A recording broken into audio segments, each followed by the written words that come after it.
Yahweh, Yahweh, Yahweh, Yahweh.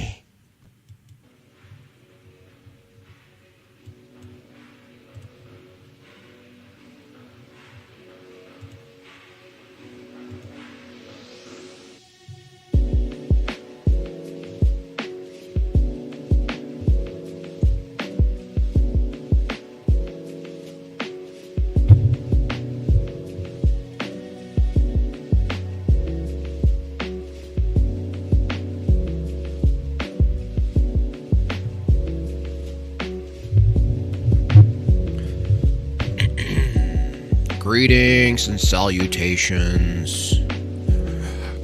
Greetings, brothers and sisters. Hello.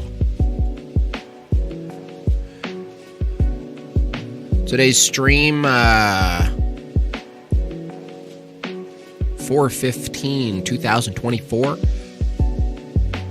We're going to look at Jimbob, yours truly, getting absolutely destroyed by another atheist. I am just getting a beating. I'm just taking a lashing. It's hurting me. I'm hurting. I hurt so bad. Hurting so bad.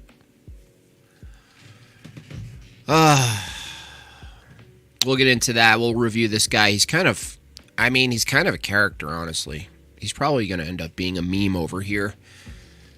Seems like a jolly, nice guy. Trying to be less aggressive with these folk, you know? Trying to be a little more patient, calm, you know?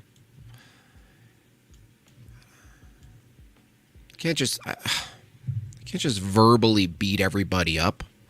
That's not. I can't do that. Not me.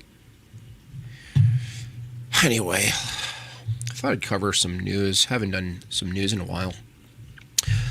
Colorado, the House, which is mostly gay, passes a so-called assault weapons or semi-automatic ban, which is hilarious. Democrats generally, at least the constituents, don't even know what an automatic or a semi-automatic weapon is. They don't know what an assault weapon is. They don't even know what's going on.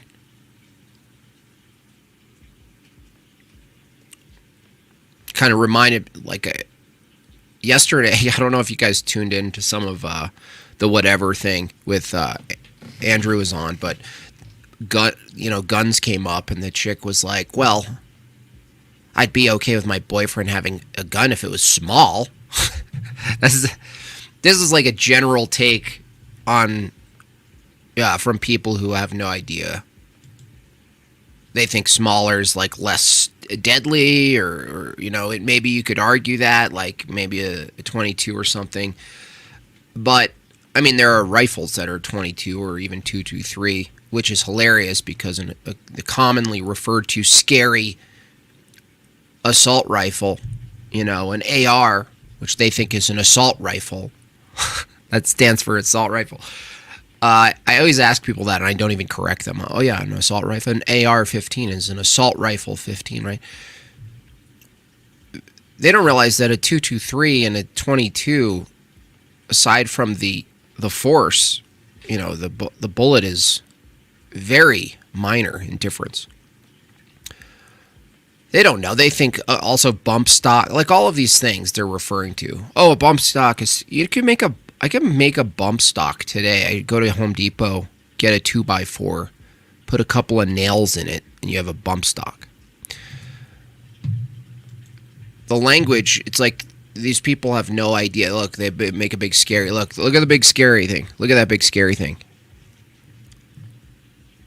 Yeah, it's like a hunting rifle in a Batman suit. It just shows that, like, the emotional the emotional weakness, the appeal to emotion, especially from anti-gun people. Also in the news, horrible. Sydney, there was a stabbing. Oh, they say a boy. I like how they belittle it. The boy who's 15. Don't blame the boy. Pretty sure he was a Muslim. So he's not only a boy. Not just a boy who's 15. Oh, the poor 15 boy. The boy. The boy. He's a boy. Stabbed Bishop Mari Emmanuel, who was a known Orthodox bishop who was right out the gates against all of the Karunka lockdowns and the Jimbobs. And he was he's pretty vocal against his criticisms of Islam, which he's not Orthodox. Oh, sorry. I thought he was.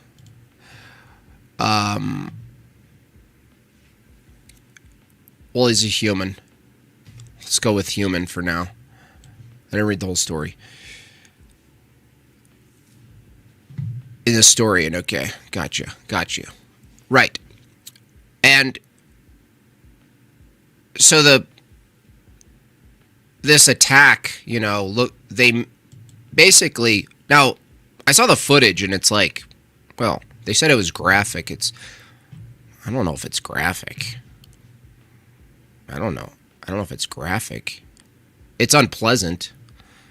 But, and it's not a irregular thing, really, when you really look at it, like, across time. It's like, I feel like this stuff's, we're going to see, unfortunately, I think we're going to see more of it where it's like, oh, you can do that. That's why I just think you should always be packing, that's all. I think you should be packing.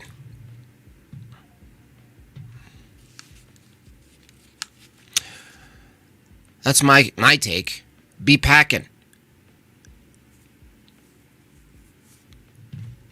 That's all. $5 Bob chat.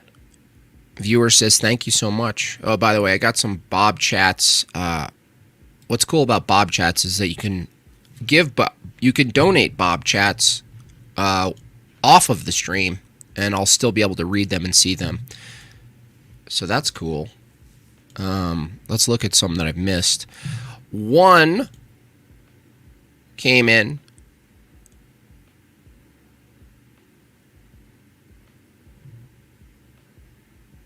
Who doesn't want it read online. Thank you so much for that donation.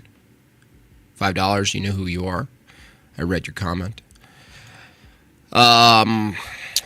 Chad Hominin, base Chad Hominin, says time to move on from the drawstring pants, airy fairy yoga moniker, and get a fresh start with a new name and a new Bob Avatar. Yes, he purchased a Bob Avatar. Thanks, Chad. Appreciate you for that. Yes, you can also get yourself a Bob Avatar, a hand-drawn image of yourself that you can use online to identify yourself.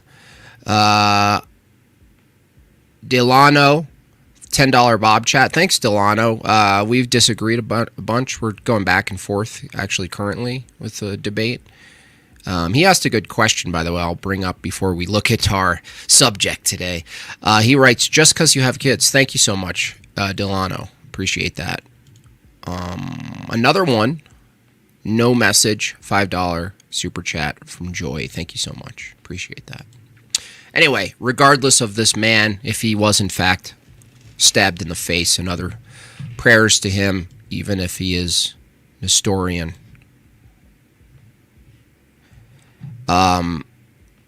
Let's look at. Let's get into it. You guys are gonna love this guy. You're gonna hate him at first, and then you're gonna be like, oh. You're going to be like, oh, there's something There's something funny about this guy. I mean, look at him. But I want to get to this question that Delano asked. Now, when I was arguing against Professor Plink, the pink, fluffy-haired sophist, when I asked, give me evidence of knowledge, he said, we just have it, right? Which is hilarious. Isn't that great? We just have it. I got to use that more often. Can you guys remind me to use that we just have it? It seems like it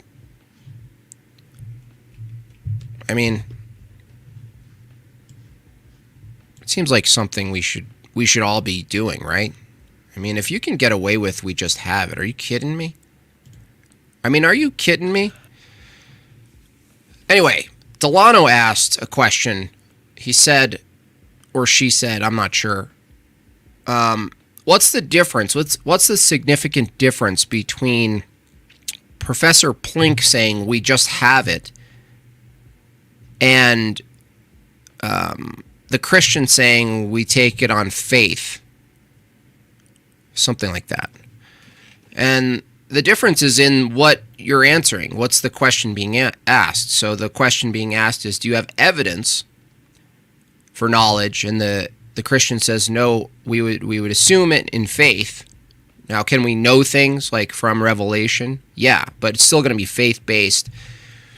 And that's not an answer to the question, do you have evidence, in this case, physical evidence? What else is meant by evidence from the atheist perspective if they're not going to go out and get into logical evidences, arguments as evidences, right? Generally, what we're speaking of is evidence like empirical evidence, which they say they don't hold, right? They say, Jimbob, you're straw manning. And yet, when I ask them the question head on, what's evidence considered? And they say, oh, they just go to sense data and material and physicality. And that's the significant difference, is that in the atheist worldview, the person eventually holds to some form of physicalism. Now, this is what pisses me off, is that these people go, no, not every atheist is a physicalist. Well, that might be true as far as they know, but my position is that all you have to do is cross-examine them a little. $5, another $5 came in. Thank you so much over at the Bob Chat. Appreciate your support. When you push them on their epistemology, it ends up reducing to physicalism. Even the statement, truth is that which comports with reality, once you get and examine their methodology, you're back to sense data. You're back to, looking at the world, measuring things out in the world, right? So, yeah, in a way, someone could be atheist and not take a hard physicalist position, but that's irrelevant to whether or not, if you cross-examine them, it would reduce to some form of materialism or physicalism, which it almost every time does. I don't actually see how it doesn't or won't. Deconverted man, the guy who's about to crush me, is here. Welcome, deconverted man. Thanks for the video. You are entertaining. I gotta tell you. And by the way, we'll get to it. But deconverted man, you don't even realize that you are the first atheist who reviewed this video who actually got the argument accidentally. And I'll get to it, and I'll show it to you how clearly you got what my argument was and gave it back to me, but on accident. You didn't realize you did it.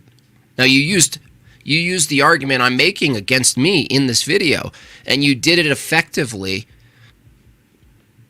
and I can't wait to show it. But in the meantime, we got to get into it, because my audience is just in for a treat. They always want to see Jimbob get wrecked. I mean, that's what we're here for. That's what we're here for. So let's, without further ado,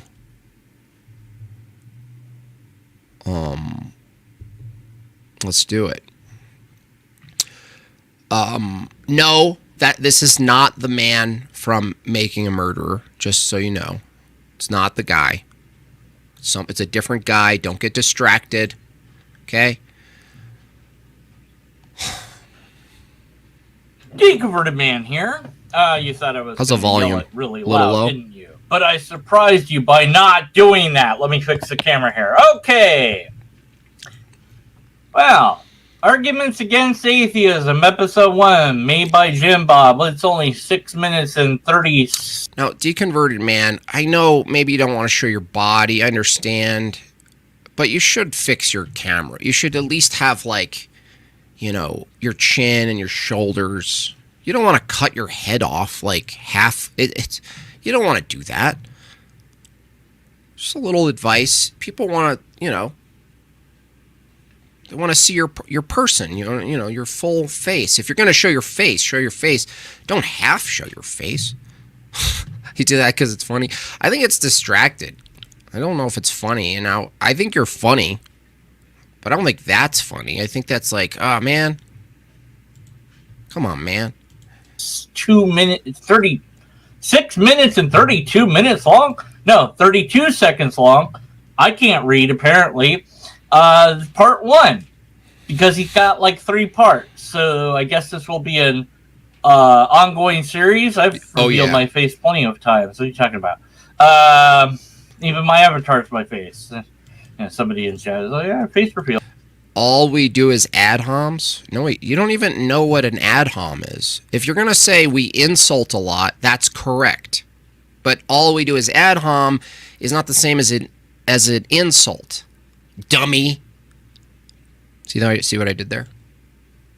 Even the guy I'm reviewing knows this. Hey, guy I'm reviewing, correct this guy. Can you tell your fellow atheist here in the chat that there's a difference between an ad ham and an insult, please? Even he knows it. Even this guy knows it. Come on, level up. It's time to level up, atheists. No, I've done my face before. See, look, hey, say, me, say. Hammy Sammy. Anyways, all right, so, Arguments Against Atheism, right. Episode 1. I'm sure that this is going to have plenty of arguments against atheism. So, some ad homs might be insults, but not all insults are ad hom. Is that fair? Just a little education. Insults yet. Yeah, but no, it's not all we do. In the chat, you'll get a lot of insults because that's what a chat is. It's basically like a bar scene. But to say that's all we do, I'll show you. You can test this, right? All you have to do is make an argument or a counter argument. Jay, call them Mets. Bagel. And you'll see that no, there is argumentation not only on the screen here but in the chat. Now, if the argumentation includes insults, it doesn't refute the argumentation. So you're just gonna have to, you know, man up, stop whining. This guy sounds more humble than Jimbob. Definitely. Not just so far, but that will be true for the entirety of the video.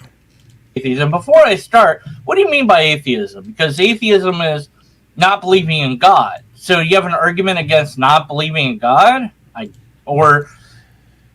Another... Now, let me get this clear. I know you have to be slightly charitable to engage with the umbrella title, Arguments Against Atheism. Now, what I'm doing there is I'm taking common atheist positions, and for the sake of title, I'm encapsulating in a title that people can read and it gets their attention, right? So there's a marketing aspect to it. Now, you have to be charitable to get past it and not to be so literal with it, that they're not positions against atheism. What I'm challenging is under atheism, atheism has a variety of presuppositions. So the series, in case you atheists are listening and you keep being confused why it's called Arguments Against Atheism, I'm attacking and looking at commonly held presuppositions in atheism. Okay? Because atheism, and there are even people who agree with this, if you're honest, atheism isn't just a singular statement about a singular claim, which you'd love to think it was, right? Well, that's not the case. It's not the case that atheism is just the disbelief in God. No, it's not. Atheism assumes an epistemic standard. It assumes, even broken, some account of metaphysics, mind. There's a lot assumed to come to some singular conclusion, whether it's about God or the world itself, that it's tied to fundamentally a worldview. It can't be separated from a worldview. It's not, you don't come to an atheist position in a vacuum absent a theory-laden web of knowledge or truth that you're assuming. That's what's being questioned. And so you don't grant the atheist, oh, I understand. It's just a single statement about God. I understand. No, it's not. No, it's not. That's just not true. That's not true of any view, by the way. So it's not like atheists are the only ones who could make this mistake, but it is in fact a mistake. Another version of atheism is believing there is no God. So then you have evidence that there is a God, and therefore I should believe in God?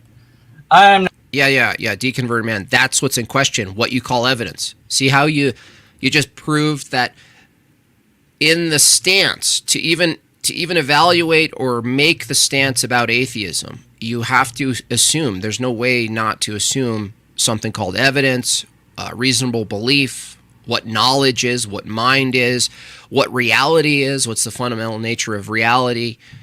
All of these things are bundled in the statement, right? To take an atheist position is to take a positive position on something else. There's no avoiding it. It's a consequence. I'm not sure. Well, we'll see what you've got. I'm sure it's going to have no logical fallacies at all. In this first installment of Arguments Against Atheism, we explore a common position you may have heard from your atheist friends. We're like biological machines, and all of our actions and thoughts and everything are all just like determined by laws of physics and chemistry. I mean, this is basically common knowledge now. Well, in this video, I'm going to give you a fatal argument against this position, and I do mean fatal. Facts.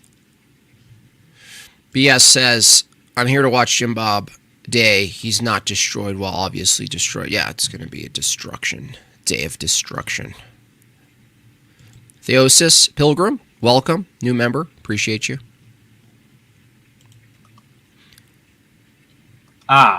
So you actually don't mean atheism. You meant materialism. So you... No, I meant materialism many times goes hand in hand with atheism.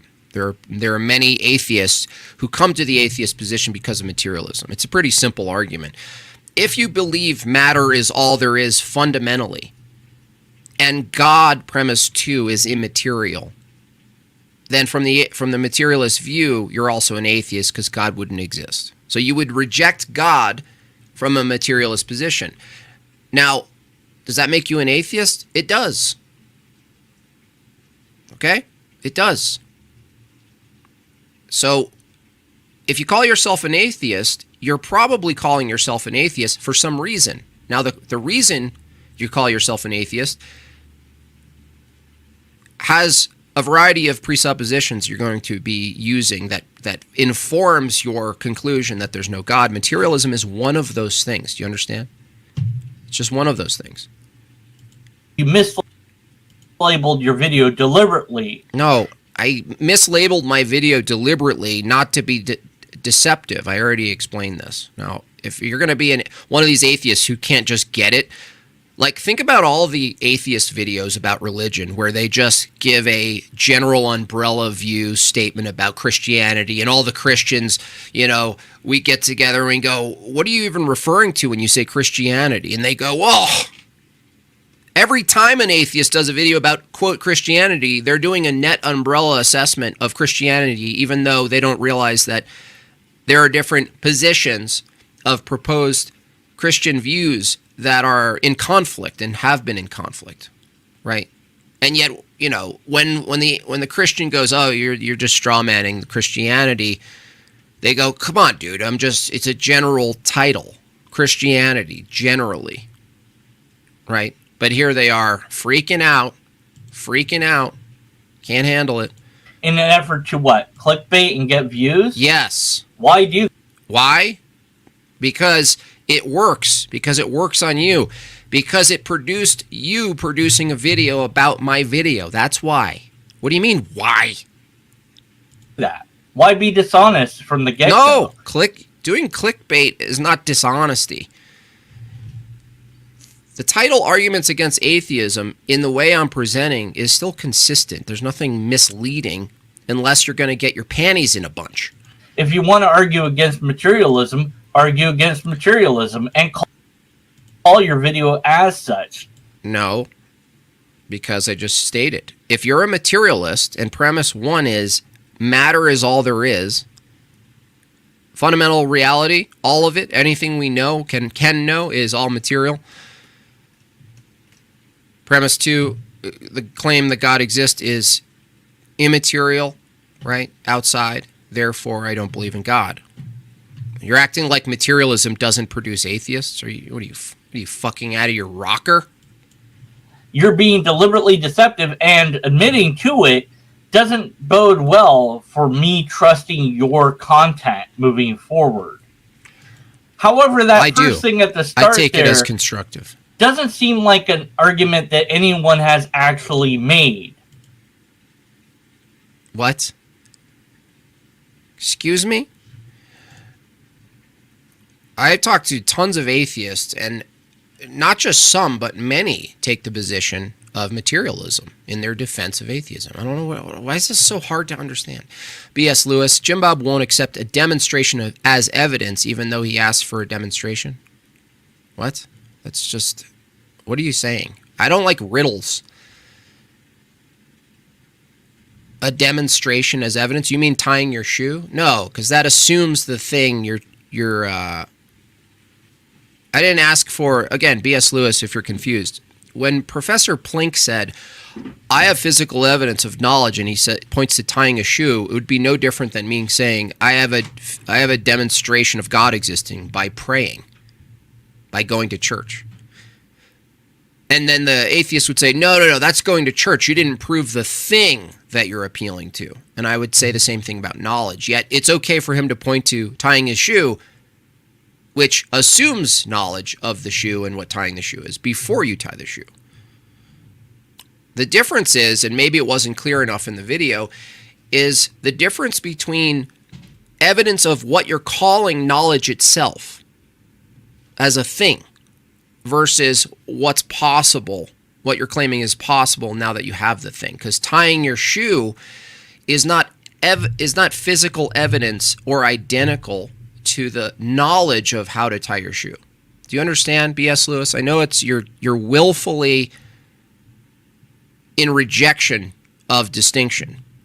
You're just reject the distinction.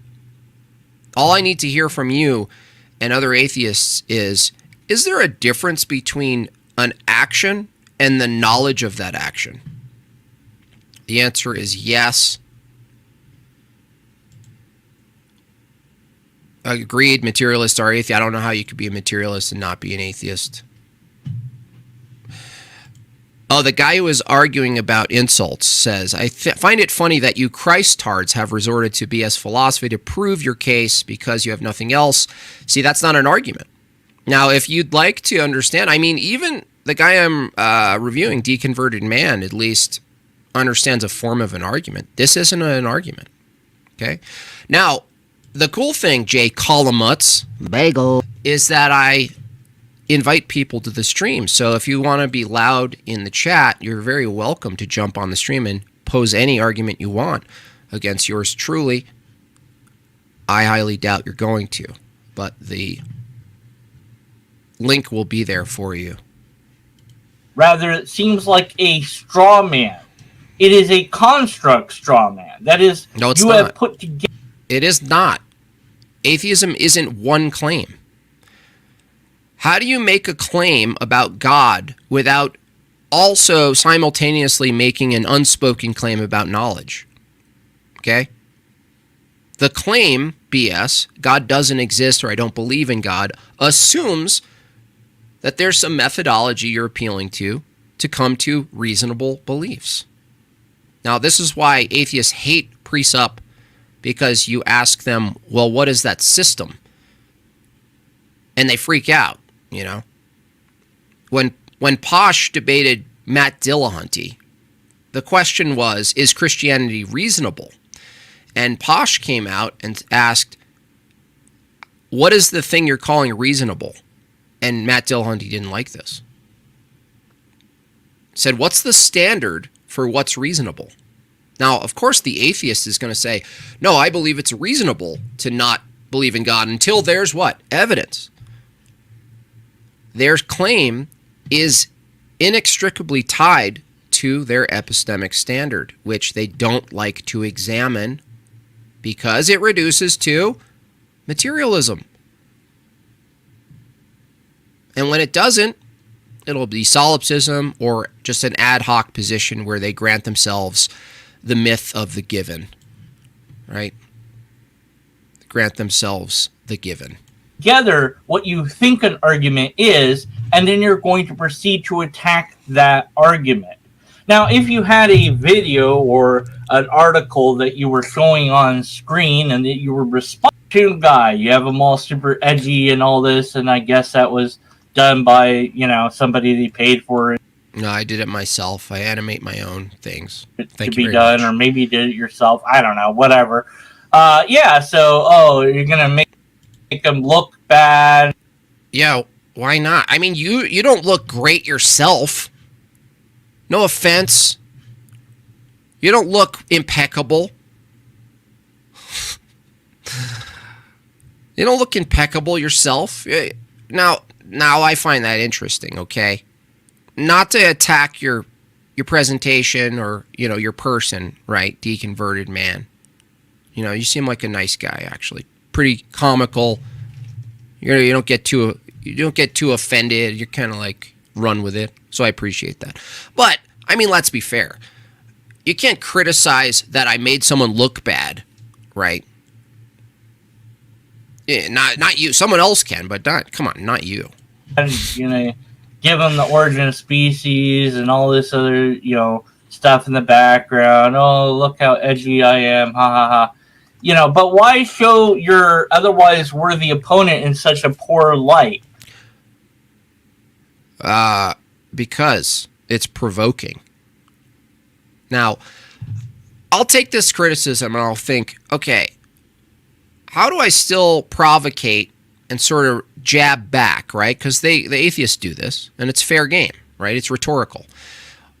So how do I manage going too far or not going too far as visual rhetoric, you know, poking fun at what the physiognomy and everything else we can point to, right? Maybe he's got a point, you know? Fine. I'll consider it. How about that? I'll consider it. I'll figure out what the balance is between visual rhetoric and not hurting people's feelings, right?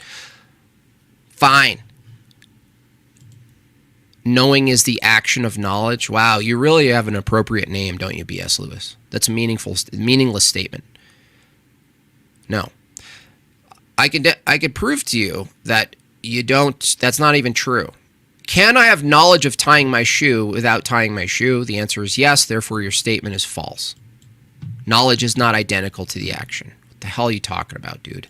What do you hope to gain by insulting the people that you're trying to convince are... What do I hope to gain?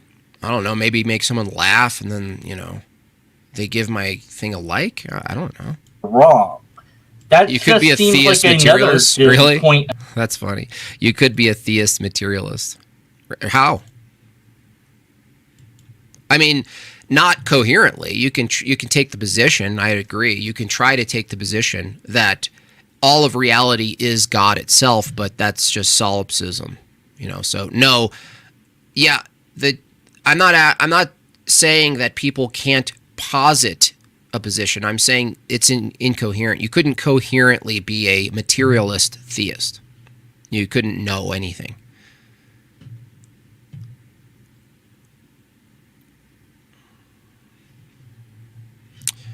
An atheist can make one claim, and yet there are implications. Yeah, they don't like to accept that there are implications for the claim. That The claim has a presupposition built into it. It's impossible not to have that. Against your ideas. Even math. If you have nothing but personal insults to offer, then you really truly don't have any. Nothing but? Come on, dude. Now you're straw manning. Now you said if, so fair enough. But no, I don't only have insults. I present arguments whether you like them or not, and insults. Argument against anything, do you? And insults. Why portray a Thorn in my side says, Jimbob, you're saying all these problems are problems for you, but I'm curious, how would you explain why should they be problems for anyone else? What do you mean should? If there's a problem epistemically with someone's position, and let's say it's a problem for everyone to solve, at least to posit, to wonder, to inquire, it's not a should question. I don't understand what your question is. Can you ask it again without the ought? I don't understand the should. What do you mean should? Atheist in this way, unless you're not really speaking to atheists, and in fact you aren't, you're speaking against naturalists, which this person isn't either. So why isn't this person portrayed as a materialist? I'm not sure what that would look like. And I do mean fatal. Fatal? Oh, okay. Goods. First, I should clarify. Not everyone who is an atheist believes that matter exists and only matter exists. Clarification. Well, I don't know, about what does or does. I only know what I know about. I can't say what the sum total of that. But yeah, you're right. Nor does every atheist necessarily defend hard determinism. However, these are common positions taken by atheists. Well, atheism is just like the position that holds, like, there's no belief in a God. Like, what are you even talking about? Well, yes. You said the onus is on you theists to prove your case. Yeah, that's what's in question. What is meant by proof? That's what's in question. Are you not a thinking human being? The thing in question is what you consider proof. Okay? Back to materialism. Let me guess. Proof is something you can demonstrate in what? Hard reality, sense data, right? The whole thing. You're just looping, Columnits. Oh, looping. Many, but by what metric do you quantify many? Do you have some sort of poll? Oh, God, come on, dude. Really? Deconverted man? You're going to need the statistics on the claim that there are atheists out there who hold a materialist position. You need the data. Uncharitable. Come on, dude. Difference is how not surprised. See? Look, 0 citations. Not a single one. Now, to be fair, I don't have any citations either, but I'm not making the claims. This guy is. And again, why are you depicting atheists in this way? Look at yourself. What are you talking about? You guys give us plenty to depict from. I don't know. But yes, what's the conclusion? And many of you come to that position based on the assumption that physicality is all there is. So it's a conclusion. So many of us come to the conclusion of what exactly? That things that are not material, that you can't demonstrate in hard reality through sense data, right? That can't be repeated. You reject them as real or reasonable to believe. It's not that hard, dude. That there isn't a God, or that we don't believe in God based on physicality. What do you mean by that? How do you know that that's the case? Again, do you have anything that suggests that many of us have come to any conclusion based on anything? Or is this something that you're simply... No, it's just called a logical follow. If there are people who take X position and there's a consequence to X position, I could see why they would reject not just God, but spiritual realms and woo-hoo, ghosts and everything else, right? Because, why? Because their standard for reasonable belief is empirical. It's sense data that you can touch it, manipulate, see it, measure it in some way. That's what they refer to as real. Anything not that they have no reason to believe in. It's not that hard. saying because it sounds good to say. It seems that this is true. Okay, so therefore I'm going to say it's true. Okay. Well, I could do the same thing. Let's just get on with my argument. Isn't it? This is nonsense. Let's not do that. Let's examine the assumption. According to the view that we are all merely biological machines, our actions, our thoughts, and our words are all determined by the laws of physics and chemistry. Let's say it in a much more direct way. Everything we think, everything we say, everything we do are all effects determined by physics and chemistry. Okay, well, let's take a look at some other effects of physics in the natural world. Let's take a tornado. This is an effect of a cause. Let's call it a combination of natural conditions. This is a blade of laws of physics. One of these, of one of these. Because if all, you guys know the argument. Then they description, well, like his eyes. Didn't we just establish that effects of look at his eyes are? Huh? What do you mean they're not true or false? Okay, listen to this part. This is the part where deconverted his brain explodes. Okay, this is where it all starts to crumble for him. The poor guy. Shout out to deconverted man in the chat. Big shout out. Our prayers. Send your prayers. No, seriously, huh? What do you mean they're not true or false? They just are. Like, there is a tornado. No, that's a proposition about the tornado. You see the difference? A tornado that preceded your proposition is neither true or false. This shouldn't be hard. That is a true statement if there is. We're not talking about the statement. We're talking about actions in the world absent a statement. They're neither true or false. Is indeed a tornado. This blade of grass is growing from the ground. That's a statement. Is a true. No, that's a statement again. We're not talking about a statement. I didn't say all statements about effects. I said effects themselves.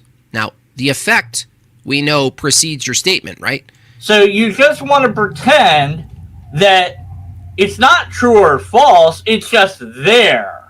It is there. And then use that pretend idea to then say that if we are just deterministic, that is neither true nor false. It's just there. What are you saying? It is just there. Okay? According to your own view, which is probably that you evolved from a puddle of bacteria, which is getting more believable as this goes on. According to your view, there is a state of affairs, absent propositions and minds, that just was. Mechanically, it was there. There was lawful behavior. There was physics going on. And all of this was just happening. Before you came along with a YouTube video and started talking about it, I'm saying actions in the world are not themselves propositional, right? It's not that hard. What is this loony? What? I don't know. I mean, I'm trying to be the most charitable, really trying to work on it. There'd still be true statements to be made, even I didn't say if there could be true statements that's made about it. Even if we deconvert, I need you to get this one part here. The distinction I'm making is there's actions in the world before we make statements. I'm not saying statements can't be made. I'm saying without any statements about it, that it's just an action in the world. That's called a natural phenomenon, by the way. A natural phenomenon itself is not a truth statement. It just is. It's just happening. Do you understand? There's no true tree. There's no false tree. Do you understand? There's not a true rock. Oh, that's a true rock. No, it's just an object in space, okay? We were pre-programmed to say them. This is moronic beyond comprehension. I don't even know what your argument is. I don't think you know what it is either. I didn't say it in the video. I did say it. I said effects of physics just are. They're neither true or false. Now, almost every other atheist I've engaged with, they say, yeah, It's not propositional. Effects of physics as we know them for the most part. Now, what they counter me on, deconverted man, is they say, well, no, there's this one effect of physics that is. So they reject premise one by special pleading to propositions and evaluations as the one and only, by the way. This is why it's special pleading. The one and only effect of physics that's propositional happens to be a proposition. That's the one thing, right? It seems to be nothing but a word game. No, they always do this, word games. When they fail to engage, when they decidedly be uncharitable and not try to understand it, they say word games. PO1 is not incoherent. You can reject it, but it's certainly not incoherent. It's not incoherent to say effects of physics are neither true or false. It's not incoherent. How is it incoherent? Do you even know what incoherent means? How is it incoherent? Effects of physics, a boiling water is not true or false. I'll make it simpler for your mind. If I point to boiling water, it's incoherent to say the boiling water is true. That's incoherent. That's incoherent. But you're saying, yeah, you're just restating that it is. You can't tell me what it means. You can't tell me how it's incoherent. I think you think incoherent means your brain can't understand it, right? That's what you think. You're not talking about logic. You're just talking about that you don't understand what's going on. Pretend. Right? That makes sense. That makes sense. And that it's not true or false. So which is it then? It just is. It's not true or false. It just is.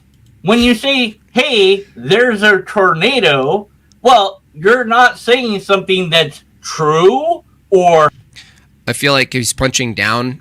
Well, listen, I'm going to make videos, and if someone makes a video on my video and uses me as a subject, I don't care if it's punching down or up. I really don't have any ethical rules about punching down or up.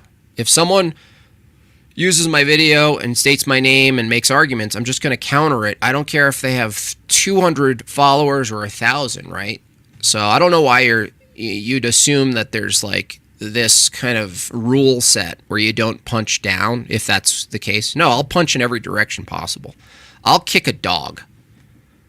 Or false? I'll kick a chihuahua. You're just saying something.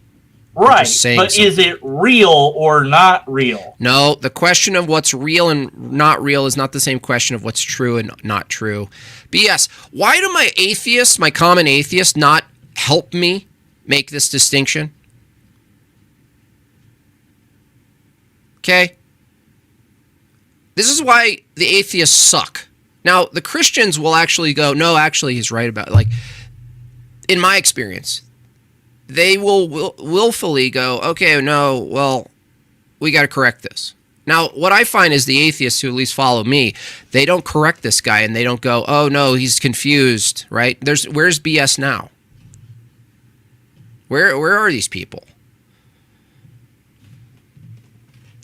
That there's a distinction between the question what's real and what's a truth statement, like what's a true or false proposition statement. Okay, this is bad faith, but in this case, deconverted man just needs a little bit of help. Which aligns with true or false, at least in my mind. Yeah, in your mind. It's just an effect of stuff that's going on. Okay, mm-hmm. And if I am, or you are, or we all are, deterministic, then so what? That's the way it is. That might be how reality is. I don't know. You don't know. But you would need a demonstrable demonstration that it is. I'm going to use that from now on.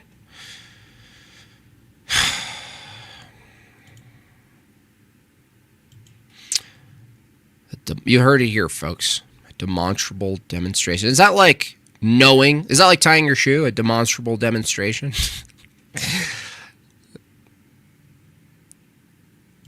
Not the case. Not just an argument that you think takes it apart. You don't know it. A demonstration that it is not true. That's what is missing here. Arguments are fun. I like arguments. Okay, let me use your logic for a second here, deconverted man. If I grow a tree and one fails to grow and one does grow, is one of them more true than the other? Is that the demonstration? What are you babbling about? Arguments. But they need to be valid and sound, and yours is neither. You didn't even read the whole statement. How can you determine my argument isn't valid or sound if you don't even understand premise 1, dude? Determining that someone's argument isn't valid or sound before you actually present the argument is the epitome of bad faith. You're declaring for your audience before you examine the argument that it's not sound. What's less charitable and more deceptive than that? Can an effect of physics be anything other than what it is, what it's determined to be by the law? If an evaluation or proposition is an effect of physics, how can it be wrong or right? It just is, like a blade of grass or a tornado. Now, my critics will say, no, Jimbob, propositions are different because they are descriptions of effects. You're just to which I would respond, well, those descriptions are just effects determined by the laws of physics, right? Yeah, but... And you really enjoy talking to yourself there, don't you, Bob? You know, when I talk to a different character... Anything but the argument. Anything but the argument. Off screen, I at least give them a funny voice or something. Or, oh yeah. If I gave the atheist a funny voice, you wouldn't be pissing and moaning that I made him sound silly. Get the fuck out of here, dude. You guys are such scrambling idiots. Oh, he gave the atheist a normal voice. Criticism.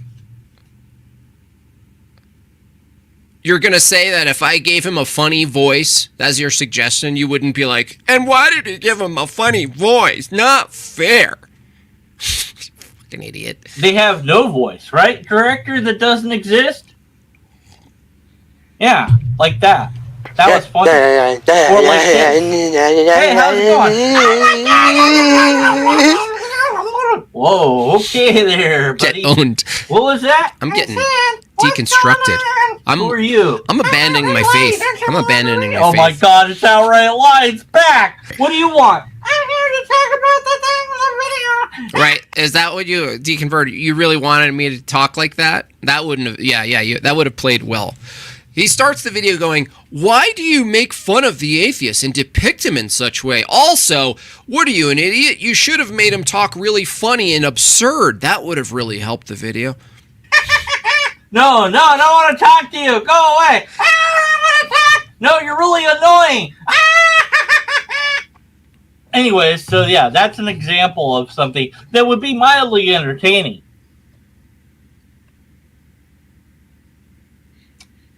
Anyways, back to the video, I guess. Yeah, please. We can evaluate our descriptions and see if they comport with reality, to which I would respond. Are evaluations just effects determined by the laws of physics? Yeah. I don't know. No, not I don't know. Do you understand what an internal critique is? I'm not asking this question. It's a rhetorical question. Under a materialist view that claims the world, the universe, reality itself is fundamentally physical and mechanistic, does it follow? Is it a consequence that everything we see and operate and do, everything we say, everything we think, every evaluation, everything in the external world as we observe it is all cause that has a cause that's physical? The question isn't whether you know that or not, dude. This is an internal critique of a position that's being held. And you're asking like I'm asking deeper philosophical questions that anyone could answer from any view. Oh, man. Yeah, but we can test to see if our evaluations are accurate, to which I would respond. Isn't testing just another effect determined by physics and chemistry? Right. See what I'm saying? Now, deconverted man, here's another example. Bones right here says... Which it is. Yes, it's all physical. Sorry, he says, right? That's his claim. So, here's a person who's an atheist who likely rejects the claim that God exists because, for one reason, not among many maybe, but at least one reason, according to Bones, is that he believes reality and everything that exists in any particular way is in itself physical, right? Now, of course, this is easy to refute, but it's not about refuting just the view. It's about looking at the further entailments of the view, right? Bones, we can talk to Bones right now. He says the supernatural and spiritual does not exist. Of course, his standard for existence would be definitionally not supernatural. So he's defined supernatural out of existence because existence is reduced to empiricism. Do you understand now? His presuppositions have to claim non-existence of something immaterial. But Bones, if he jumped on, he would get completely refuted with a simple question.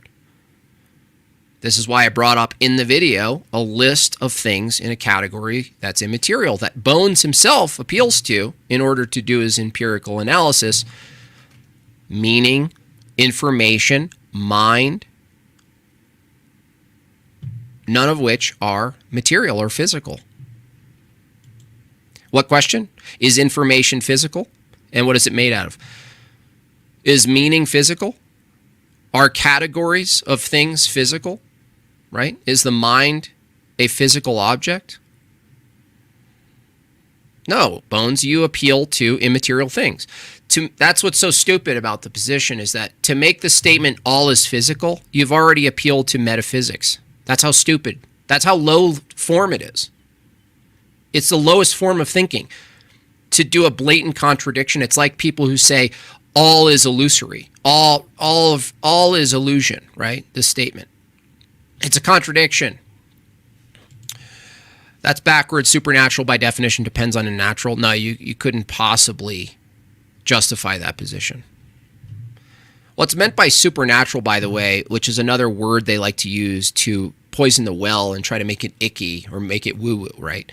We could just say supernatural, really, in its sense, is just meta.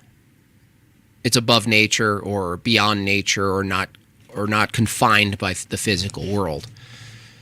So any metaphysics, like that's what's so interesting is like when he says the natural, BS is saying the natural.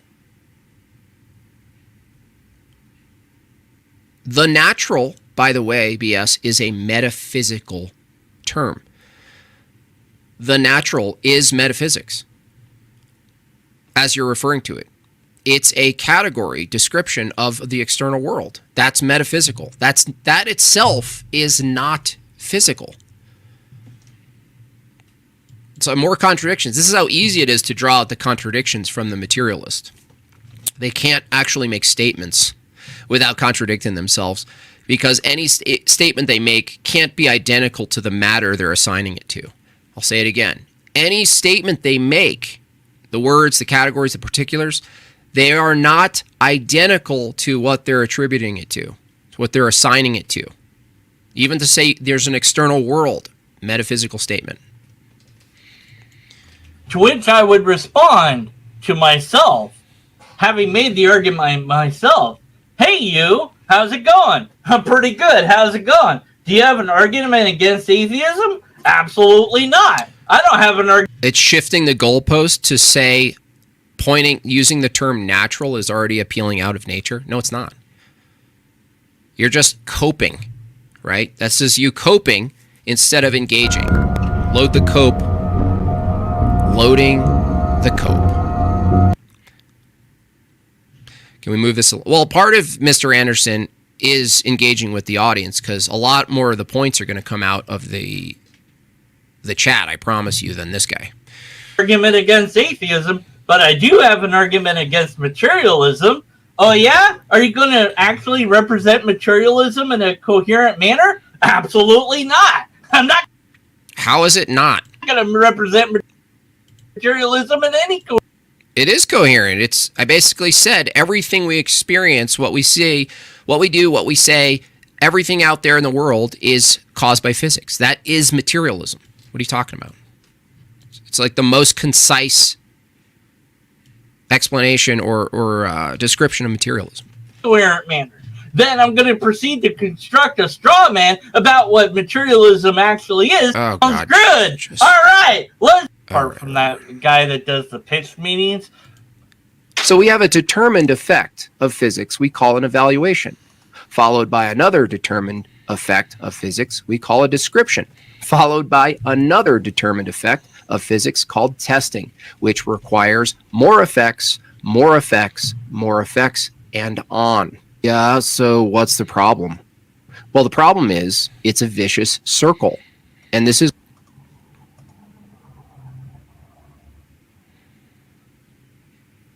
I don't think you know what the hell you're talking about. That's not a counter. That doesn't refute anything.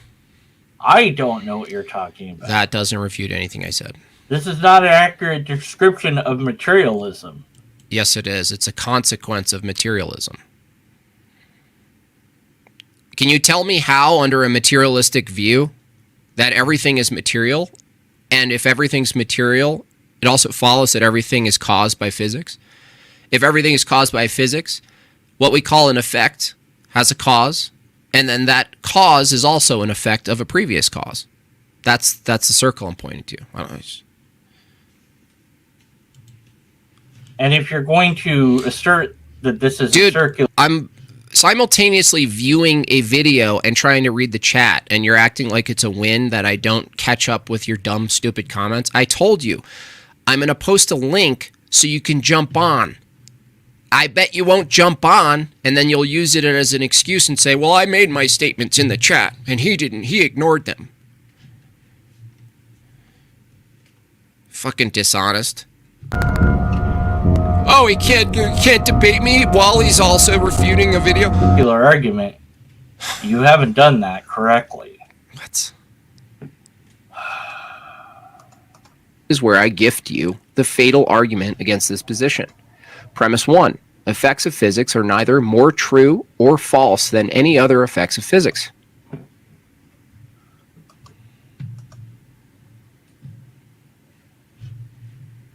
This is where his brain really explodes.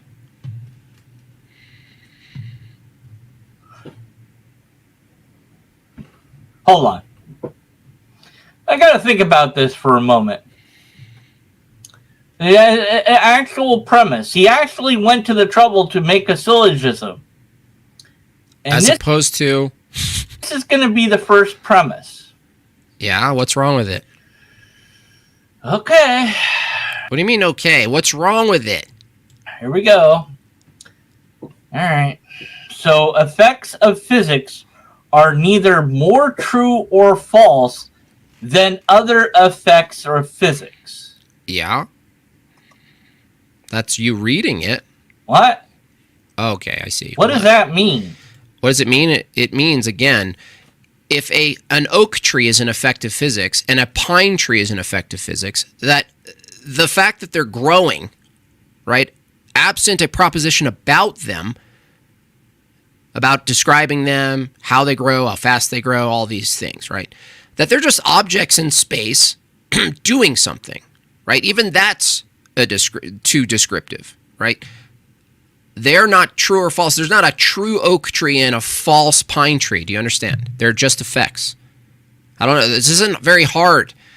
This is what's so surprising is that the person who counters this argument is not pretending to not understand premise 1. They're simply going to reject premise 1 because they want to include propositions as another effect of physics, which is a trap because it causes them to commit some special pleading fallacy about this one specific effect of physics. What have you actually said there? What did I say? If you need it again, one tree is not more true or false than another tree. They're just trees. It's so simple. It's not nonsensical. The effect of physics you're saying is incoherent. In reality. You stating it's incoherent does not answer the question of how it's incoherent. It is coherent. It's actually true for the most part of what we know of physical reality, that the effects themselves aren't propositional. Okay, let me make it simple for you. Effects of physics themselves are not propositional as we know them. Hello? That's all I need to say. A tree growing itself is not propositional.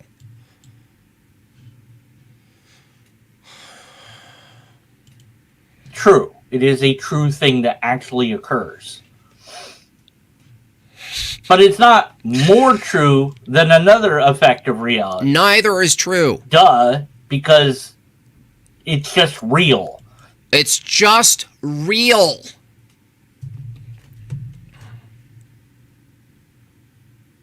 We're not discussing what you consider real or not, okay? We're not discussing what's real. It's a different question. It's not, you just answered the question in a sense, okay? I'll just try to be more charitable here. You're starting to understand it at this point. It just is. That what you're calling real is just is. It precedes a proposition. It's not propositional. Rocks moving, a rock falling off a cliff, just happening. It's not propositional. Proposition would be some evaluation of that occurrence and accurately describing the occurrence. I'm saying the occurrence itself isn't propositional. I hope we're getting somewhere now. Substitute true with the word real. Let's see if that works. Effects of physics are neither... No, dude. Did you see what he just did here? Talk about... Now, I think he doesn't even know how dishonest this is. That's what I think, so I'm not going to blame him. But listen to what he did. He swapped. He said, I think what he means is real or not, and he swapped out true or false with the real, the distinction that makes the fucking premise one coherent. True with the word real. No. Let's see if that works. No. Effects of physics are neither more real or not real than other effects of physics. No. Yeah, it doesn't work anymore. No. That's not even my premise. Real and true are not the same. Totally different question, dude. Or does it? In fact, it didn't work in the beginning. What? No, you already proved that it does work. You made the distinction. There's a difference between what just is, what you call real, and what's true, which is a proposition about what's real, about the thing. You already made the distinction, and now you're going back and pretending you didn't already fix the confusion for yourself, and then instead you dishonestly swap real for true, which is literally the distinction that makes premise one coherent. I don't know what he's... I don't comprehend this. So, is there a logical fallacy? I agree. He's low-hanging. But here's the thing. I addressed this before, Rich. I agree with you. It's just that anybody who addresses me, I'm gonna challenge them.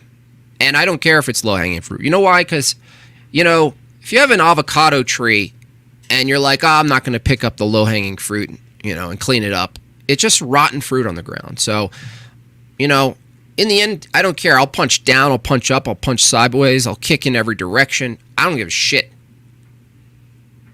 These people spew their mangled garble. I'm going to address it. I don't care if they're long. I don't care. I don't give a shit. Well, let's see. Well, this is not a true statement. That is to say, saying this in this way is not correct. No one would say it this way. No one would say it this way. Is that your argument? No one would say it this way. Well, he said it this way. Contradiction. No coherent human would say it in this way. Okay. Therefore, he can't be coherent. How is that for logic? Wow. Yeah, it's either true or it's false. It's real or... Jimbob won't address me, though. I just told you, I post a link and you can address me head on. Bagel. What are you talking about? I will literally give you the link. I can't review something and keep up with your stupid shit, dude. So when I drop the link, you'll have no excuse but to click the link and face me, right? Face to face. It's not real. Little bitch. There's no in between. This is not madness. This is Sparta. Here. Okay, that made gravity. Oh, that's no more true than gravity. right? You know. You're starting to get it now. Yeah, but it's not false. That's right. Because gravity is... Thank you for stating my premise 1. It's not true or false. Congratulations. Holy shit. It's just premise 1. We're still not even... It's either... Yeah, broken brain. You're trying to make another category of things? What? Yeah. The category is propositions and the things we're describing. They're not the same thing. Like, this... Is that what you're trying to do? This is... Okay, so this is just... It's not even a true premise. What? Okay. And that's the fallacy. There isn't even a fallacy. It's just not true. You already accepted that it's true. You actually, your little brain actually did the work, believe it or not, and made the distinction between what you call real and propositions about that. I can't say what fallacy that is because it's not even a fallacy. It's just broken. It's just not a true statement. I'm clipping that for sure. That is definitely going to be an audio clip for my stream in the future. I like to say this. I do too. It's a fractal error. I do. In no reality is this statement true.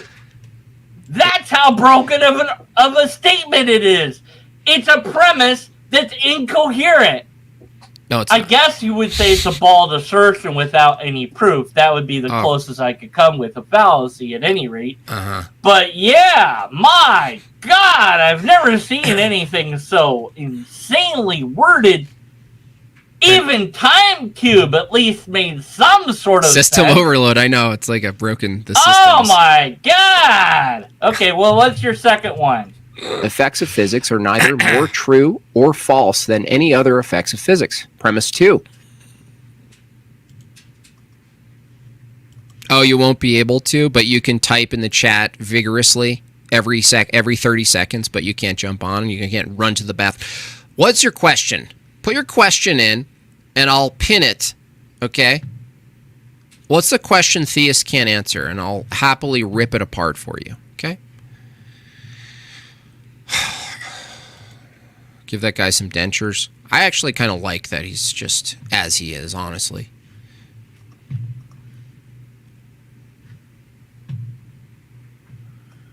Okay, thoughts, evaluations, and propositions are effects of physics. Consequence of materialism. All right. Mm-hmm. Thoughts, evaluations, and propositions are effects of physics. Conclusion. Evaluations and propositions are not more true or false than other evaluations and propositions. They just are. You see the... Well, now give credit. You structured it correctly, but it's not sound. Well, it's valid. Oh, you said before it was not valid, and now it's valid. In the sense that it's structured correctly. But the premise 1 isn't really true at all. You really haven't you haven't argued in any meaningful, coherent way that premise 1 is untrue. In fact, you did the opposite. And it would have to be argued for separately. Yeah, I could. Not only that, it'd have to be demonstrably demonstrated. Demonstrably demonstrated again. I like this distinction. I think it's part of the scientific method, I think, is, step 1 is observation. Step 2 is a valid, viable hypothesis. Step 3 is demonstrably demonstrated. And then I think scientific theory is right after demonstrably demonstrated. And if it is the case that everything is as you said in this argument, then the argument itself would also fail. Since the argument listen. also... He gets the... What did I tell you at the beginning? This guy, comical, quirky, unique.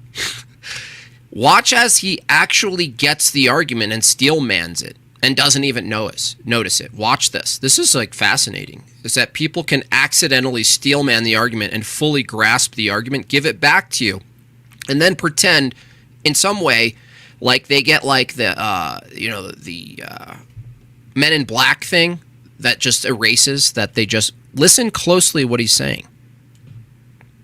And if it is the case that everything is as you said in this argument, then the argument itself would also fail.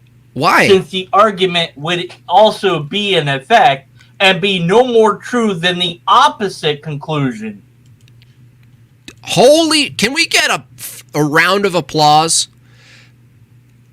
Can we get some celebration is in effect?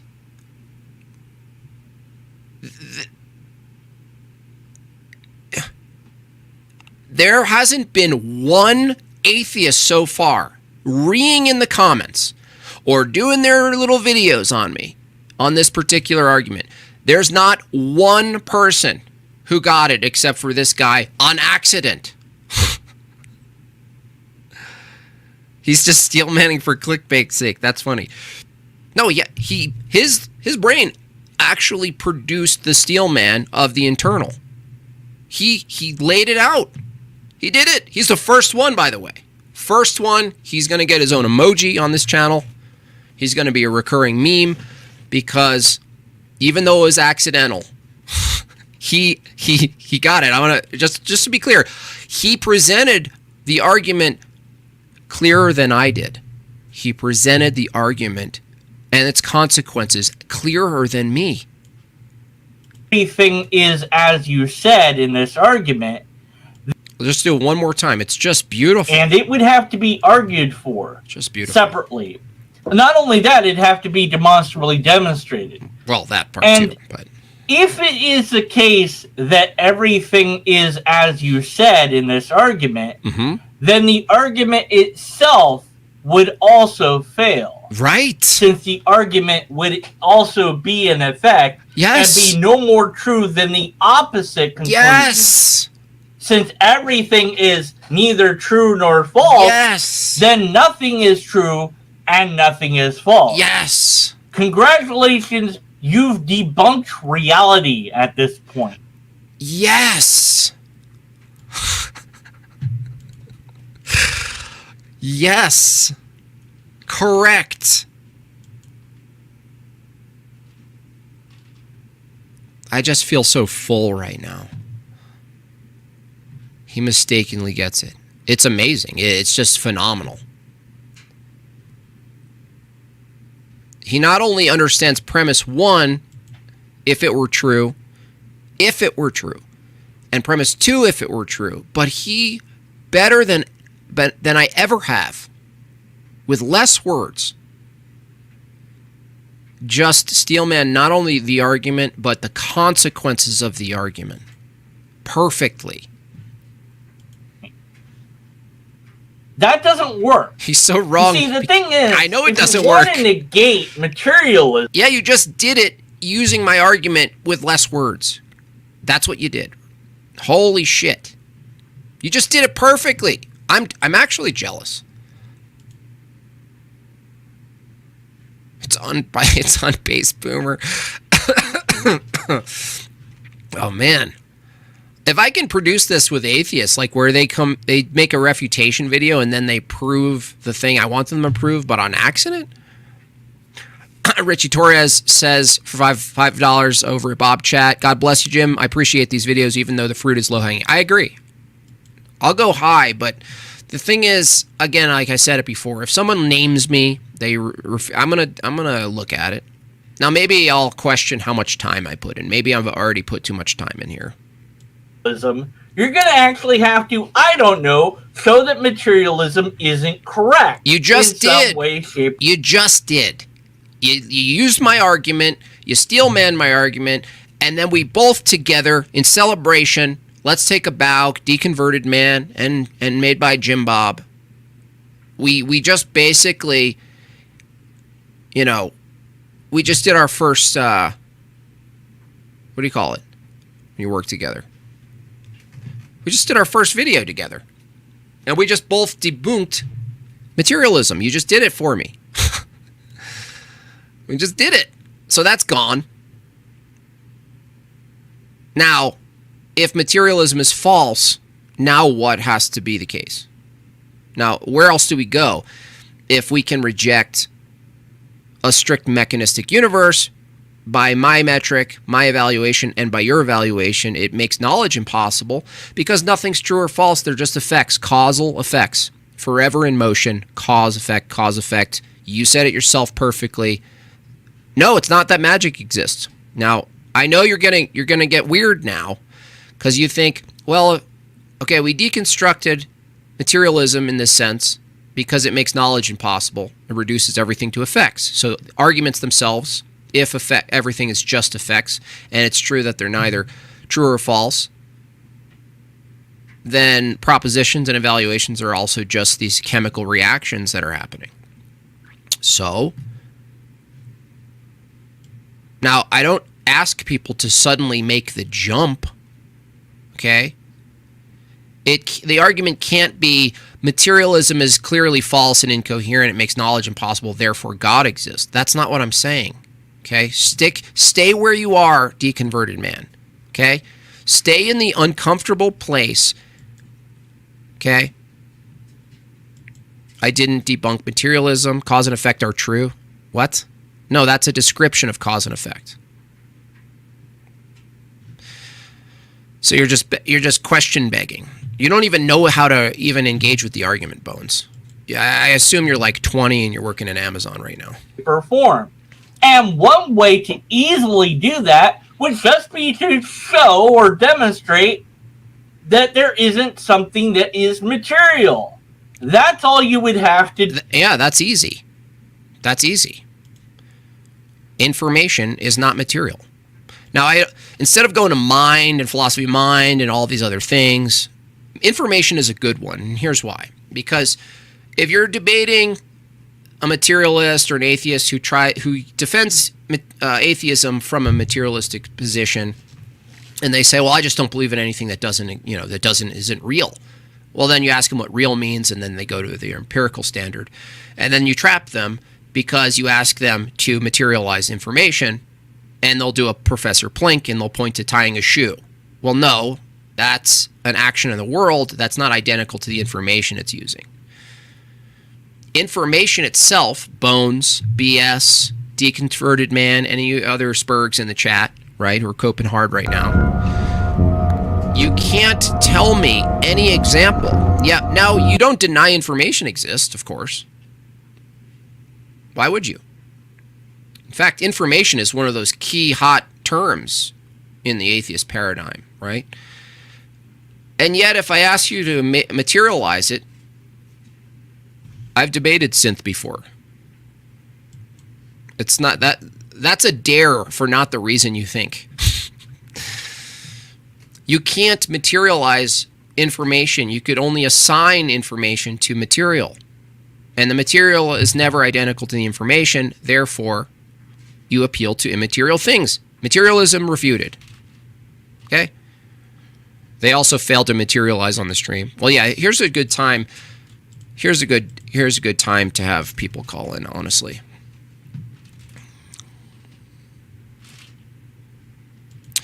Why don't you reference a biology about pattern recognition? Well, because you can't say pattern recognition without doing philosophy. So even biology uses metaphysics, BS. Pattern assumes mind, right? Pattern assumes mind. So I don't know what you're referring to when you say, well, why don't you ask a biologist about pattern recognition? Okay? Ask them what? Reference them about what? What are you referring to? A pattern? Okay? I don't understand what your question is actually pointing to. A pattern is a metaphysical description of hard reality. Why would it matter what a biologist says about pattern recognition if that assumes mind, which is not grounded strictly in biology? And if it was, we're back to deconverted man's correct conclusion about materialism. Truth isn't real? No. Not. Truth itself is not. If your standard for what's real is physicality, then no. then truth isn't real. But I'm not saying truth doesn't exist. It's just that the thorn in my side, you have to understand that the purpose of these videos and a lot of these examinations of people's worldviews, they're asking the question, what real is? That's what we're asking. If real means physical, then no, the truth, you can't hold what you're calling the truth as matter. But you wouldn't say it's not real, as in the sense you deny some ontological status. It's just not the same ontological status of an apple or a tree. But we don't deny that truth, there's no truth. That's not the position. It's an internal critique. People often confuse, you do an internal critique and you really sell it, people think you hold that position. Not that you think that, thorn in your side, but it's just that it's confused a lot. You can't have a mind without the brain. Yeah, but no, that's a stupid argument. Why? Because you can't speak words without air. That doesn't mean words are air. Okay? That's a dumb argument. Get back to Amazon. Keep loading the truck. You're like saying, like, because the software needs the hardware, hardware is software. That's your argument. This is like not a thinking person. B.S. Lewis, and I'll have you guys, Deconverted Man, you're in the chat. I'll definitely bring you up in a second. I just want to answer some of these questions, catch up on a super chat, and I'll bring you on, and we'll have some fun. Will you plug spiritualism in place of naturalism in your argument and see if you destroy spiritualism? Well, spiritualism would be the opposite of naturalism. So what are you talking about? That's like saying, like, the refrigerator, there's food in the refrigerator. If you've swapped the refrigerator with golf clubs, see if it's, still destroys the position. What are you talking about? Of course it wouldn't work. Spiritualism would assume that materialism isn't true. So how could you swap them? What the hell? But yes, sometimes I wonder about you, dude. I see your stuff. You do fun cartoons, you're trying to do a, dark matter kind of thing over there.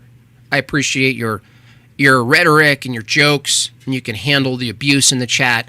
But I don't know what the hell you're thinking when you say things like that, honestly. I don't know where you're trying to go. I don't understand what you mean. If spiritualism presupposes materialism itself or naturalism isn't all there is, and you ask me to swap it, I wouldn't be debunking spiritualism from the same position I'm trying to refute materialism. So I don't understand what you're saying. Anyway, we got to get the deconverted man on. Okay? Got to get him on now, because he's in the chat. Everybody, welcome. Deconverted Man. Atheist keyboard warrior.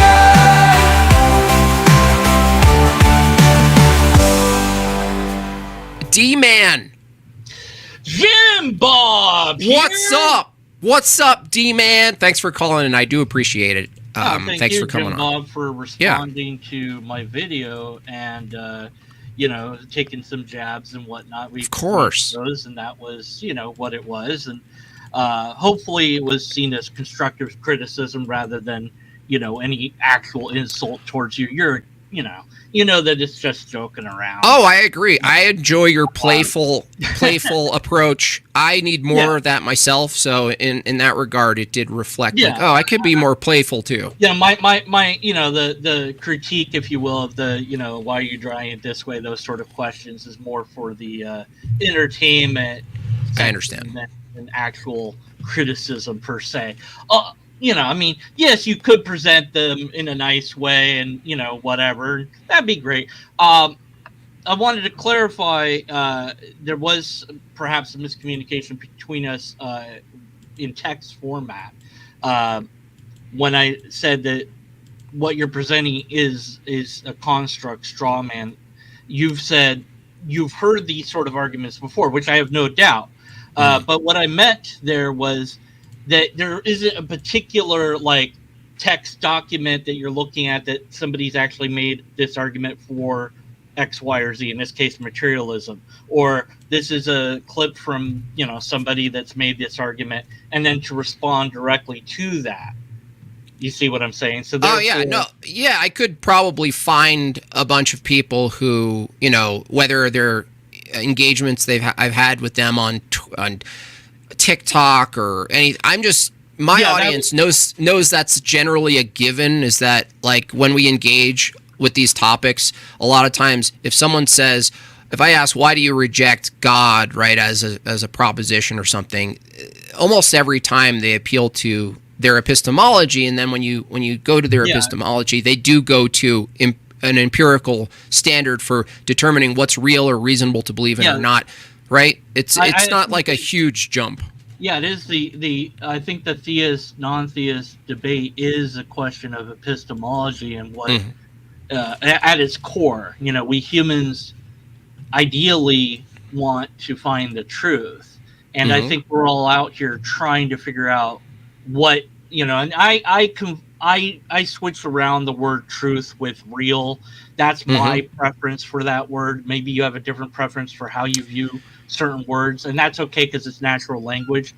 So to make it clear, what is actually real in the sum total of things might be that I could know that, to a certain degree of certainty, whatever that is, and you run into that sort of problem, and it's like, look, hopefully we can agree that lobsters exist. Can we start there? Like if we're like debating about the existence of lobsters, then I think we're in trouble, right? So if you and I both agree, even if there is or isn't a God, lobsters would still exist, right? Yes, but I'm saying the distinction. Do you see the distinction between something existing and making a statement about them existing?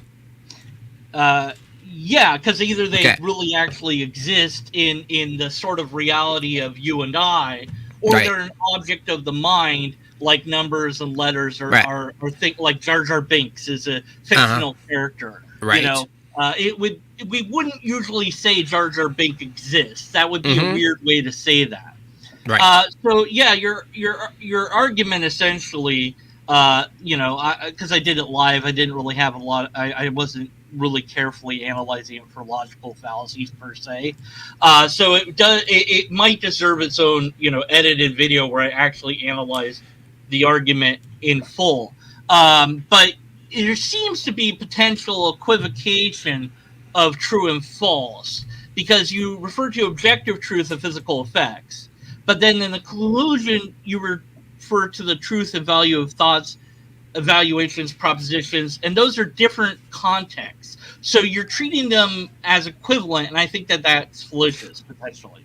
Well, yeah, that's what the question is like it provokes and it forces the person who holds this position, right, that in the argument. Now, forget it. If there's an atheist who doesn't, it's not for them, right? It's for the people who hold this position, that if their fundamental description of all of reality, including their thoughts, is that it's a cause and effect situation, that every effect that we know of is caused by some mechanism, some matter in motion, colliding of matter, etc., some lawful sort of physics behavior, right? I would hope that you agree with me that in order to convince somebody, we ideally want a valid and sound argument. So if you're using equivocation, that's a logical fallacy, so we'd have to be skeptical of your conclusion.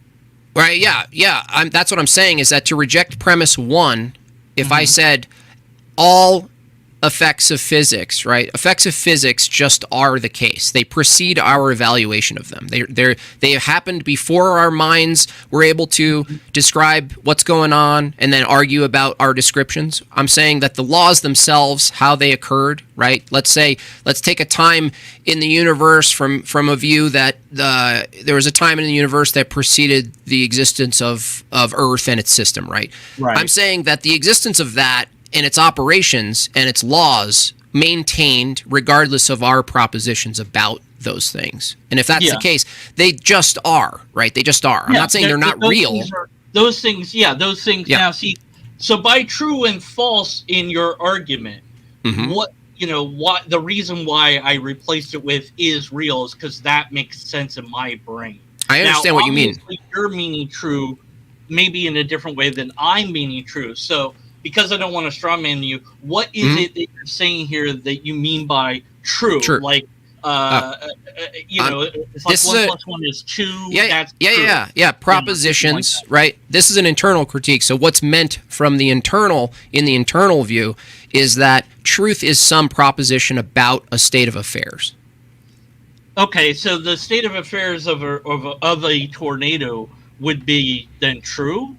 No. In this view, a state of affairs, just as it is, waiting to be described in a certain way, it just is. It's just a tornado happening, right? It just exists, yeah, just doing its thing, right? I think that would be a better way to phrase this argument. Maybe. Maybe it was just too wordy.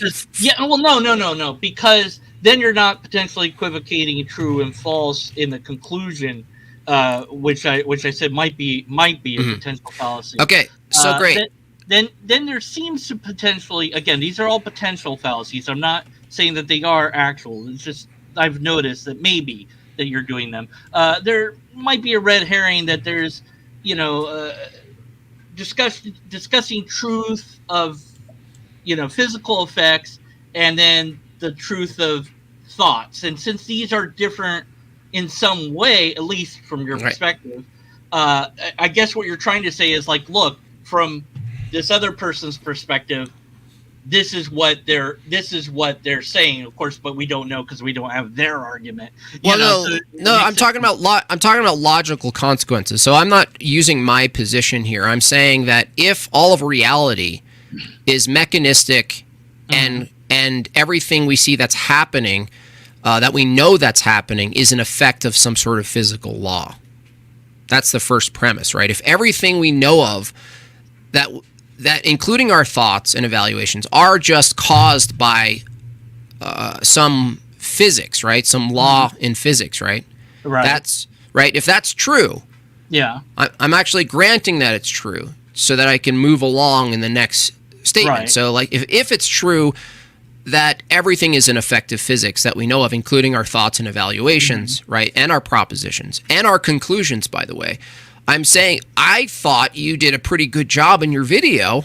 If you want me to play it again, you said holy shit, not those terms, but essentially, oh my god, or something. You said accurately, D-man. If that was true, that's insane. That means your own argument is a determined effect, and we have no control over it. We'll get into that in a moment, because I think that the whole thing hinges upon the conflation of truth and falsity, combining and conjoining those ideas with the properties of physics that you're saying, look, here's an effect. That's just real. Like, there is a tornado there.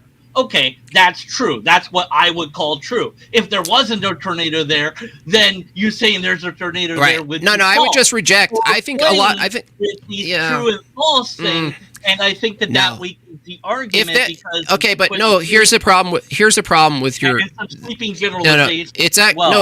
Listen, D-man. It's actually you're doing category error. Listen. You're going to make a problem for yourself if you equate what's true and what's just real, right? Because that means whatever you determine is real, right? You don't have to actually make a proposition. It's just self-evidently. That's what I'm saying. No, I'm saying to conflate what's real and true. I'm actually making the distinction in my internal critique. You're not, is that because your equivocation of true and false on the first premise. Okay, I understand what you're saying. The conclusion. No, I understand. Yeah, no. From the materialist view, it really isn't a difference between what they call real and a truth claim, because a truth claim is just another effect of physics. So in their sense, in their view, yeah, it's just real, right? Yeah, that would be equal to what is true. Then. Right, I know from that view. However, if that was the case, it's true that there's a tornado using that example. I know, but then you don't really believe that. Then you don't really believe that. No, because it's a true effect. It's really there. No. That's appealing to your evaluation, which can't be, by your own standard, can't be also just an effect. Otherwise, it's useless because it's just another effect. You already said this in your video. No, but see, that what you're doing is based on the equivocation that I'm trying to point out that makes your argument potentially flawed. if it is true that there is an equivocation going on here. And it sounds to me like I'm correct in my analysis that there is indeed an equivocation because you're playing with the terms true and false. In premise 1, they refer to the objective truth of physical effects, but in the conclusion, they refer to something different, which is thoughts, evaluations, and propositions. That means that there's a contradiction in the view of the materialist who holds that there's a contradiction in your argument because you have a logical fallacy, so we have to What's the logical fallacy? Equivocation, as I said. Okay, so what's the two things that are being equivocated? I just explained to you. The argument is conflating equivocating on the term true or false. In premise 1, you're saying objective truth of physical effects. But then in the conclusion, you're referring to the truth of thoughts, evaluations, and propositions. Now, and how... hold on. Those two together, I understand. Hold on. It's not me. No, it's not me. It's the materialist view. It's a consequence. So but you I just don't know that it's a materialist view. No, is it a consequence of strict materialism? No. Hold on. Listen. Just answer a question. No. Listen. I'm asking you I'm asking you a question. Hey, D-Man, I'm asking you a question from your understanding of materialism, right? Is it the case that evaluations, thoughts, propositions are also material effects of causes? I'm not sure. I think that's right. I'm not a materialist. Okay. I don't know. So, but great. But my point is twofold. One, you're not analyzing an actual argument. Now, maybe you are. Maybe you are. Maybe this has been an argument. I'm not analyzing an argument, dude. Right. I'm doing. Exactly. I know, dude. D-Man.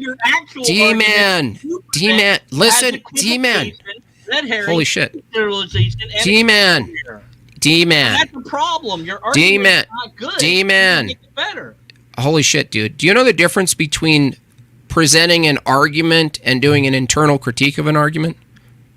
Do you? Yes. I mean, you seem to be very confused about a lot of words while you were that doesn't answer my question. Do you understand the difference between an argument, like making an argument from my position? What does that have to do with anything? What it has to do with is that the argument I presented isn't. Oh my God! Are you gonna let me answer or not? Perhaps. Do you have equivocation in P1? Do I have equivocation? No. Yes. I'm making I'm presenting an internal critique. You haven't told me how it's inconsistent. But it's not an internal critique. Yes, it is. It's not a critique of anything because it sure you're is. Making up the argument to make the critique against. No, I'm presenting the view that premise 1, everything we know of is an effect of physics. Right. Is that true from the materialist view or not? Yes, it's true. It is true. I have no idea. It is. It is. Okay, well, you'd have to demonstrate that. You have to show that. Demonstrate that the materialist believes that everything is just material and actions of things? You would have to. I have to demonstrate that that's what materialism is? Yes. Okay. It's not that hard. Okay. It's not. I'm not asking for anything unreasonable here. I'm just trying to make your argument better. And it seems that you kind of agree that the argument as written is not very good. I think. Listen, you keep saying that. Hold on. One thing at a time, buddy. One thing at a time. Here we go. Let's bring this up for you, just so you get a sense. Okay. Can you read that for me? Let's see. Where are you getting this from? From the internet on the philosophy of materialism.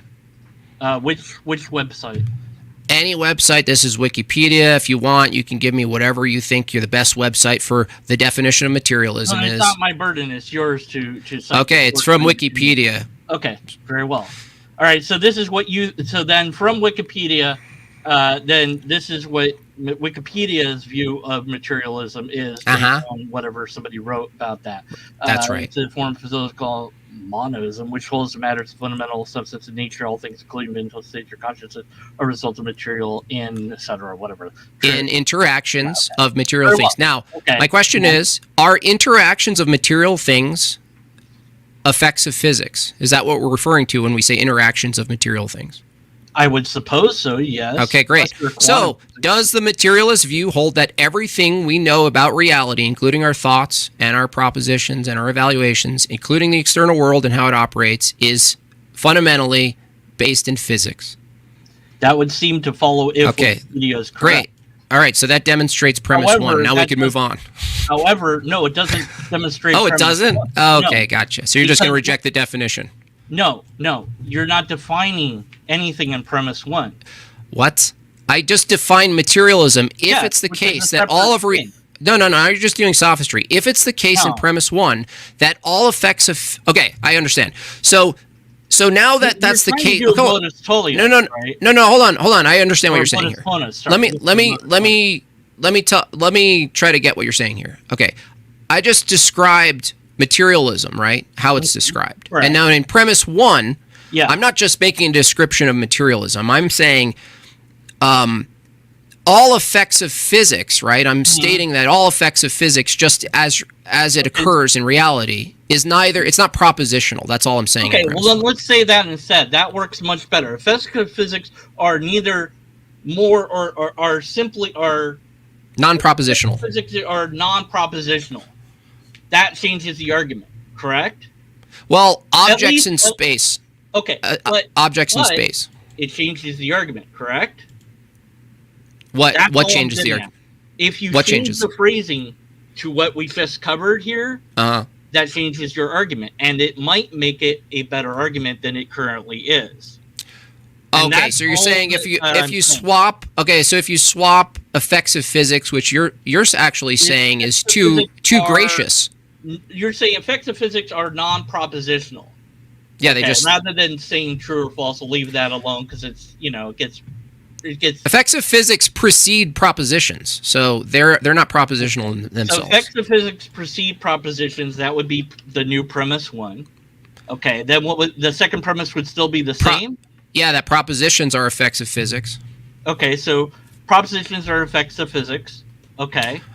Effects of physics. And then propositions are what then? What would be the conclusion then? Well, propositions, if they're effects of physics, then they're completely dictated by previous matter in motion and states of affairs. And that's it. That would be your conclusion. Yeah, that's not the conclusion. Right. No, hold on. That's not the That's not the conclusion I just said. Oh, okay. If proposition, dude, I understand we're doing it right now for your sake. Most people understand what's going on here.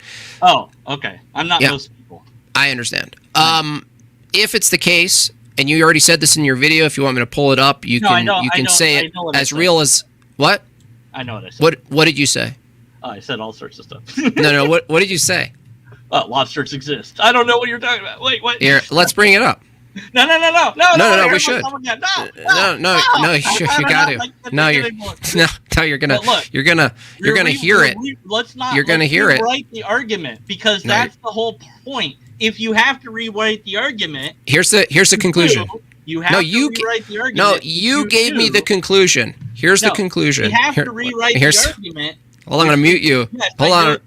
Okay. I'm gonna mute you if you don't. I gotta play you. I'm gonna mute you so you can talk. Okay. No. I know what I said already. What did you say? What did you say? You're talking about the paradox, right? If the argument is true, it's also false. Well, no. That means if that's the case, then that propositions themselves are neither true or false. It's impossible to know because they're just determined effects of physics. But you're wrong about that. How am I wrong? Because that means you're wrong. The word truth means is what you are equivocating here.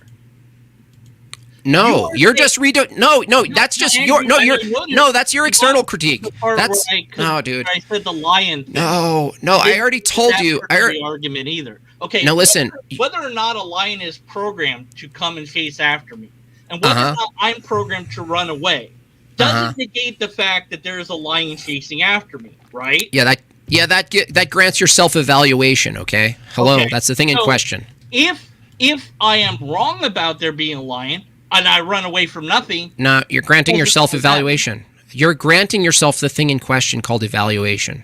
I'm granting the evaluation of reality. Yes. Yep. I don't know what. What? You're granting yourself some independent stance that's privileged about reality. What do you mean by that?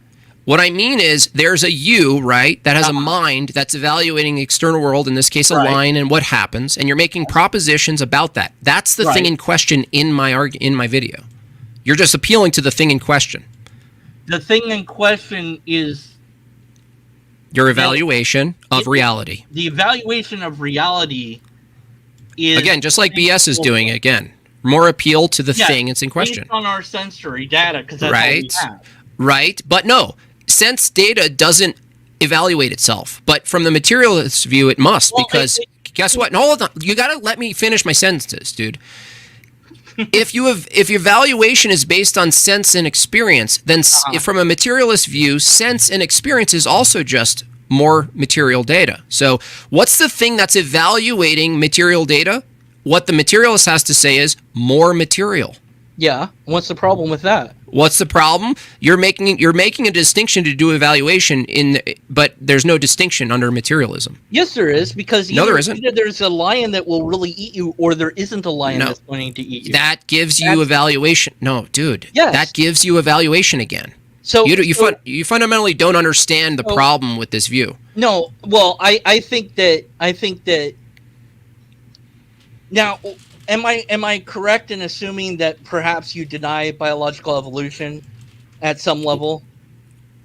Yeah, at a macro level, I do. At a macro level, right? Macro and micro are the same thing. So if you accept one, you accept the other. But no, that's not true. That's a composition fallacy. No, don't smuggle in nonsense. I can refute that right now. I can refute it right now. No, it's not scientifically true. Oh, I didn't know there was that science produces truth. I thought it produces theories. As I heard earlier. Oh, here we go. Here we go with the poisoning the well. Here we go. Okay, we see where you're going. The Earth is. How old do you think the Earth is? I have no idea. You don't know? No. I mean, I thought it was scientifically determined. When you go I don't know. That's what you say. How did you determine it? Okay, so you don't. No. How did you? No. Right, I asked you. Okay. How did you determine? No. Oh, you're gonna skip that part. The verification on your side, right? You don't know. Okay. Do you know? That's fine. Do you know? Yeah. Well, I would look up on Google and say. Oh, you're gonna look it up on Google. Yeah. Great epistemic system. Right. Great. Well, it's great. Yes, that's great. I know. You don't look. I'm just trying to find out Googled what you believe. What do you believe? I believe what Google tells me, obviously, and that's fair enough from your view. What do you believe? I just told you that Google is the foundation of knowledge. But okay, look. If we're gonna play these silly games, you brought in the games, dude. No. You just made an affirmative on the age of the Earth, and I asked you how you determined it, and you said Google. You what the age of the Earth is? You said. I said I don't know. That's a fair answer. Do you? Just accept what science says on the matter. Do you know that? Do I know that science? Or do you just accept it? Agreement of it. I think that it's true that science has an agreement of it. And you accept I don't know why that would be wrong. I mean, it might be. Well, of vast conspiracy that science hasn't actually agreed. Stop babbling. The Earth is 4. Dude, stop babbling for a second. 4 billion years old. Listen. Whether you know that science. Stop interrupting me. Stop interrupting. Okay. Yeah, I don't fuck with that. There's a threshold in which they become completely dishonest and they spurg and they don't. The guy just said, "Hey, do you know the age of the Earth?" I said, "I have no fucking idea." Oh, you don't know the age of the Earth? Do you? Do you? Because you're scoffing at the fact that I'm just holding an honest answer. I really don't have any idea of how to even, pursue such a thing, or how you could verify or falsify. How could you possibly do it? I just fundamentally don't think it's possible. Okay, it's a belief. And his answer when I asked him, "Do you affirm it?" By the way, he smuggled micro and macro as if that's established, and he didn't want to cross-examine that, right? You notice that when you make a positive claim, you're trapped, because someone like me, I'm going to ask you very specific, cutting questions about that claim. And that's the end, because you have to run around. You got to do the runaround after. It's totally dishonest. And interrupt me, and you just got to play defense and obstruction, right? And the answer is I Googled it, and the answer is the science says so. And I said, well, no, we're not talking about what the science says. We're talking about how you know something. Now, whether you know science says something is different than whether we know what science says is true, and you're trying to make those identical in your argument. This is stupid. But we gave him enough. Shout out to Deconverted Man. I went until he went sour. Poisoning the well, pre-sup, all this stuff. That's not what we're talking about. We're talking about, first, the materialistic view. And second, you went to evolution. I said I make a distinction between micro adaptation at a local level among populations or individual organisms, and the jump to, which, by the way, did you hear him? He said, it's if you accept micro, you accept macro. No, that's just a composition fallacy. Oh, Colin wants to join the call? Okay. Here we go. But he did pretty good up until that point. It's just that once you make a claim and then the person you're talking to goes, wait a second, how did you verify the age of the Earth? How did you verify the age of the moon? How did you verify it? I didn't ask how you came to believe it. I asked how you verified it. It's a different question. Science? He says science. Okay. Yeah, all right, I'm back. Okay. All right. Hold on a second. Yes, hold on. yes, Hold on. sure. Shh. Hold on a second. You enough. You said science. Back in. Yeah. No, I didn't read the insults. I read science. Come on. I didn't.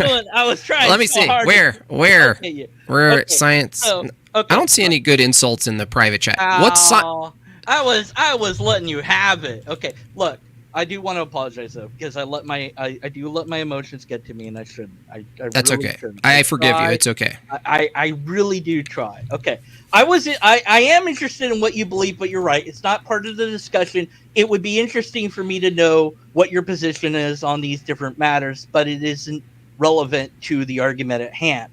What is relevant to the argument at hand is that first premise. I think it needs to be reworded. Now, I think you're willing perhaps to do that if we can just stave off our desire to knock each other down with words. Okay.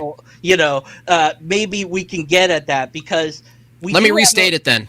Yeah. I understand what you're saying. You said you didn't need that many words to say it, but premise one, objects in space. Now, I'm not asking what you determine is true and making true and real equal. I'm saying if someone holds the position that for something to be true or false, it needs to be a proposition that describes something. I'm not asking for your view on real and truth being identical. But someone who holds a position that propositions are necessary for truth, which are most people, by the way, I've engaged with, okay? Yeah. The atheists. Okay, so if the premise one is objects in space are neither true or false. Objects in space are neither just not just space out there. I'm saying in space, occupying space itself. Objects. See, I still think that it'd be better if we could get away from true or false, because I think that there's going to be confusion with that later. Okay, objects in space are not propositional. Okay, objects in space are not propositional. That sounds better. Okay. Truth requires propositions. Objects in space are. I'm sorry I did that repeating thing. That was very. It's okay. No, I do have anger issues, and it's come up before. So do I. I do apologize for it. I have anger, but it's not an issue. Well, no, it's like it's a mental thing. Seriously, it is. I need to work on it, and it's okay. So I do apologize and withdraw. No worries. It's not a problem. Silliness. I'm hopefully better than that. Objects in space are not propositional. Mm-hmm. Okay. Proposition is a requirement for truth evaluations or truth. Okay, then say again. Sorry. Propositions are a requirement for truth.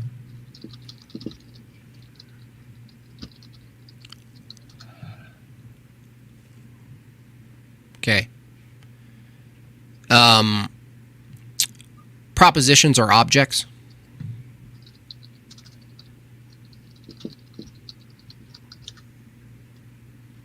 objects are not propositional?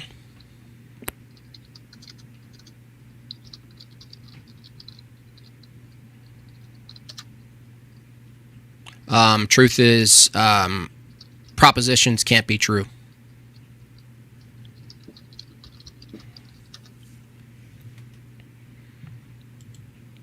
So the forced distinction required is between objects. A materialist holds a position that there's objects in the world, and they also hold the position that propositions themselves are objects. And so the question is, even without an argument, the question for a materialist is, what's the meaningful distinction between object A, a thing in space like a rock or a tree, and object B, a proposition, if both are produced by physics?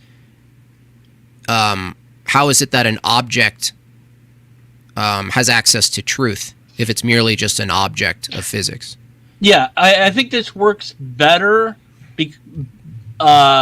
Truth is, if truth are propositions, that suggests the truth is expressed through propositions or statements. But then saying propositions then couldn't be true kind of plays with that. But no, BS. No, listen, the guy commenting. A materialist on this. A materialist, BS. Your BS is saying proposition is not. We're not asking your opinion, okay, or mine, or D-man's here. We're looking at what must be true if materialism is true, if physicalism is true. A proposition itself must be an object. Now, the best you can do to get out of that is to say, no, it's a property. It's an emergent property of the object called the brain, right? Well, no, to point to an emergent property, you're going to have to still point to what you're referring to, right? The reason why I brought up evolution and all that, it's kind of how it is, we have selected over time the ability to process real enough information so that we don't die in the wild, so like I said, with the lion coming after you, whether it's programmed into me that I need to run or not doesn't negate that there is or isn't a lion coming after me. And if my life depends on it, then I would say that evolution would weed out the times that kills us. Now it doesn't always. There's some ideas and beliefs that we carry that don't kill us. I talked about this later in the video that you didn't show, but there are beliefs that are benign that you can hold that don't matter. You can believe the earth is flat. You can believe in precept. You can believe in all sorts of stuff. It doesn't really matter because it's not going to kill you to believe that. Here, I have a different question. I understand, but here's a question. Well, here's another. I understand. Okay, dude. Here's another question though for that. Is it the case that you can hold a false belief and it helps you survive? I'm not sure. It might be. It could be. Yeah. A false belief could help you survive within a community. So I mean, in that sense, I guess we should really be skeptics then, and not be believers. Well, no. In that case, you'd actually be a skeptic, but you also, if you argued the necessity of a view or a belief is given by survival, then you'd actually have to, if you valued survival, you would then value beliefs that produced survival and the passing of genes, which ironically theists in general, specifically Christians and maybe Muslims, really produce and pass on. They're evolutionarily more fit than the atheists as far as correlate, let's say, between belief. So if you valued life and you saw that theism generally, right, even if you thought it was false, actually produced life and preserved life, then you wouldn't really argue against theism from the perspective of, evolution values truth, right? Because, the argument has already been handled, right? I see what you're saying. Unfortunately for me, I value what is real, what is true, over whether or not it helps the species to survive or not. So I don't care if it wipes us out. Whatever is real, whatever the true nature of reality is, that's what I want to know. If it kills us all because we know it, okay, well, sucks to be us, but I want to know the truth. I want to know what's real. Right. I don't want to be lied to. I don't want to be deceived. So what's the reason you value the truth then? It's just arbitrary? Well, I think it matters. But if it matters, that requires people exist for mattering to exist. So you're making ethical... Right, I exist. At least as I exist, it matters to me. So does it matter that we ought to exist? It might matter. Well, it matters to some extent. Sure, it matters. Does it matter to you that we continue to exist? That we as humans continue to exist? I would like us to. I don't know how. So it does matter. But I value truth more than that. Okay, so is existing a prerequisite for valuing truth? Is existing a prerequisite for valuing truth? Yes, because you have to exist to value anything. So, you're saying that in order to hold truth, you have to also hold existing the same level as truth. That's interesting. Yeah, that's an interesting way to think about it. Huh. Thank you. That is an interesting way to evaluate that. I think I should say then, I value truth and existing equally then. Yeah. That is good, Now, why can't us skeptics, atheists, whatever you want to call us, and believers, why can't we find things like that we can just agree on? And people in chat and everything like that, and I understand, how it goes, and I understand the whole, this isn't a contest. That's not how I look at it. This isn't about pwning somebody or being pwned. If I'm wrong, that's fine. I learned something new. And if you're wrong, then you learn something new, and that's a good thing. It shouldn't be about us trying to... I know sometimes it does take that form where we take each other down and use insults, and that's letting our emotions get the best of us, perhaps. I wish, myself included, we could just use logic and reason more often to evaluate reality and get to the true... whatever the true nature of reality is. Now, now for you as a believer, you believe in some sort of other realm that exists out there that you have a label for, and I don't have a way to examine that realm that I know of. And from an empirical standard, correct? Well, I mean, that's the only thing I know of that works. Sure. Okay, but here's how that. System, okay, here's why it's inconsistent, though. You've already stated something inconsistent with your own view. Now, what works assumes that this assumes metaphysics, right? To determine what works, right? You're already outside of the bounds descriptively of what reality is as just mere descriptions of hard material, right? Matter and motion. What works is actually given by, well, now you're making an assessment of utility.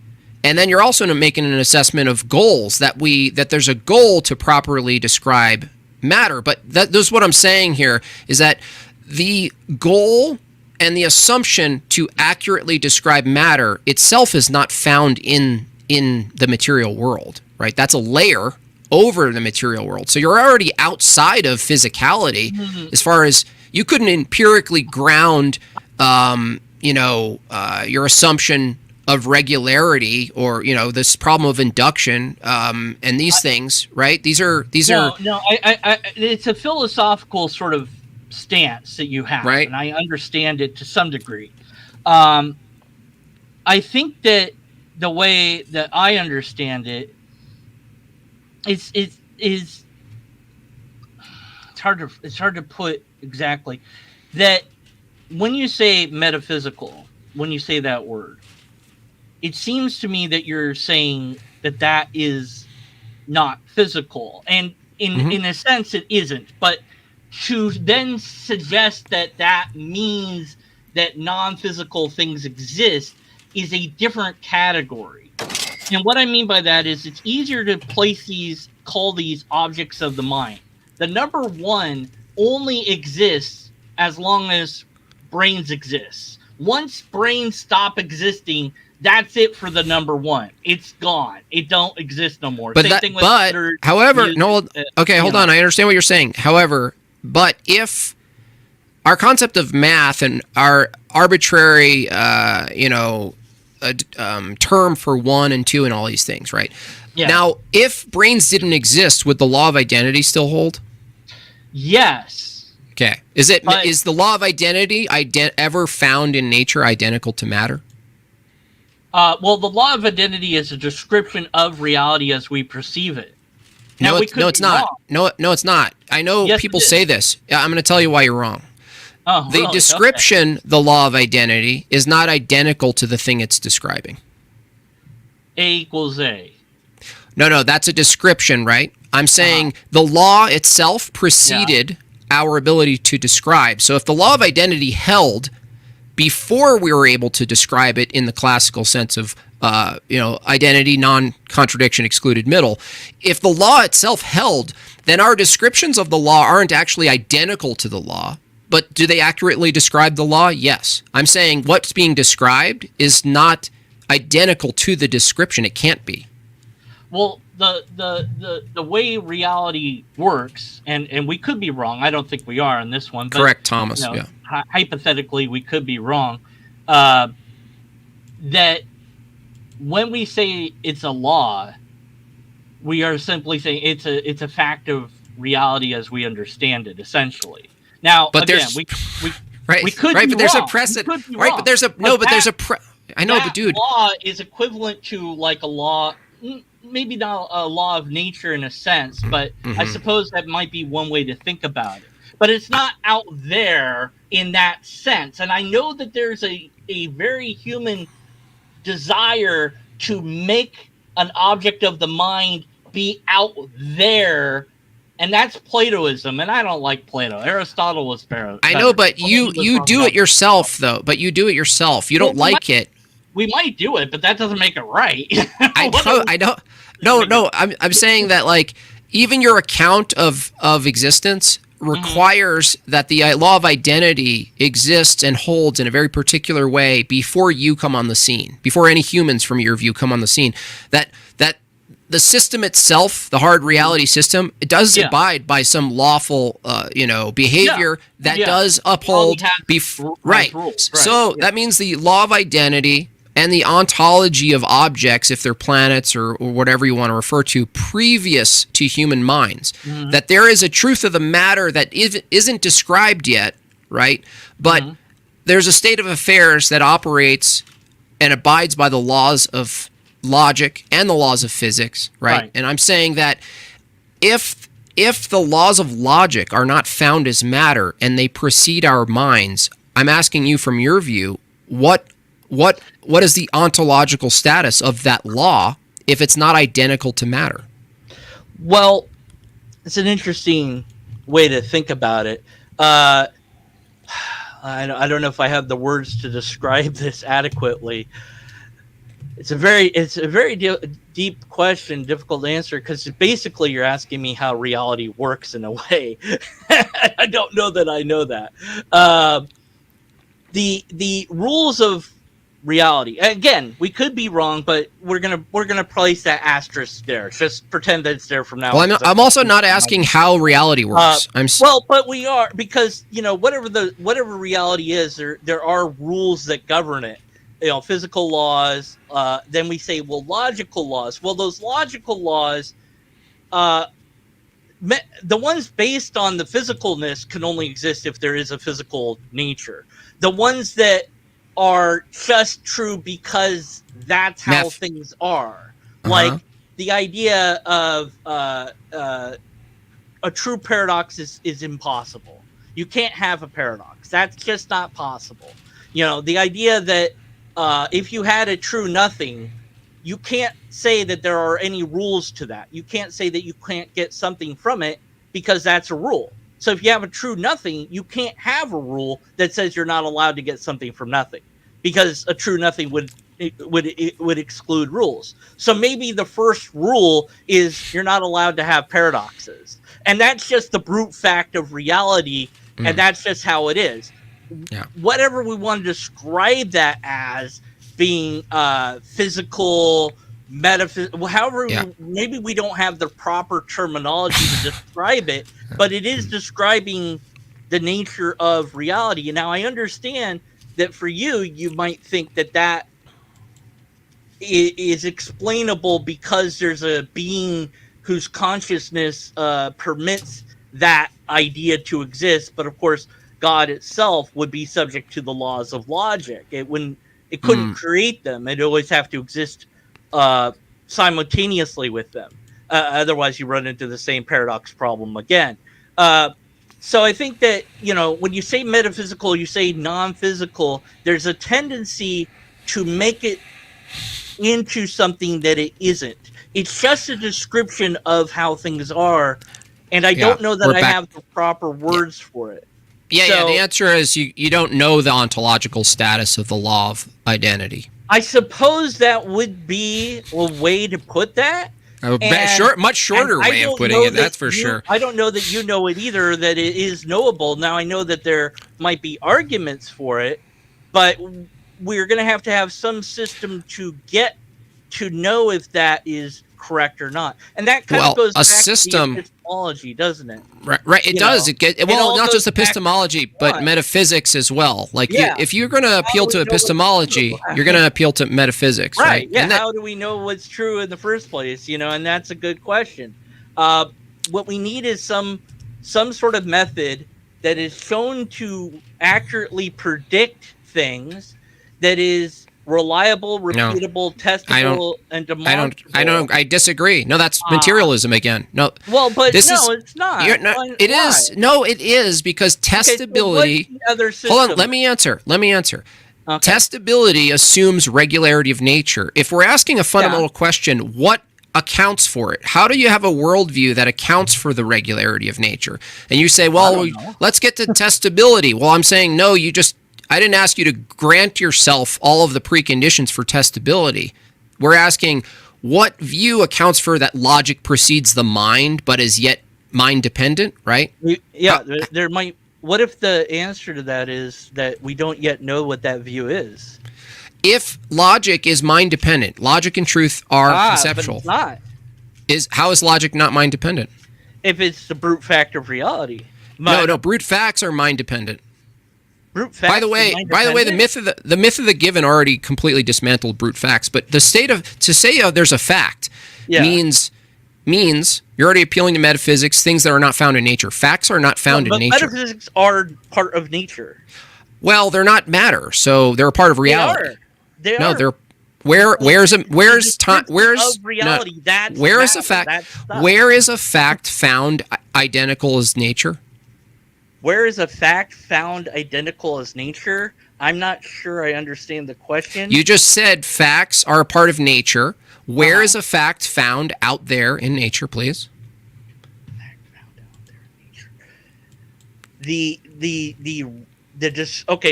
You're just asking me to describe the word, right? No, I'm asking you. You said these things are found in nature. Yeah, and they're natural. Reality. You said metaphysics is nature. You said that's nature. That's the true nature of reality. Where is a fact found in nature? It is found in that we can that we observe that it's true. I'm not sure how to put that. We find that A equals A is actually the So just case. by asserting it that it exists, I'm asking you, where is a fact found in nature? Do you think inches exist? Inches are arbitrary made-up constructs that we humans made. So they exist in that sense. Okay, are they found in nature? No. Okay, but they exist. They exist in our mind, yes. Okay, so if there are things that exist, then they don't exist empirically. You agree with my view that reality itself is composed of things that are material and non-material things. And we say they exist, but not in the same way. So we grant ourselves, okay, well, there's at least... Okay, the non-material in the sense that you're using is, I think, a very human desire to anthropomorphize things. That's not an argument. You're just psychologizing. Why do you do that? You're just psychologizing. No, that's fallacious. Do that? Do what? Why? What you just did there. Why did you do that? Do what? Where you're like, you're just doing that thing that you guys do. You're psychologizing. It's not an argument. You're just attributing intent. I'm trying to understand, and you're trying to understand reality, right?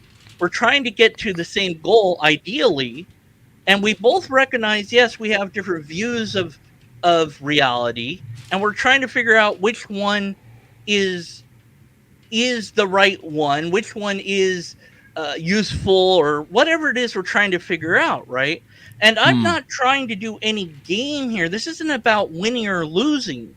And I know that there's a part of you that you know, that emotional part, just like me. You're doing therapy. You sound like a woman right now. Like, can we just focus? Stop doing the. What are you doing? That's what. Am I sitting on a couch right? Do you have a notebook and a couch? Why are you doing that? Why are you getting defensive? Why do you think you're doing that? No, I'm offensive. I'm not on defense. But why? Is it because are your ideas something that you can be wrong about? Which ideas? Because I can be wrong about all my ideas, right? Can you be wrong about God, right? No, I don't think I could be, because if the argument is being right or wrong requires something that's a beyond your own mind and arbitrary descriptions of things, if that thing is in fact, hold on, if it's the case that God is, you have to grant this, if it's the case that God is the precondition for being right or wrong about anything. Now, if that's the condition, right, is it possible that I could be wrong about that? Yeah. Because you could be wrong about the idea that you're saying. No. If it's the case that God is the precondition for being right or wrong about anything, for truth even being possible, for an intelligible universe and all these things. If that's the case, asking someone if they could be right or wrong about it, right? Yeah. No, not if it's the case, right? Not if it's the case. Yeah, there's the precept, right? I got it. I know. Now everyone has a precept though, because you're assuming that being right or wrong is possible. Dude, don't tell me what I'm assuming. Please. I'm going to tell you what you're assuming. Oh, you're assuming. Yes, you are. Do not tell me what I'm assuming. Okay, I'll just be right about it by asking. Do you assume that being right or wrong is possible? I know that being right or wrong is possible. I don't. Oh, you know it. Yes. Okay, so you know that. How do you know that being right or wrong is possible? I'm very glad you asked. The lobsterist. Are you assuming anything? No, the lobsterist. You. I'm sorry, you haven't heard of the lobsterist, obviously. What? The lobsterist. So a segue. The lobsterist. No, it's the lobsterist. You've never heard of the lobsterist? This is, oh man, I'm sorry you haven't heard about this. I do have a link. You can share it with people. This is very fascinating stuff. This proves everything, actually, if you read it. And it's been told to me in such a way that I can know that it's true. You're doing I see what you're doing. Yeah. I'm doing precept back on you. Yeah, let's do it. Because, you don't want to have a conversation. You want to win. I asked you if you assume anything. You couldn't answer. You went. Yeah. Do you assume anything? We all assume things, don't we? Okay. So to assume you said you know that being right or wrong is possible, right? Yes, of course. Okay. Is there anything you assume to know that being right and wrong is possible? Possibly, I don't know. Do you assume the laws of logic? Do you assume the laws of logic hold? Yes, I would. So you're presupposing the laws of logic. Do you presuppose that the regularity in nature will maintain tomorrow? I have no idea about that. I hope so. So you assume it. Yeah. So you suppose that it will. Well, that's not presuppositionalism. You don't presuppose before you test. Yeah, I know that the regularity will maintain. The precept argument is. So you just don't want to admit that you have your own presuppositions, right? You have your own presuppositions. Presuppositionals or not, it's not the same as having a presuppositional argument. Yes, it is. If you make an argument for your presuppositions, it becomes. If I ask you, how do you account for your presuppositions, right? How do you defend your presuppositions? You're going to either make an argument, or what most of you do is say, I accept brute fact, right? Yeah. And that's nonsense. I think that we do, but you and I both agree that you have, some sort of, well, that might be a green screen behind you, but you have a background with many drawn figures, and I'm guessing you drew those, and that's pretty cool that you draw that. Thanks. Yeah, you did mention that I get to be an icon. I would say, please make me a lobster or lobster adjacent. Will do. Put my head on the lobster. I don't care as long as it involves a lobster. That's the key part. Here, I have a question from Gary Skinner here. So, does materialism basically reduce to the same thing as a spiritual, all is one type of philosophy? Yes, that's why spiritualism, this sort of monistic approach to all is one, brother, all is one, bro. Everything's right, everything's good and perfect kind of view. When you push the spiritualist who's vague and new agey on their epistemology, right? Both myself and D-Man would probably do it in our various ways.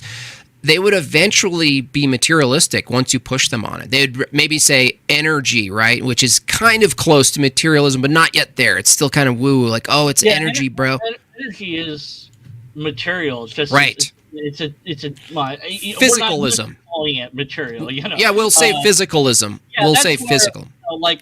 When a theist says something like God isn't material, I'm like, well, what's God made out of? And they say, well, that's a silly question. It's not made out of anything. And I'm like, well, how does that work? I don't understand how something could not be made out of anything.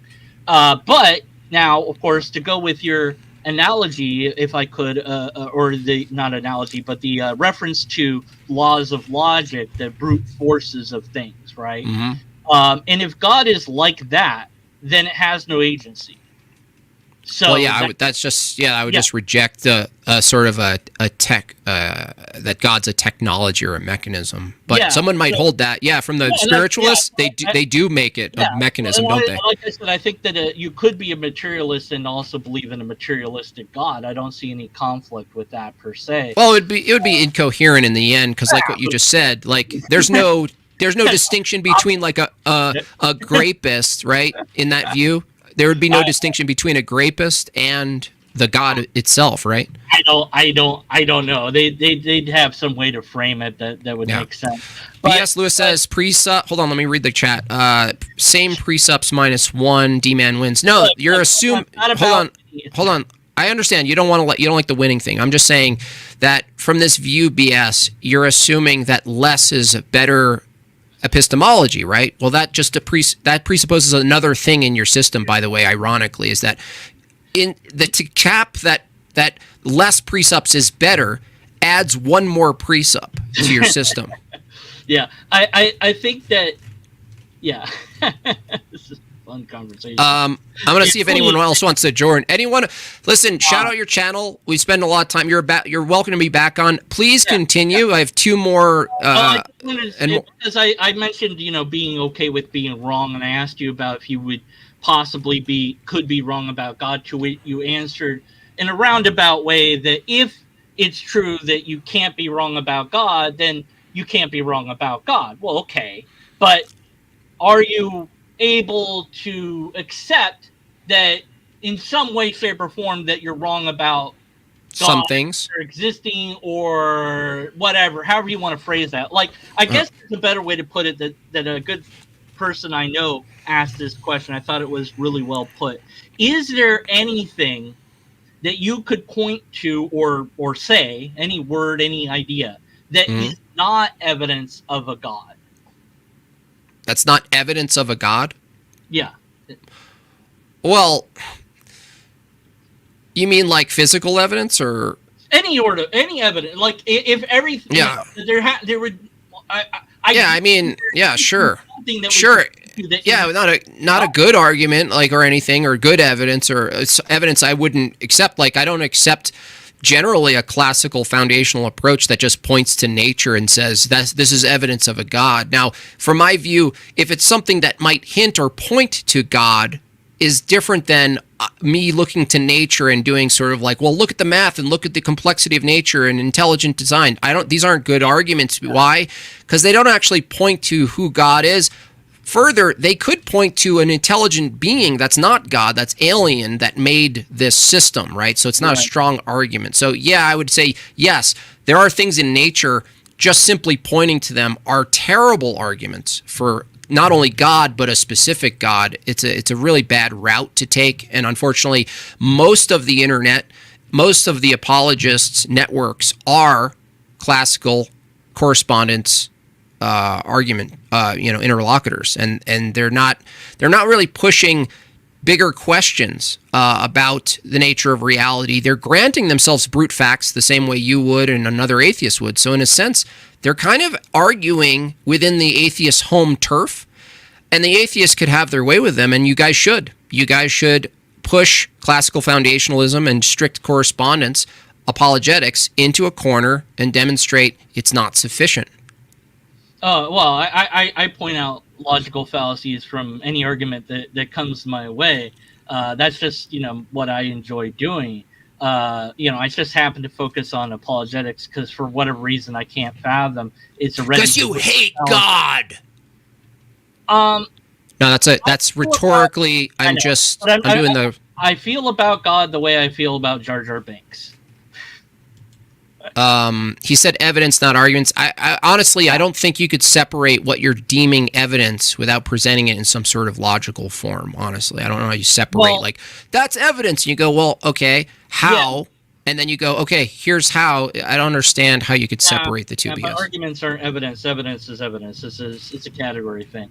But yeah, I think that hopefully what I would love to see is a redo of your first video where you fix your argument as we walk through and you present the best version of the argument. Maybe just do that, nothing else. Don't just show me the argument so I can analyze it for logical fallacies, and if there are any, I'll let you know.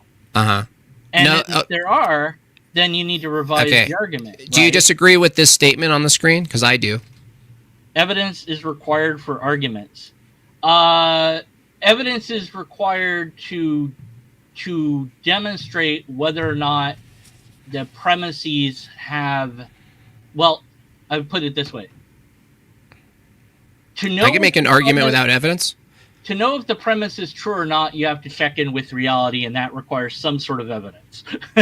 Can you make a philosophical argument and not appeal to physical evidence? Of course you can. If you're doing abstract, yes. Yeah, any argument. Can you make an argument without pointing to some sort of evidence? Because the evidence assumes any argument that exists is some sort of evidential argument or evidence-based or empirical. That's just not true. Well, I guess we disagree there, but that's okay. But you could. But no, I could just demonstrate it right now that you could make an argument that doesn't require physicality or evidence. If I make the statement, math is a form of doing logic. In a sense, it's argumentative. You could say that you can argue for mathematical theorems and not place them onto hard reality for them to be true. I have no idea. I'm not a mathematician, so I wouldn't even know what to say to that. You could make an argument. Okay, hold on. Let's do it this way. Can you make an argument that demonstrates a contradiction and you're not pointing to anything as physical? Like just using A or P and not P? Yeah, that's what I said. Abstract, yes. You can so you don't need evidence, yeah. So it's an end of his position. To find out if there's a flaw, a logical fallacy, then you need evidence. See, abstract, you're never going to find out if there is a fallacy. No. You don't point to evidence to determine if something's a contradiction. No. A fallacy. Or a contradiction is fallacious. Okay, you can't identify informal fallacies in an abstract argument. And the formatting would be wrecked, and then that's something different. But if you're looking at an abstract argument, you can't find out any fallacy that's an informal one at any rate, because, well, you can't do it. It's not how that works. You could say A is B, B is C, therefore A is C. Great, but until you make those things into real things, you can't know if there is any flaw in what you're actually saying. So there's a difference there. We'll just have to disagree on that. I think you can do mathematical truths and determine contradictions in those senses without doing you can make syllogisms without any sort of pointing to empirical data. You can just do syllogisms logically. To identify a logical fallacy, you have to check in with reality, right? No. really, why? Oh, it's a part of my show. Okay. Yeah. It's not personal, dude. I know. It's like, come on, really? Seriously? What? I do it every stream. Yeah, well, okay. Yeah. But then again, I'm not getting paid for what I do, so, you know. Well, you're getting paid in a sense. I guess. There's probably a couple of people who followed you, and then that's value. It's not money, but there's some value there, and you could, you know. But if I could just be a pre-supper like you, I could make. You are a pre-supper. Oh, okay. All right. Cool. Yeah. All right. Well, but my argument is, of course, based on lobsters. So I know. Just like the spaghetti monster, the meme. I get it, but no. Well, look. Yeah, I get it. You kind of almost have it. The spaghetti monster is in the lobsterist, but it's eaten by the lobster. What do we know about lobster? What do we know about lobster? Well, it's all on the lobsterist. You'll have to read it. And once you read it, you'll understand. I dare you to debunk the lobsterist. I would love that. No one has done it. No one has even tried. Okay, I'm done anyways. All right, this has been an interesting conversation. I'd like to know more about your personal beliefs. I have the feeling maybe if we were off air, we could have that legitimate conversation. There's too off air. Yeah, there's too much. What a pussy. To go.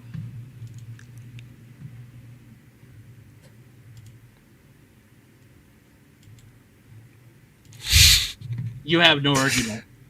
That's true.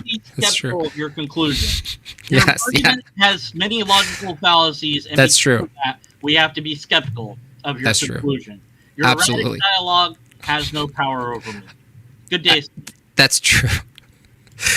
That's true. Shout out to deconverted man, who really is at heart a sensitive man.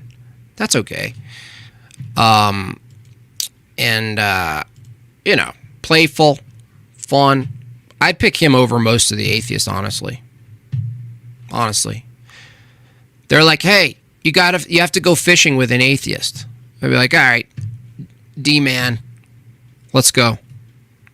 So you can follow D-man over at deconverted man. Okay? Deconverted man. Fun to engage with, right? Where did the other dude go? Where'd he go? Did he run? Is he working?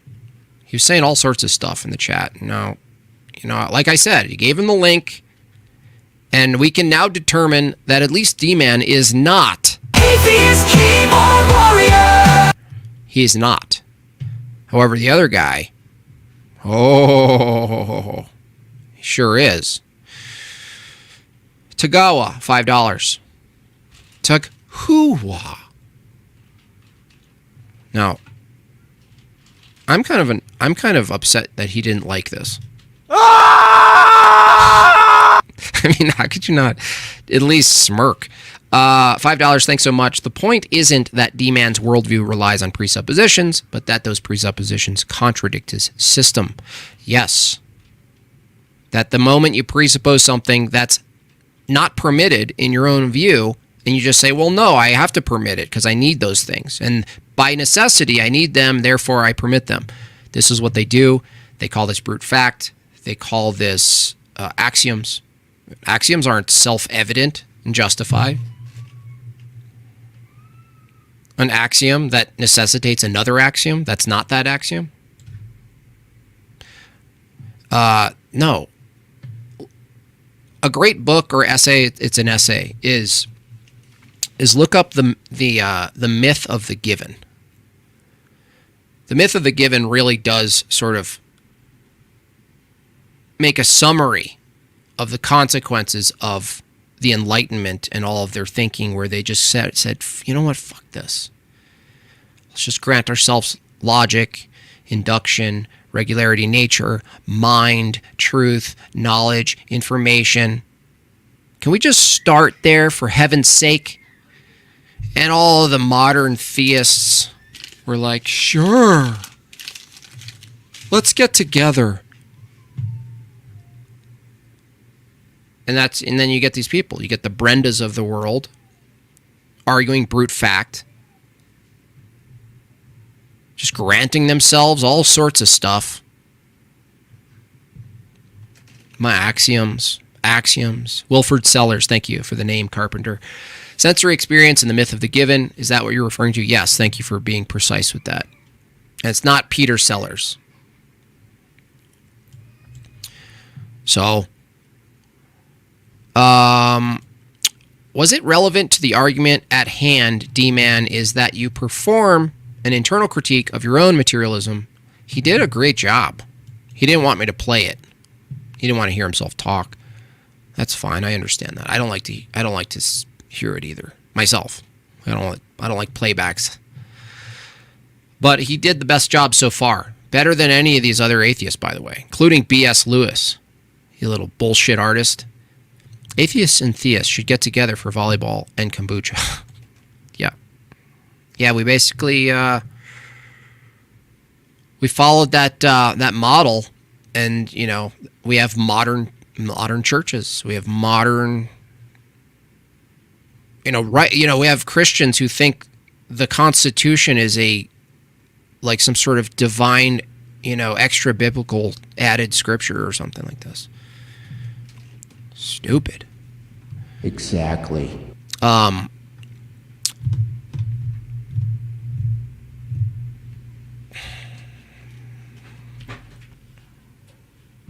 a nice guy. Well, I'm mostly nice. I'm definitely more nicer in person than on the internet. That's for sure. Well, I'm like you, deconverted man. That's why I have these things, by the way. And I recommend you get some, okay? If you think you have anger issues, I recommend getting a little push button thing for your streams, deconverted man. So when you get really mad, instead of yelling and cursing, you just push the button. Or you play someone else getting mad. Yo, listen to the sound of his voice. It's the voice of white supremacy and smugness. It's the voice of oppression. Right? Just let someone else speak for you just for a moment. Let's go over to some Bob chats. Thank you all for your support over there at the Bob chats. Really do appreciate it. Let's take a look. Saw some come in. It's a great way to support the channel. God bless you, Jim. Appreciate these videos, even if the fruit is low-hanging. I got that already. Thanks, Richie. Appreciate that. Sig Guy. JB, please check out the Fluffy Atheist. Husky on YouTube. It's content gold for you. Thank you. I'll do that. The Fluffy Atheists. Thank you so much for that. I'll actually look it up right now. I love these atheist channels. I just love them. I see why they love... Oh, it's 310. See, now this is... Wow. This is, this is 310 subscribers. So this is, I've been criticized for punching down low-hanging fruit. But wow. This is... I might have to just kind of look first before I bring down the hammer.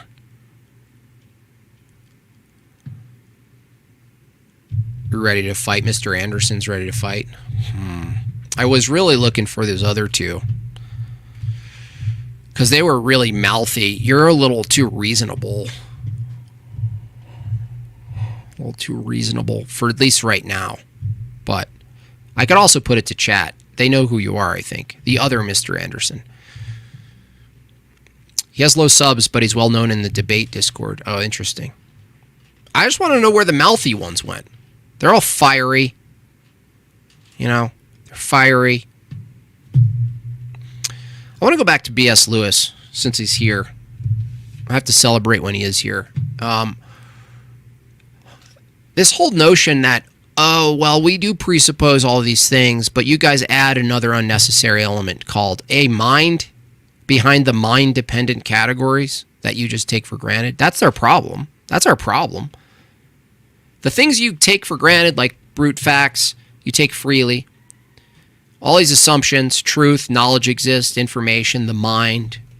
It's, even though it's a product of nature, we take them freely because we can't actually explain how they're products of nature without collapsing our view.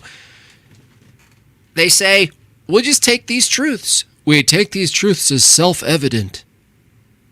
That all men are endowed by evolution.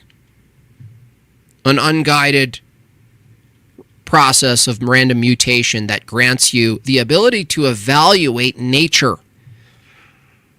It's just nature evaluating itself, bro. It's like God. It's like those Ryan Remembers, right? They do with nature what Ryan Remembers does with God. We're God experiencing himself. That's why it's kind of pagan in a weird sense. It turns nature and the universe into its own sort of deity that naturalism can't really account for what it's produced. It just goes, well, it must have produced it because it's here, which just presupposes naturalism. But then it's basically saying physics evaluates physics. That's interesting. If you really state it concisely, physics is the operation of objects in the world. It's causality, objects moving and doing shit. And then your brain is also just a microcosm of that, happening at a minute, small, microscopic level. But really the category is the same.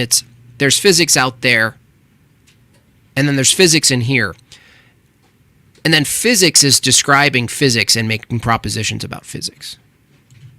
And essentially, if you really get them to bite down, the people who hold this view, the strict physicalists or the materialists, if you reformat the statement, they have to admit, and if you can make them say it, it's even better. Make them say it! You make them say, your physics is wrong. That's what they're saying. The operations of neurons, molecules, and firing in the brain from chemistry and physics, the outcome is wrong. Your physics is wrong.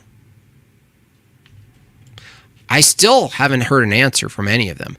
How can physics be right or wrong?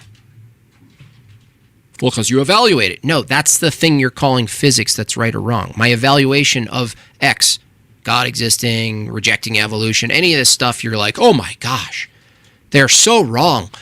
There's no me. Why are you saying that I'm a they? I'm not a they. I'm not a ze, zer, or he, him from that view. I'm an it. It being an object that was produced by nature with no telos. It's just teleological. I'm a function. I erupted out of the ground in a sense. We're all zombies. It's like materialism. Zombies for, materialist. We came from some other thing and we merged and we start pointing and describing things. And yet they are like, well, no, that's true. All that's true. But the thinking part and the propositions is different. We're independent thinkers who have reason. You mean what is this you and I? If you're what you're referring to from your own point of view, which is inescapable, is that you're just another object that's the product of a process. And that your thoughts inside the object you're calling yourself is also just the product of processes in motion. That there is really no distinction between an effect and a cause anyway. Why? Because if you say, that's an effect. That's an effect. Well, how could it be an effect without a previous cause? And how can that thing you're calling a cause not also simultaneously be an effect of a previous cause, and so on and so on? My vicious circle of effects and causes are truer than yours. And they're confused why people are religious? Well, they shouldn't be. Because from their view, they already have the answer. They were determined to be from their physics. Their physics produced what you're calling a theological position or the rejection of a position. And yours too, by the way. I did a comic once. By the way, I do comics for those of you who don't know. Some of you are new here. I do satire. I have 3 books available. One of these days I'm going to do like a fun book drive and go through some of the memes in these books. The one I'm thinking of is, one guy says, we're all just chemicals, matter in motion.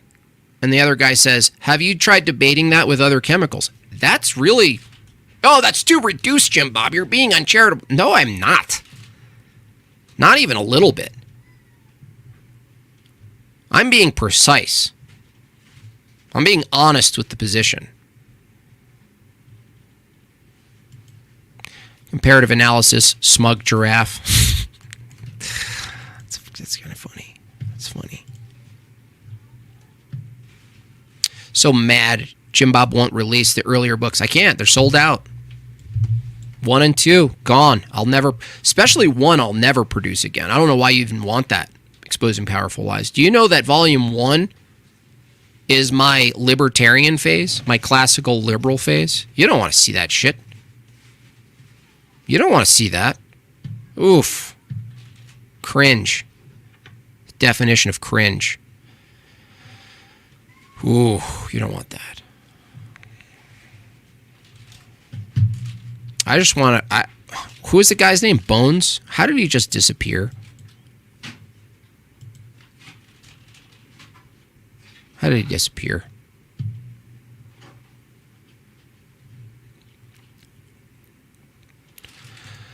Guns, God, and Glory says, in my philosophy, I had a mechanical question for my own mechanical thought that maybe, just maybe, all is preordained, but no intelligence doesn't exist. Intelligence, yeah. Yeah, the machine thing is really interesting. Once you place it properly, that all of reality is a machine from this view, from the physicalist view, I just happen to think it's we can demonstrably demonstrate, as D-Man would say, if you question an atheist on what they think the fundamental of reality is, I'm not sure how they can argue they're not physicalists or naturalists, which has its consequences. Like, I'm not sure how you could. I'm not saying they can't just claim that they're not, or claim some sort of like, well, I take a Platonist view. Like, there are things out there and they're not matter, but I don't know.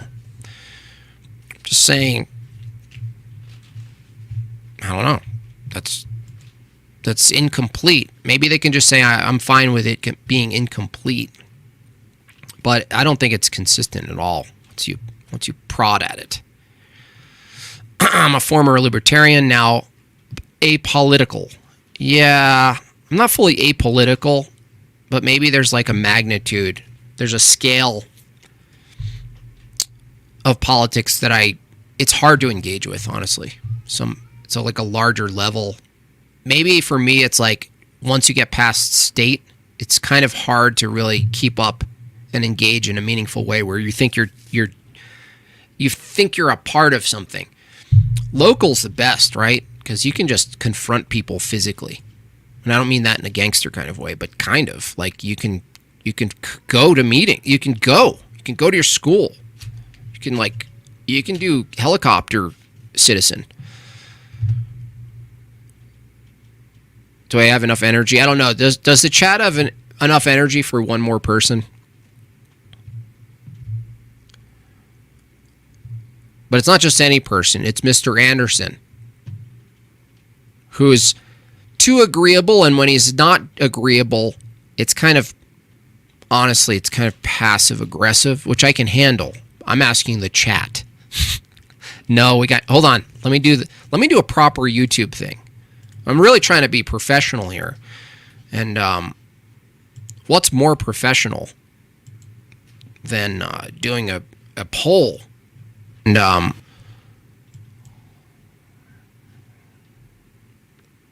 it's going to be yes or no.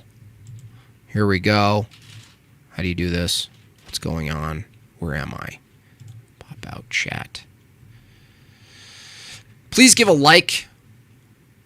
Please give a like. Just pop out of the chat. Just give a like. Help the algorithm. Help more atheists roast me. That's the goal here. We need more atheists. Okay, I'm going to put his name in. Mr. Anderson Simple as that. Should he jump on? Yes or no? It's up to you guys. You guys are the audience. I'm your dancing monkey right now.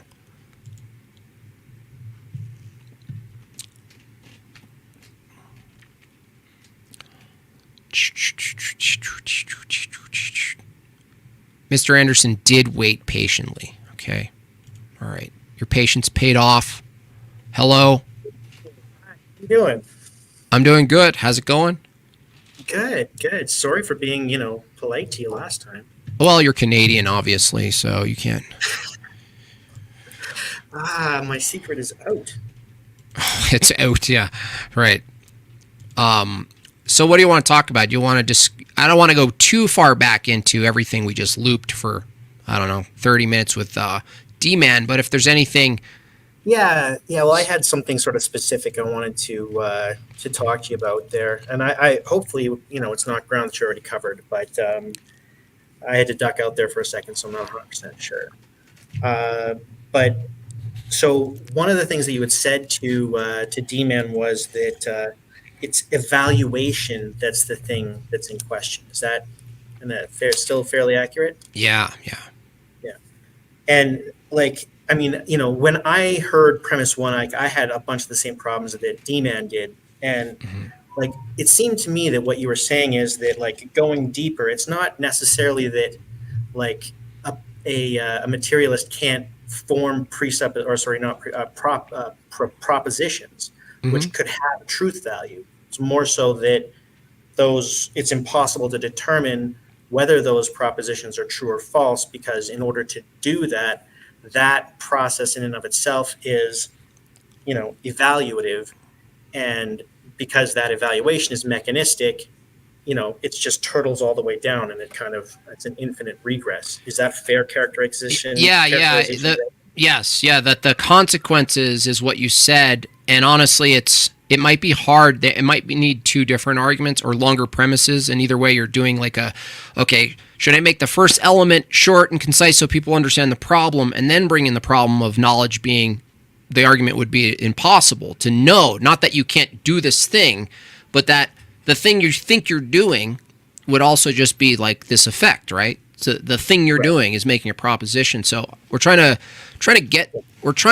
make it concise enough where people understand that we're putting, from a materialist view, they have to kind of put propositions as some sort of objects or combination of items as matter in space. And if they're at the mercy of physics, I'm not asking whether or not you can categorize one as things of physics in the brain and things of physics out there in the world, like tornadoes. People are scoffing like, oh my gosh, you don't know the difference between No, I know the difference. I'm not granting the difference. I'm actually asking, what is categorically different in a meaningful way between the laws of physics causing a phenomenon out there in the world and the same laws in a different context causing effects inside the brain, and you call those thoughts and evaluations? That's the question, right? And what if the answer is simply that there is no hard difference, right? They're both caused by mechanistic interactions of physics, right? And so we think these thoughts, and we come up with truth claims, right?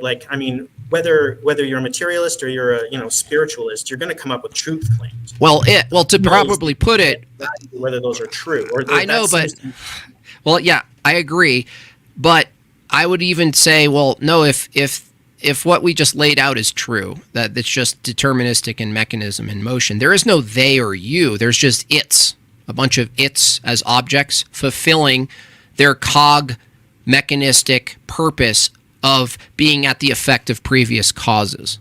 So the moment you say we can do this, we're assuming mind, we're assuming that there's beings and thinkers, but I'm saying that even that's not possible from this view. There's just Is this just a reduction to the objection that there's no such thing as a mind in a materialist?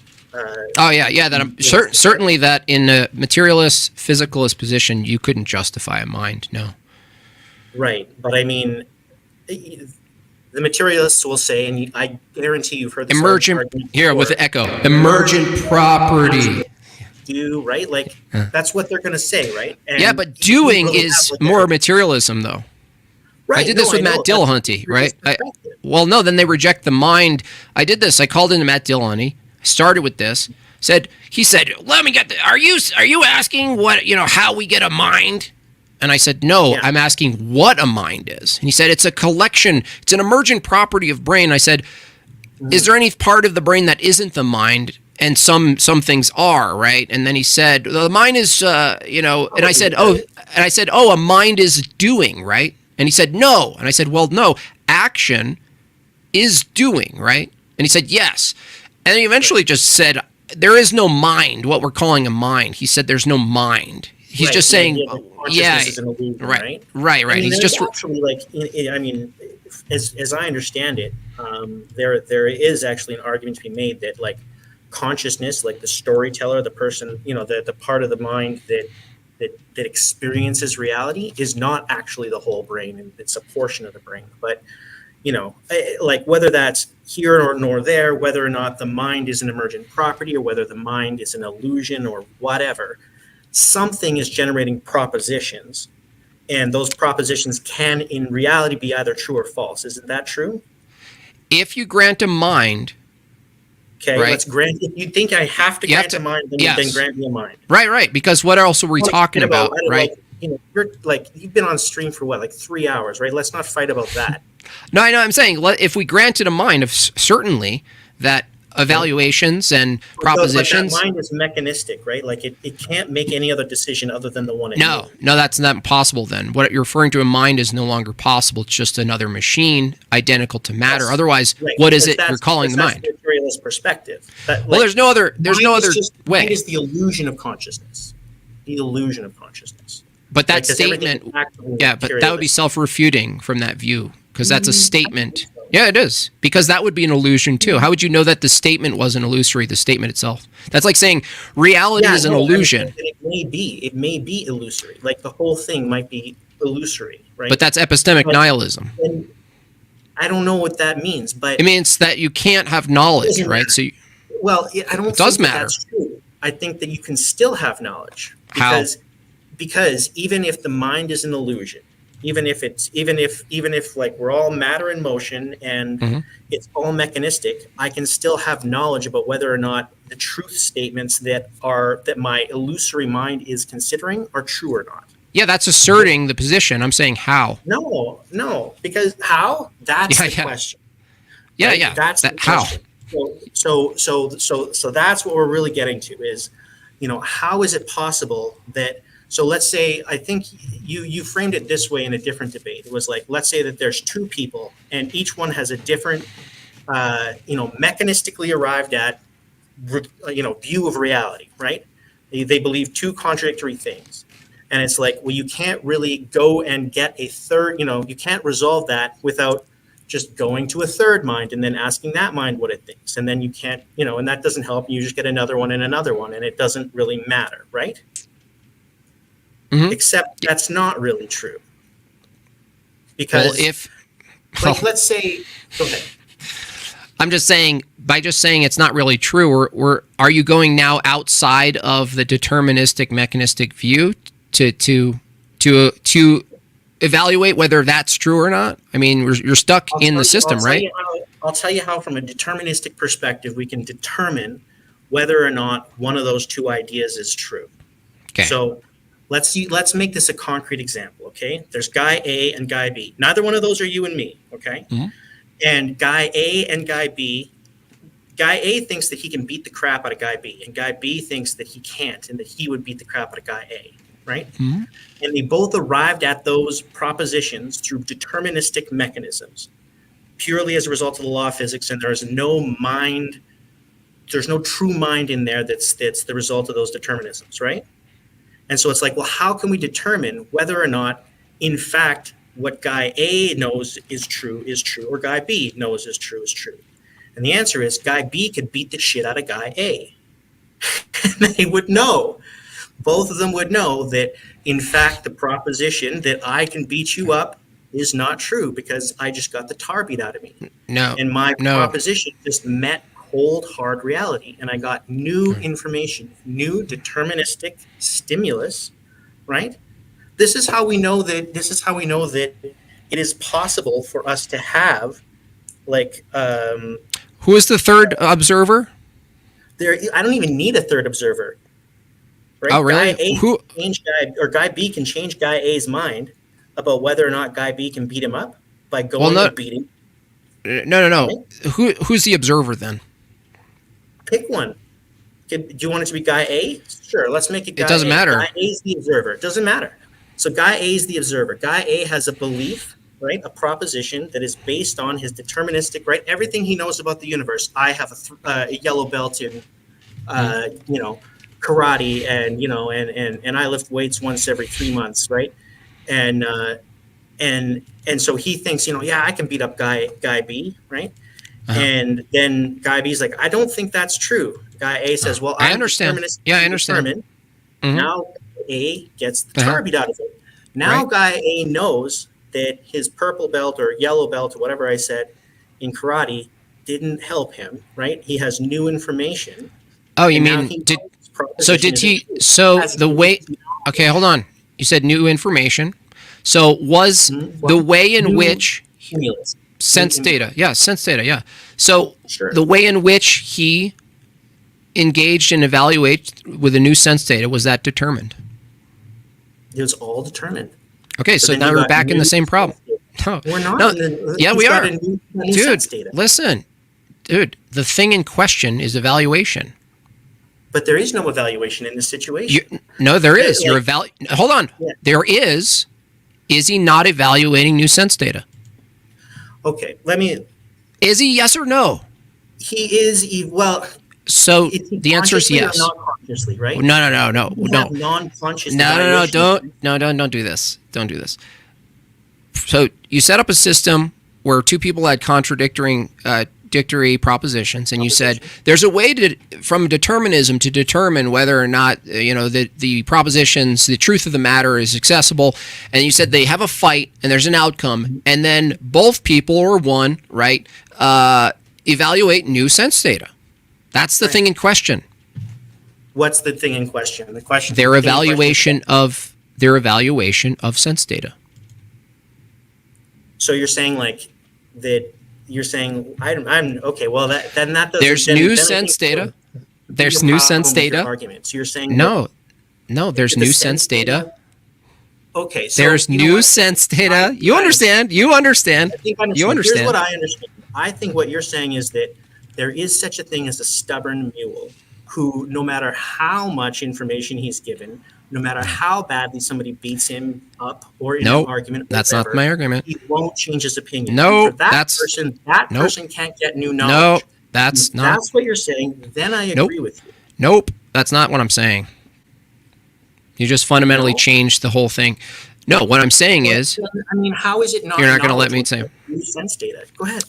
Because that appeals to the thing. You're assuming they have knowledge of the sense data, which means their evaluation of the new sense data is accurate, which requires a mind to independently evaluate the new sense data, right?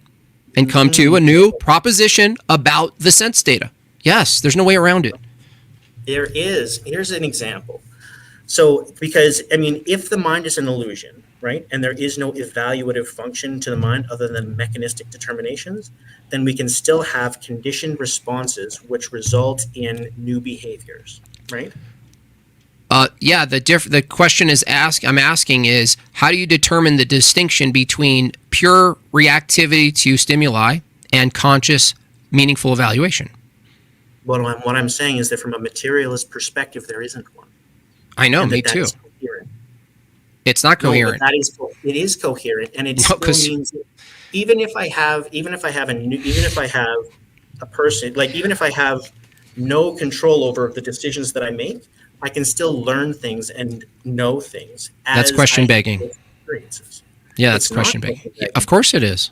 No, yes, it is. You're special pleading is what's going on. No, you're actually special pleading now. You're saying that there's this other outcome to input response called knowing. That's what you're saying. I'm saying that one of the outcomes of input response is memory. And is that an experience? Do we get to decide what we know or not? In this example, no, you don't get to decide what you know. So then it's a strict. So then, no, I know it because I know it. You sound like Professor Plink. You sound like Professor Plink now. I know because I know. Sounds very beautiful. So I'm sure that that's a compliment. I don't know, but no. The problem. Let's make it more stripped down and not grant yourself all of these nice descriptions of reality like boxing and stuff. Okay. Mechanism. Hold on. Don't interrupt. Let me do it. Mechanism A, you call a brain. They don't have a name. Forget all that. Mechanism A, brain A, makes a proposition. Brain B makes a proposition.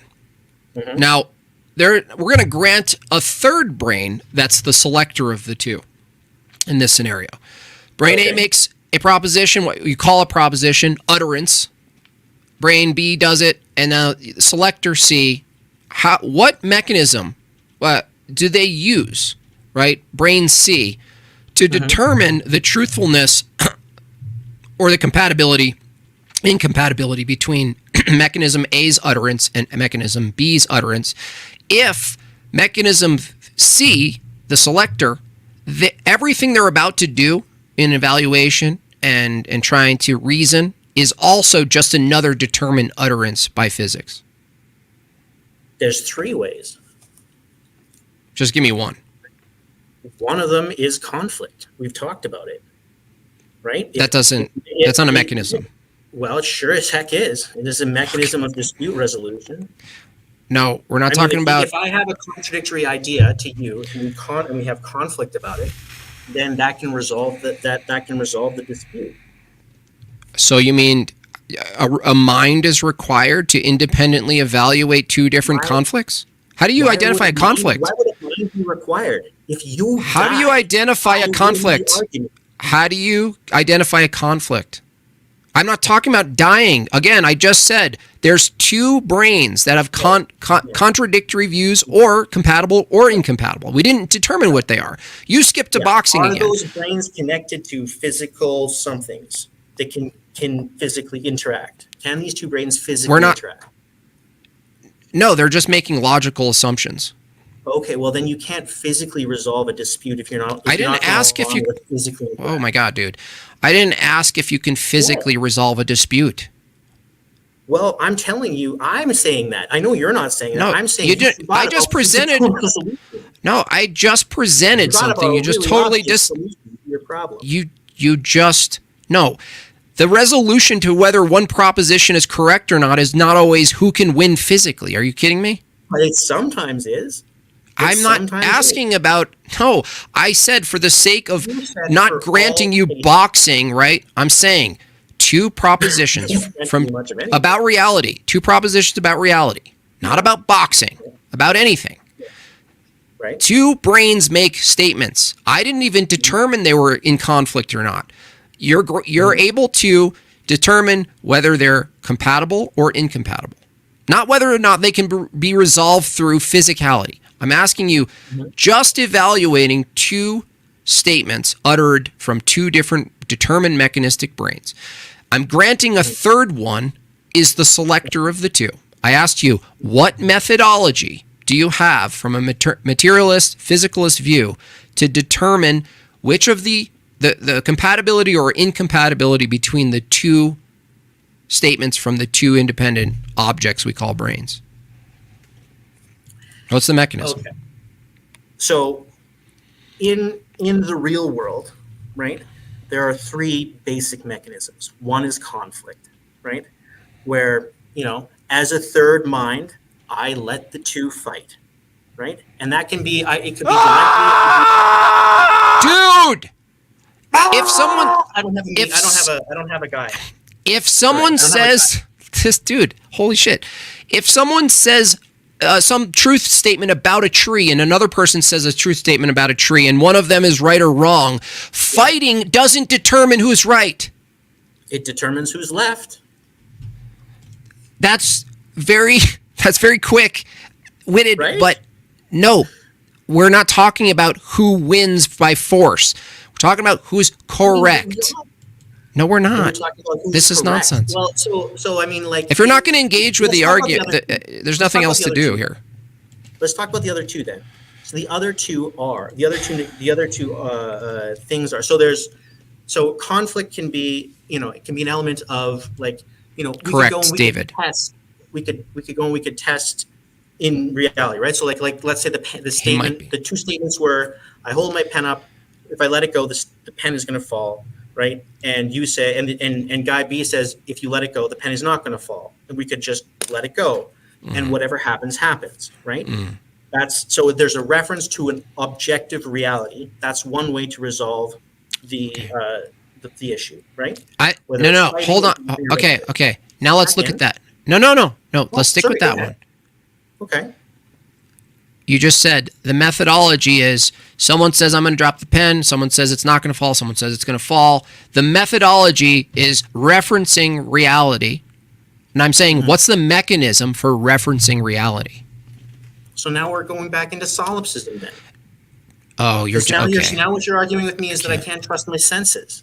The mechanism for referencing reality is my senses. So when we had this conversation, I was assuming that you were granting me the reliability of my senses. Are you not granting me that? No, because that's an evaluation. You need evaluation to interact with your senses. The reality of my senses, then you can't know anything. So I don't care what you Thank you. So materialism is false then. So you can't have knowledge. Thank you for because you're saying that I didn't retreat to solipsism, you did. You said knowledge is possible from a deterministic, mechanistic universe, and you just ended your own argument. No, I didn't. Yes, you did. Yours. If it's true, how can you trust? No, I'm not making the argument for solipsism. I'm doing an internal critique of your view. Can I trust my senses? What mechanism? No, I'm not making up. Can I trust my senses? All right, I can't. If he's going to keep interrupting, it's really simple, dude. It's really simple. You just refuted the position. You said, well, under a strict mechanistic universe, you can still have knowledge. And I said, what's the mechanism? You said, well, we look at the world and evaluate through our senses. And I said, wait a second. What's the mechanism that evaluates your senses? That's the thing what's in question. Can sense data be wrong? Yes. I didn't say I'm not grounding you that senses are a thing. What's in question is the evaluation of the senses. I didn't say it's impossible. Only from that view is it impossible. Why? Because the thing you're calling the mind that's evaluating senses from a materialist view, the mind itself is a new set of senses. This is abstract, but it's a really important distinction. There's a bunch of senses, right? And then there's the mind that's evaluating these senses. Now, whether or not the mind can be right or wrong or correct itself is not what we're questioning. Under a strict mechanistic universe, this thing can't be different than this thing. Senses come in, and then, well, what's evaluating the senses? We're not talking about the reliability of sense data. We're actually talking about, more fundamentally, what's the thing distinct from senses that evaluates senses? Because in a materialist view, the thing we call mind, like Professor Plink said, we know we have a mind because the mind observes the mind. What? Under a materialist view, the mind itself is more senses. You're sensing the mind. Well, now what's sensing that? What's sensing that? Okay? So when I asked Mr. Anderson, what's the mechanism that you're appealing to determine the right or wrongness of a proposition? And he says the senses. I simply ask him, what's the mechanism that evaluates the senses? And he loses it. Now you're solipsist. No, I'm not making this argument. I'm not arguing for solipsism. The consequence, anime atheist, is in fact solipsism. I'm not arguing for it. I'm just saying, if the mind is also just more senses under a materialist view. Because what are you referencing from a materialist view? Mr. Anderson was trying to defend materialism and physicalism, that you could have knowledge, and he keeps pointing to this mind that needs to be independent of senses. Yeah. You want to come back on and tell me the distinction listen, I'm going to be very strict here. I want you to distinguish what a mind is in a materialistic view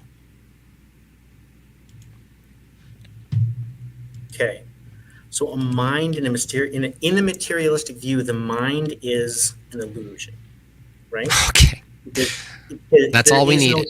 So it's not. So knowledge is not possible. That's incorrect. Knowledge is still possible. Even Oh, in really?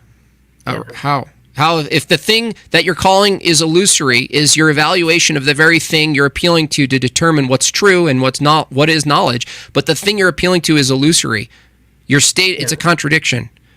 It's either knowledge or it's illusory. So here's the thing: is that the mind being a decider, being an evaluator, is not like and having free will is not a requirement for knowledge, because knowledge is just knowing things about the world, right? Oh, wow, that's not circular at all. What are you saying knowledge is, dude? You just said a mind isn't possible to have knowledge. Knowledge is stuff we know about the world. No, I said a mind isn't necessary to have knowledge. You said mind isn't necessary for knowledge because knowledge is just what we know about the world. What is this we you're referring to? Well, remember how if not a mind.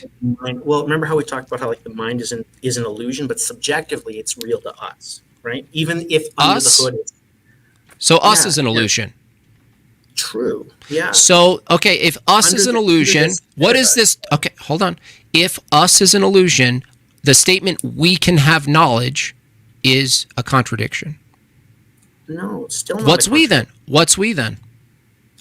It's the deterministic computers, if you will, right? Right, yeah. Computer brains, right? Right, yeah. So premise one is knowledge is possible. So premise one is we can have knowledge. Premise two is we is illusory.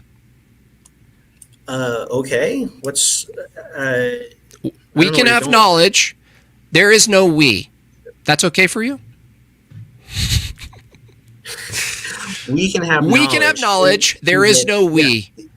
That's not a contradiction to you? Well, I don't know the we. I don't know. Okay. Well, if I said there is no we, then I guess I misspoke. So there's a we, but those we's don't have free will. Oh, right? We's don't have free will. Yeah. So we can have knowledge. Mm-hmm. There is no way to obtain knowledge through any persuasion or will. That's not what I said. Yeah, if there's no free will, how do you pursue knowledge? You can't pursue knowledge then. I'm telling you.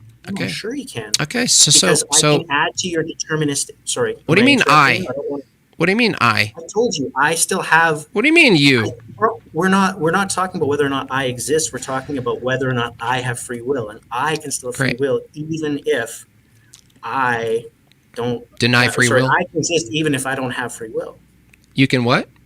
I can exist even if I don't have free will. Well, the thing you're calling an I and existing would just be a set of operations, and you couldn't know that to be true because that would require pursuing the truth of the matter of that thing. Well, I don't think that's correct. It is correct because how can you come to knowledge without the free will of pursuing knowledge, right? That means anybody who comes to a truth. No, hold on. That means that any conclusion made, right? Go ahead.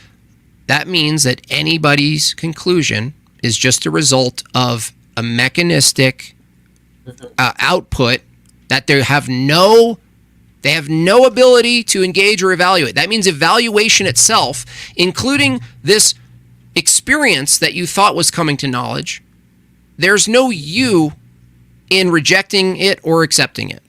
There's still a me. There's still a me. I just don't have free will. I don't have a choice about That's a contradiction. That's a contradiction. Why is that a contradiction? I can still be me and not have free will. In fact, you don't even know you have free will. You can be you? Have you ever gone back in time and made a different decision? You don't know whether you have free will or not at all. So you're not freely engaging in an argument right now? Well, I don't know whether I am or not because there's no way for me to know. I don't know for sure whether I have free will. I feel like I do, but that could be just a subjective illusion. So if you're unsure of whether or not you exist and you have free will, how is it you're certain you can have knowledge? I exist. I never said I didn't exist. How if several times that I listen, if you can't be sure of your own free will, how are you certain in the same system, in the same paradigm, that you can have knowledge? Because those two things are not related. Oh, really? Oh, really? So your own existence. So determining that you have free will or not free will is not an epistemic claim? I don't know. I don't really know what that means. Is it making a statement of ontology an epistemic statement? You're using some very big words. Is the claim of existence, of what exists, how it exists, what is it that exists, is that a statement of knowledge? Claims about what exists?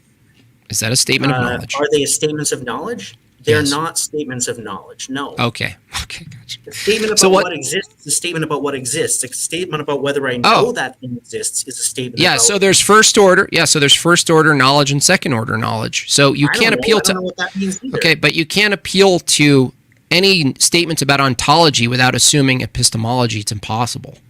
You can't even do it. I mean, you can say, I'm assuming ontology means what is. You can say what is without knowing, without... What do you mean you? Whether you know it. What do you mean? I told you before, I still think I exist. What do you mean? No, what do you mean you? to say what is starts with the assumption... I'm a very frustrating person to talk to, and I understand. No, it's okay.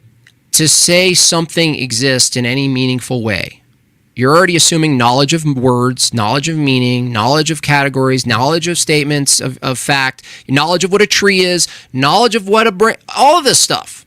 Well, it's those things are sort of conditioned responses, and like language is a way of trying to make somebody do what you want and blah blah blah, right? Yeah, you can't make someone do it. You can't make someone do what you want. It's impossible from your view. No, you can't, because they don't have free will from your view.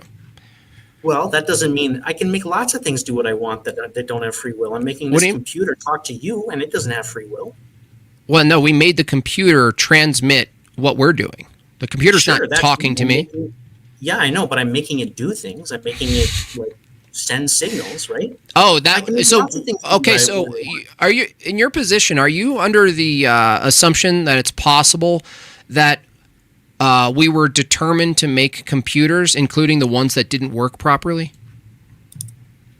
Under a materialistic framework, I suppose that you would say that really, we're talking about why did we correct? I think materialism. Sorry, just let me finish.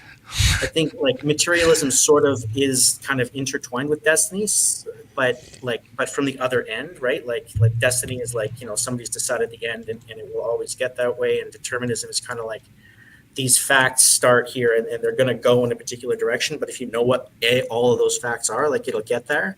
So like from that perspective, then yeah, I guess it was inevitable that you would make this computer, or you didn't make the computer. I didn't make this computer, but somebody would make this computer. The ones that work were going to work. The ones that weren't were going to not work. Yeah, sure. Well, no, they didn't work. And then the same people who saw that they didn't work said, well, we should make this work. But if they were determined to, if there was a case where people were determined to not make computers work, you'd have these companies that constantly made computers that didn't work for no reason other than were determined to. But you don't see that, do you? What? That doesn't make any sense at all. Yes, it does. If it's the case that people are determined, hold on. If people were determined to make broken computers, why is it that people don't continue to make broken computers? If people were determined to make broken computers, people would be making broken computers. The fact. How come they don't continue? How come? Because no, they do. Not the way that the matter in motion was. I got you. So there's some telos too. There are people out there who are making broken computers and continue to make broken computers, right? Because their brains are set up to make broken computers. Somehow they have the money to do it. Mr. Anderson, do you have a channel? Yeah. What's your channel? It's called Mr. Anderson Crosses. Okay. With that, thanks for jumping on. Appreciate you. You could go follow Mr. Anderson Crosses. I'm sure he'll be back on, but it's looping at this point.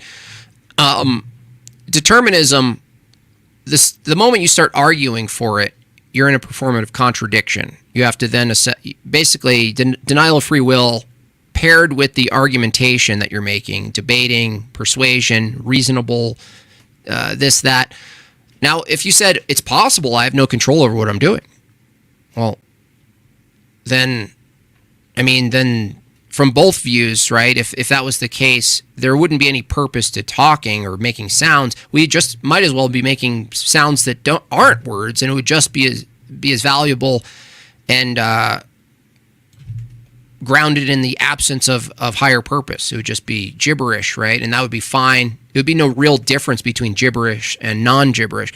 But to the statement of like determinism and no free will, the fact that, now notice how I asked, why is it the case that if there was one instance or many instances which someone was determined to make a broken computer, how is it that they never continue with that? If they're determined, if it's just as likely for someone to be determined to make a broken computer and a good computer, there would be people who are just determined out of their own free will, like they have no control, that they're compulsively making computers that don't work, regardless of the financial problems, their valuing of their family eating. They were just determined. And yet, in the world we see, it happens to be a world that if determinism was true, people are determined to seek workable solutions, but there's no reason to. But it doesn't allow for the perpetual unfixed behaviors, perpetually unfixed toward nothingness.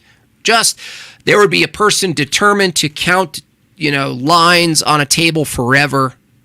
There'd be all these examples of people determined to do exactly what they're doing, even though there's nothing to it. Now, we call those people, if they do exist, we call them mentally broken, that there's actually something broken there. Now, from a determinist view, that I don't even think Mr. Anderson holds, to be fair to him. I think he's just likes to get into different positions and see where it goes, honestly. So I'll give him credit there. But from that view, there's no such thing as someone who's like mentally broken or mentally not broken or off the rocker or any of this. This is just, they're determined, and they're actually perfectly correct, because their determined behavior is exactly compatible with every precondition mechanically that they have. It's just, there it is. Now, there's no obligation to go in, if that were the case, and fix their behavior, right? Because that would mean, well, no, there's a correct behavior now and an incorrect one, that we should fix people who are broken. This doesn't work under determinism, because you couldn't argue which was correct and not correct, because it's all just effects of physics. Effects of physics can't be correct or not correct. They just are. They're just unraveling. Oh, he says no. How can there be a correct and incorrect effect of physics? This is your last closing statement. If you're disagreeing with that statement, tell me. Yeah, well, I mean, it's wrong. We talked before about how there is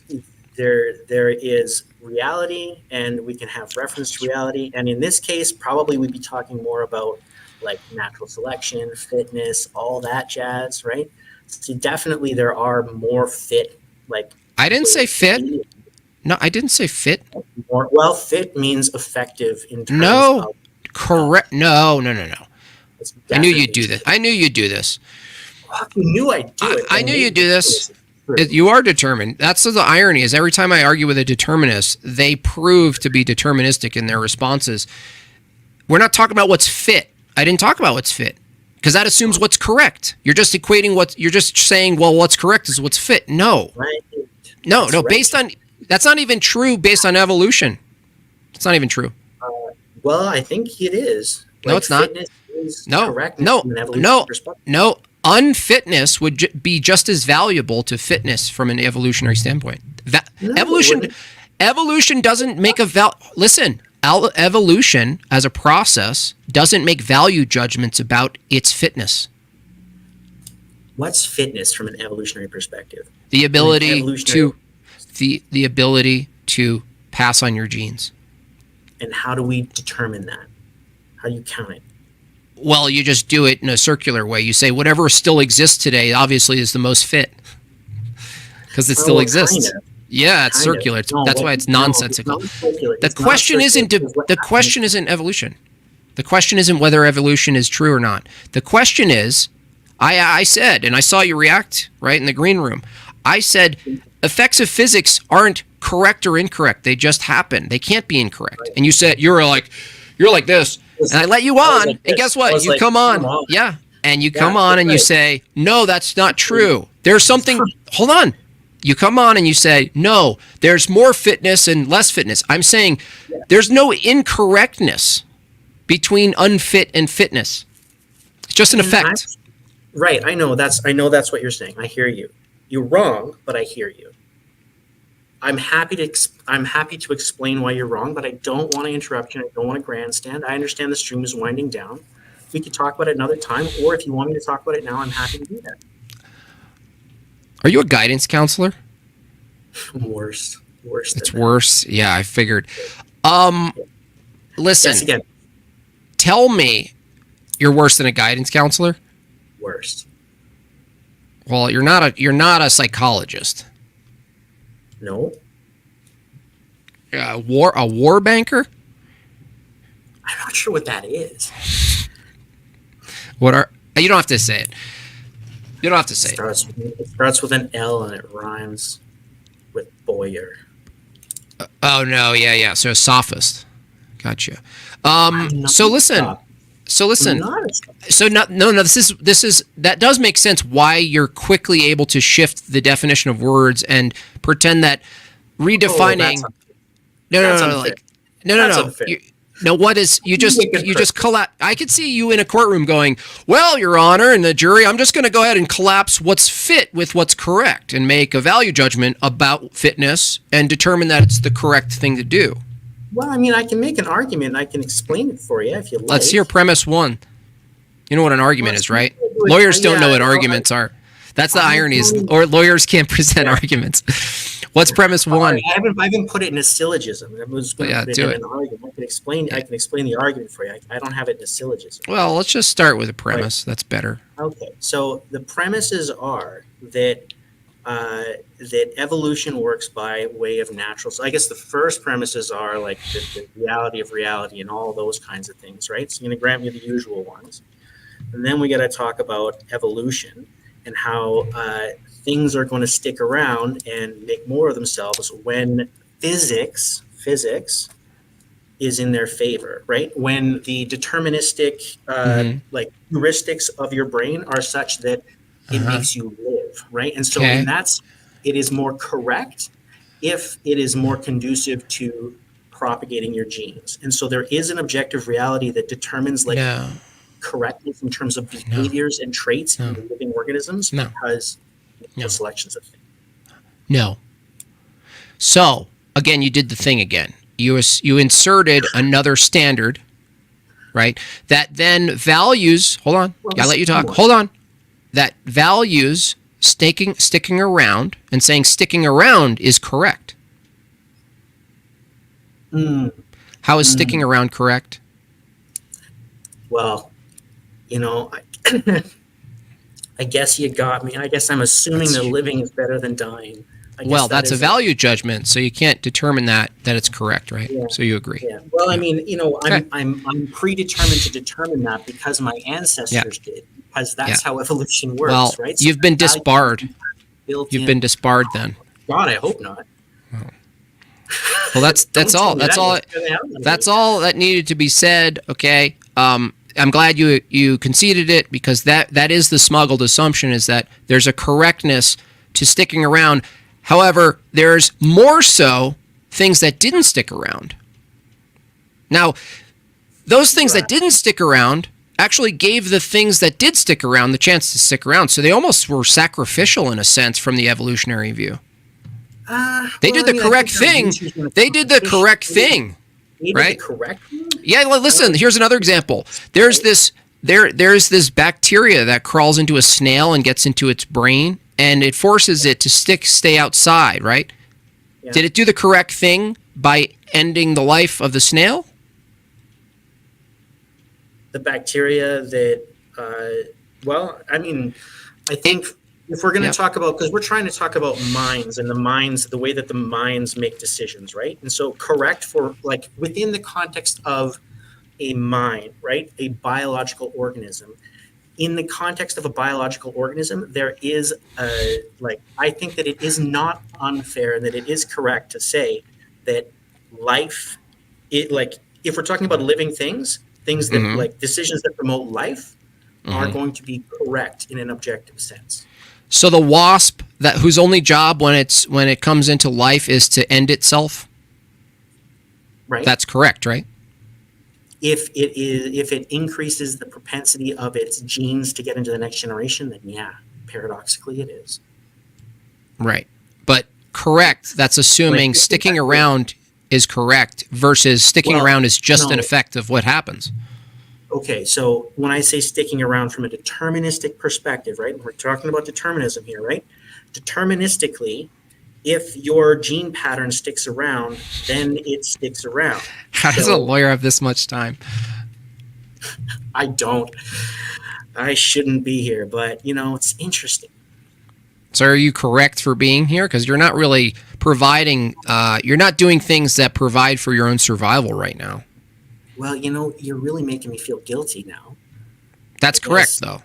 Because it's the guilt is forcing you. Get me to go? I mean, I should go. Well, that's easy. No, I'm arguing that so long as you justify the survival of the species or yourself, and you make a good argument, then any activity, including activity against other beings, could be correct from a pure survivalist position, including lawyer grape, right? Including grape. So, if there was a time in the past that not only included such atrocities against the female part of the animals, so long as it was argued that it perpetuated the genes, it's the correct, Your Honor, I just want to tell you that from my perspective, the defendant, Mr. Smith, was only doing the correct thing in perpetuating his genes and keeping his fitness alive. So yes, the torment and agony that little Agatha experienced and the family, I understand. We have empathy. We're coded to experience that as negative or more immoral or unethical. But I just want to remind the jury, Your Honor, people watching in the stands tonight, I want you to just remember that the person being accused of such a heinous act was in fact doing the greater good of humanity by perpetuating his gene pool by force. By the way, Your Honor, there's no free will. I rest my case. If there's no free will, there's not a really good reason to argue that the defendant could have thought about what he was doing and chose another way of doing it. He was determined to do it. Then the judge is like, well, I've been looking into Islam a little bit, so I'm glad you brought this up. I was determined to end his life. So, what goes around comes around. Determinism removes all ethical positions, deontology, culpability. If everyone's determined to do what they're doing, the statement, well, this determined behavior is bad and this one's wrong and this one's correct and this one's incorrect is also determined. And so you're in this endless cycle again. And you couldn't have a system of law that even arbitrarily values what people generally prefer, because the general preference would also be determined. Now, if suddenly the general public preferred a world or a city where Purge, the movie, is possible, not only possible, but like the lottery, the story, it's a necessity, it's an obligation, it's a duty to participate in the lottery, where you sort of create a system where you pick off the people who, I don't know, If you die, you die. It's fair. Everybody's at risk, so it's fair, including women who are less powerful.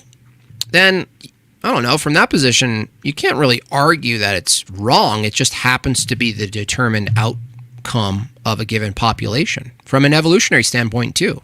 That's why evolution is so stupid, is because the assumption that we evolved to develop morals, which then formed into religions and, strict paradigms of theology, and then you get to the end of it and you start arguing against those things, and you're arguing against nature. You're basically saying everything you believe, all your evaluations, all your beliefs, your theology, you're all determined to do that biologically, neurologically. It's a long process of evolution. But by the way, we have to get over this. It's like saying, it's like looking at the world and saying, when are we going to be done with tornadoes? It's like, haven't we gone through this? Haven't we graduated from this specific law of physics? No. If beliefs, including theology, atheism, and everything in between, is another effect of physics, downstream from a long process of evolution, how would you even go about arguing against something that by your own position is not only necessary, but selected for? Not only selected for,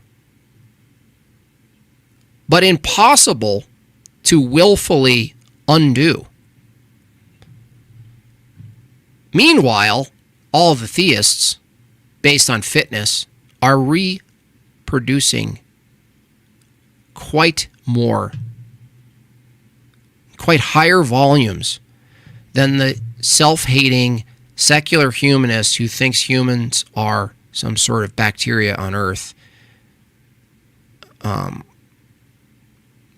How is it that the people who are determined, by the way, to reject evolution, there's a correlate between those people rejecting evolution and being more fit than all the other people? It's so weird. Now, it's not an argument for theism being true, just don't get me wrong. It's just that it's kind of a funny joke played. That we've evolved far enough along where we don't need theism. Well, need it for what? For survival. Why is survival a good thing? Because I prefer it. Okay, I prefer to believe in God then. What's the argument now? Where do we go from here?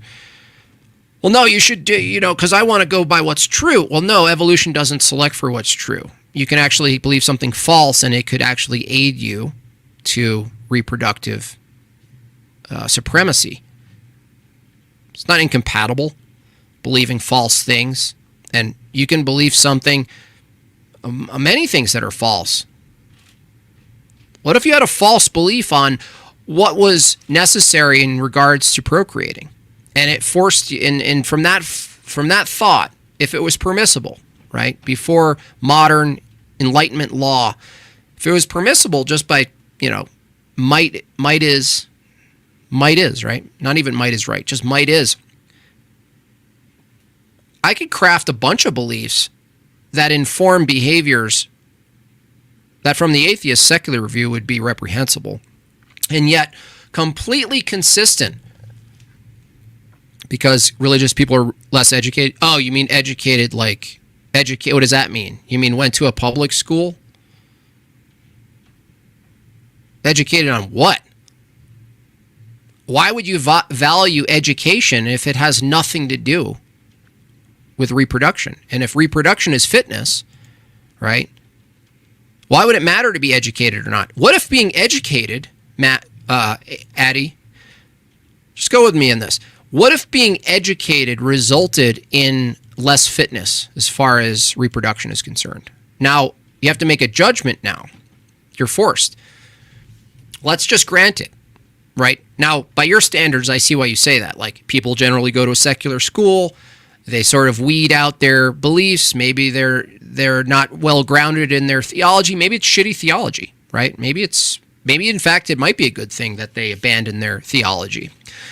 But to say they're well educated and they're better educated, therefore they don't produce, right? Is the education of an organism you call a human being a feature of them being more fit? If it results, I don't even believe it's true yet, but let's say we granted it, right? Are they more fit or less fit? Because if fitness is the only thing that, quote, matters from an evolutionary perspective, and religion, if it wasn't true, did result in better reproduction and keeping humanity afloat, I'm not sure why we would appeal to the more educated if the more educated are saying stop having children in a reality of population decline. Right? Is it true that less educated people have more kids?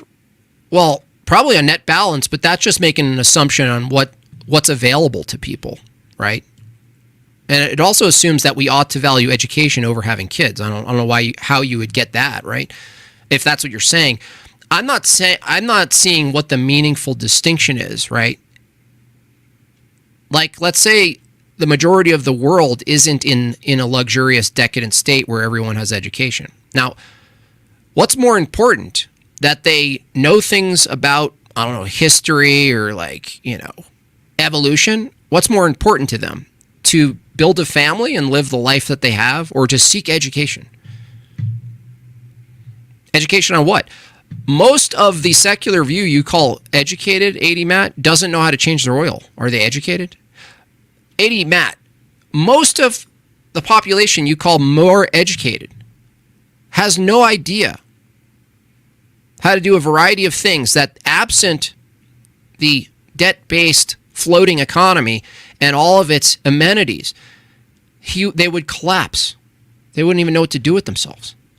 And it would be the dumb, hillbilly, uneducated farmies who know about soldering and welding and building fences and fishing and hunting and processing meat, curing meat, alternative power. Suddenly, all the secularists in the cities come sprinting out like zombies out of their cement prison cells, and they go, "Oh, now I like you, you dumb Christian farm animal." You're not saying it's important. You're saying it's a fact. Well, yeah, it might be. I don't know if it's exactly true, but I think what the statement of fact you're saying assumes that education means something other than today, honestly, that you're in debt. I think educated is synonymous with, oh, you're in debt. The question is, what's good education? Like, what's valuable education? If the current system, and maybe you'd agree descriptively, 80 here, because I don't know exactly your approach here, 80 Matt, but would you agree that for the most part, the expansive accessibility of education, higher education, student loans, has actually produced a plethora of people who all have the same degree, increasing the amount that can be picked, lowering the amount they are paid, and essentially keeping more people in debt with lower job options because the pool of potential workers has increased while the debt stays? Is there anything descriptively false about stating people you call educated are actually, for the most part, in debt?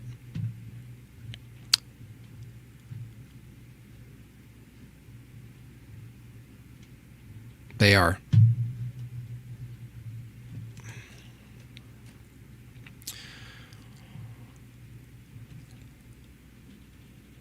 I mean, all the dumb people, the women aren't educated, yet they know how to raise kids, know how to raise humans, the next humans. They know how to raise them. They don't have a lanyard for Nike, right? They don't have a spot at the Washington Post or some shit. but they're the ones raising the kids. They're in debt. Yeah, the IQ might be a problem, Radam's Prime. That's another thing, is like, just because you can memorize shit, is that really the level of education we're going to be arguing for from a secular position? I don't know, man. I think capitalism is a problem. I agree that there's some aspects. Capitalism without ethics, I believe Christian ethics, of course, but let's just say generally, like if you don't have a grasp on ethics and you suddenly infuse the population with tech, full access to their desires all the time. Let's say we don't take an ethical approach. Giving people access to their desires perpetually, to the extent where like they can't even function without the things that they think are rights, like the internet or communication or whatnot. Not that everyone holds that, but some people would say, well, life is the way it is. Everyone deserves it, right? Everyone deserves the stuff we have. That without some sort of moral framework, it does make sense that we are turning into atomized consumer maggots, really. I mean, that's where a leftist and a Christian, not a boomer Christian, not a PragerU Christian, not a Ben Shapiro Christian, the Ben Shapiro Christians and the Jews, whether you're a Judeo-Christian, proponent or something like that, and capitalism is the thing that will save us. That will save us. I mean, what creates poor people? I mean, it's the poor people's fault. And not a single statement about the fact that free market, that's the most ethical approach. Free marketism. Let the market tell you what it's. Well, the market, Ben, has actually produced widespread pornography, OnlyFans, young women thinking that it's a win. Thank you for purchasing Savage Memes Volume 4. I really appreciate that. By the way, good opportunity to plug the other books. For those of you who are new here, I did start my career still doing it as a satirical comic artist that makes people mad. So I have books available made by Jimbob. What was I saying? Oh, yeah, Ben Shapiro. Well, I mean, they'll let it be. I mean, the problem of pornography and young girls being misled down to OnlyFans. It's just a problem of the demand. Well, that might be true that the demand is a problem, but without an ethical system, of course, you don't have any argument against the demand. You just say whatever works, whatever, that's great. It's a really dynamic economic system. Let the market work itself out. No, morals aren't worked out economically. You don't look to the economics to work out morality, right?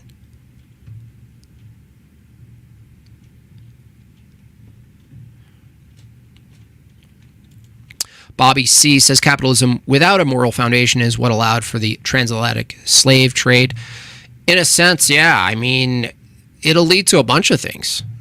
Pretty much, when it gets down to it, I actually argued this against a recent convert away from a sort of a shitty Christian position, very modern Christian position. His name was Tom Foolery. Now, I'll name him because he has his channel, he has some influence, and so I'm obligated to name him. I was talking with him on a mixed bag. It was me and Andrew Wilson talking to him, and he actually bit the bullet.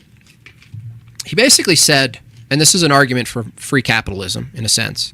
Not that Ben Shapiro would argue this. He would be disgusted by this. But capitalism absent some moral foundation that values the ethics of something rather than the monetary win of something. This guy, Tom, shout out to Tom if you're listening. He basically bit the bullet. We posited, we basically gave him a scenario. He said, okay, from your view then, if it's all just what works and what's pragmatic, right? If a family decided, wholly as the family, there's 5 people, everyone else is kind of dead in the family, grandma dies.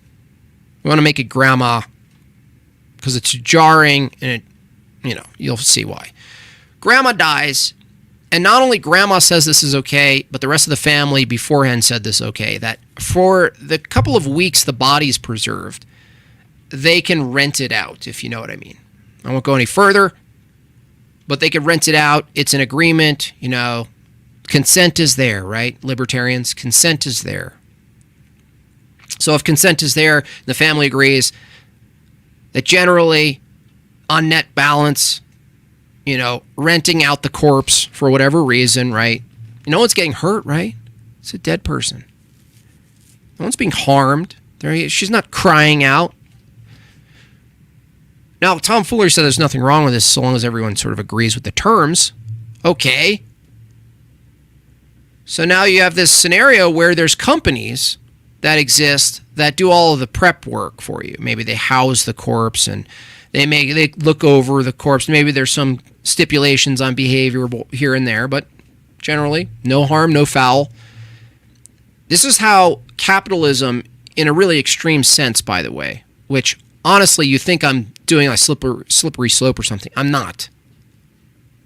There are people who would quite easily argue that there's nothing wrong with this as long as it was safe. It's not my thing. It's not my thing, bro. You go and do what you would do. Do what you do, bro. Do as thou wilt, bro. There could very well be a full industry of this. By the way, there is an industry of this. It's just not a legal one. And the reason it's not legal is why? Ethics. There's no other reason. $49.99 FB, thank you. Shout out to FB in the chat for the very generous donation. I really appreciate that. FB says, I had a GPA of 3.7 with a major in allied health and a minor in healthcare administration. They told me I could get a job, a lot of jobs when I got out. What they didn't tell me is that I have to do more education to get those jobs. Yeah, it's like one thing to the other. It's like this fun pyramid scheme. Not only that, FB, but even without the extra selling points of additional education you need now, there's a flooding of people who would then have your exact qualifications. And this is a problem. Everyone thinks education for all is good, all these leftists. Now, even right-wing people, the modern conservatives, what's going on, Patristic Faith?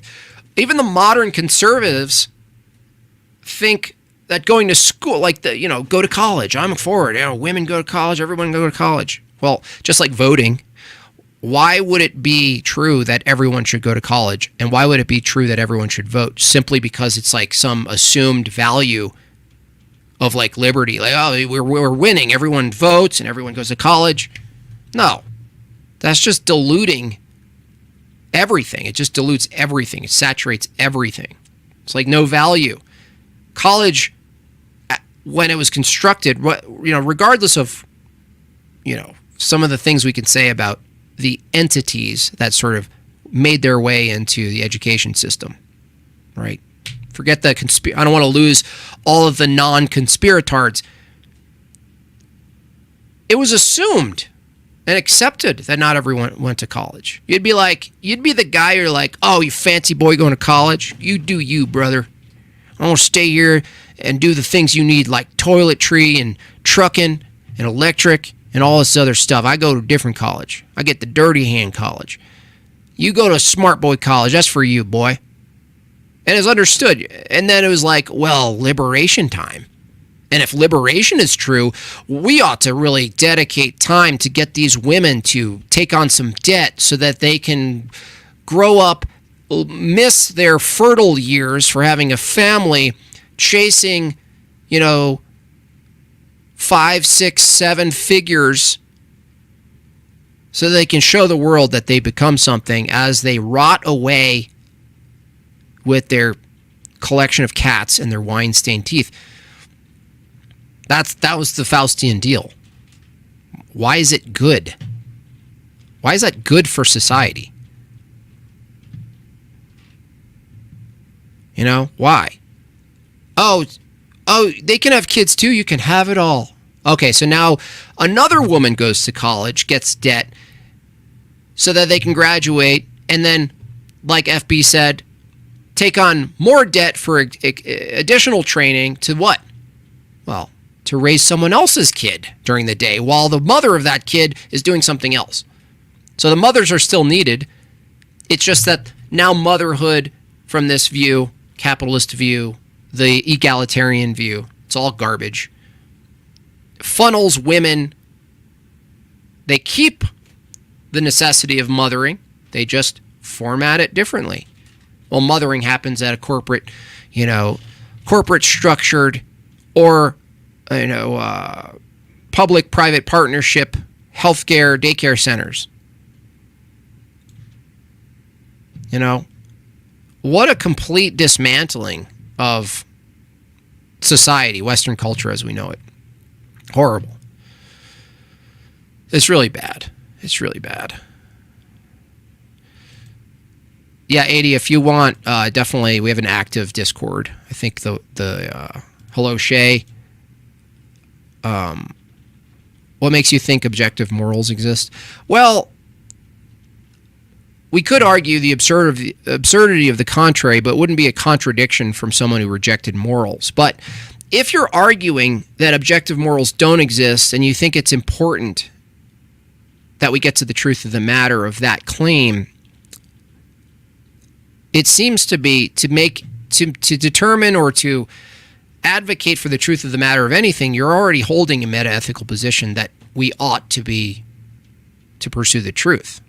Now, to expand on this even more, if you said, well, if you value truth, then you can pursue it, but doesn't make it good, right?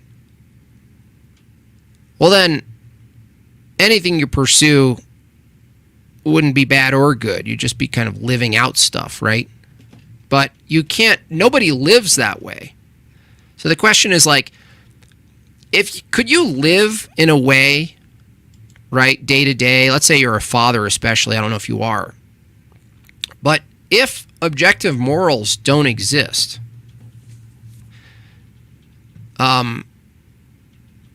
what is it?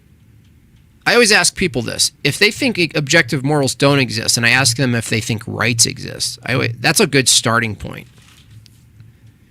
Because what I'm pointing to is you ask a couple of further questions, and eventually they're going to make some moral claim. They're going to make some moral claim. Even if the moral claim is we ought to pursue truth because, it's good overall, right? I don't think you can escape living a life without, at least from a Petersonian perspective. Well, I pretend that absolute morals exist.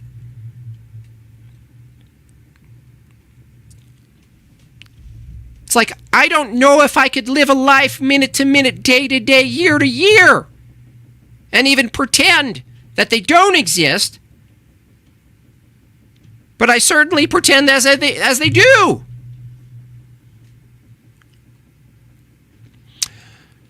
Rights aren't objective or intrinsic either, I don't think. Well, yeah, you're talking to someone who kind of rejects rights, because I look at it like, well, if you appeal to rights and you don't have a standard for duties, then why ought we acknowledge rights? The secular humanist can't really argue from that position. To assume rights from a libertarian, secular view, or any other, to say, oh, rights exist. Well, you're probably simultaneously saying we ought to acknowledge them. That falls apart. Patristic Faith comes in, he says, if objective morals don't exist, then individuals and societies can't become better, right, because there's no better, make moral progress, because there's no moral progress, since the standard of morality would always be whatever the person society says.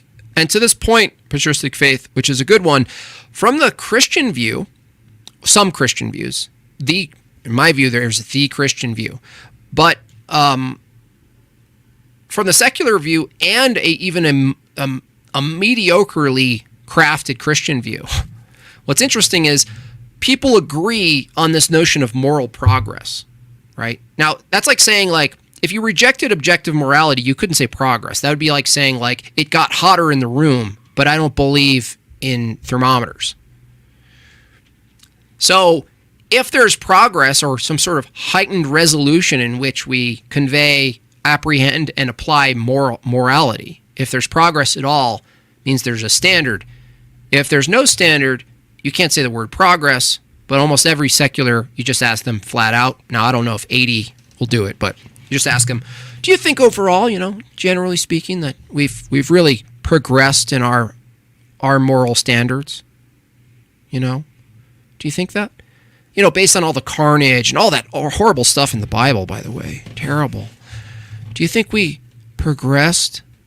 And they would say, yeah, I think we progressed. We got to get away from that religion, though. You know what I mean? We got to really get away from that religion. That's the one last hurdle. We're running the track and field, and there's this one big hurdle we just can't seem to get rid of, which is religion in general. Well, without, of course, some bias, without Christianity, there's no moral progress or degressing or anything like this. Not only that, there's not even a standard for progress in regards to knowledge. You can't even have that, by the way. FB499, thanks so much. People say that objective morals still exist, also act as if they do exist when it's convenient for them. Yeah, they say they do, it doesn't, it does.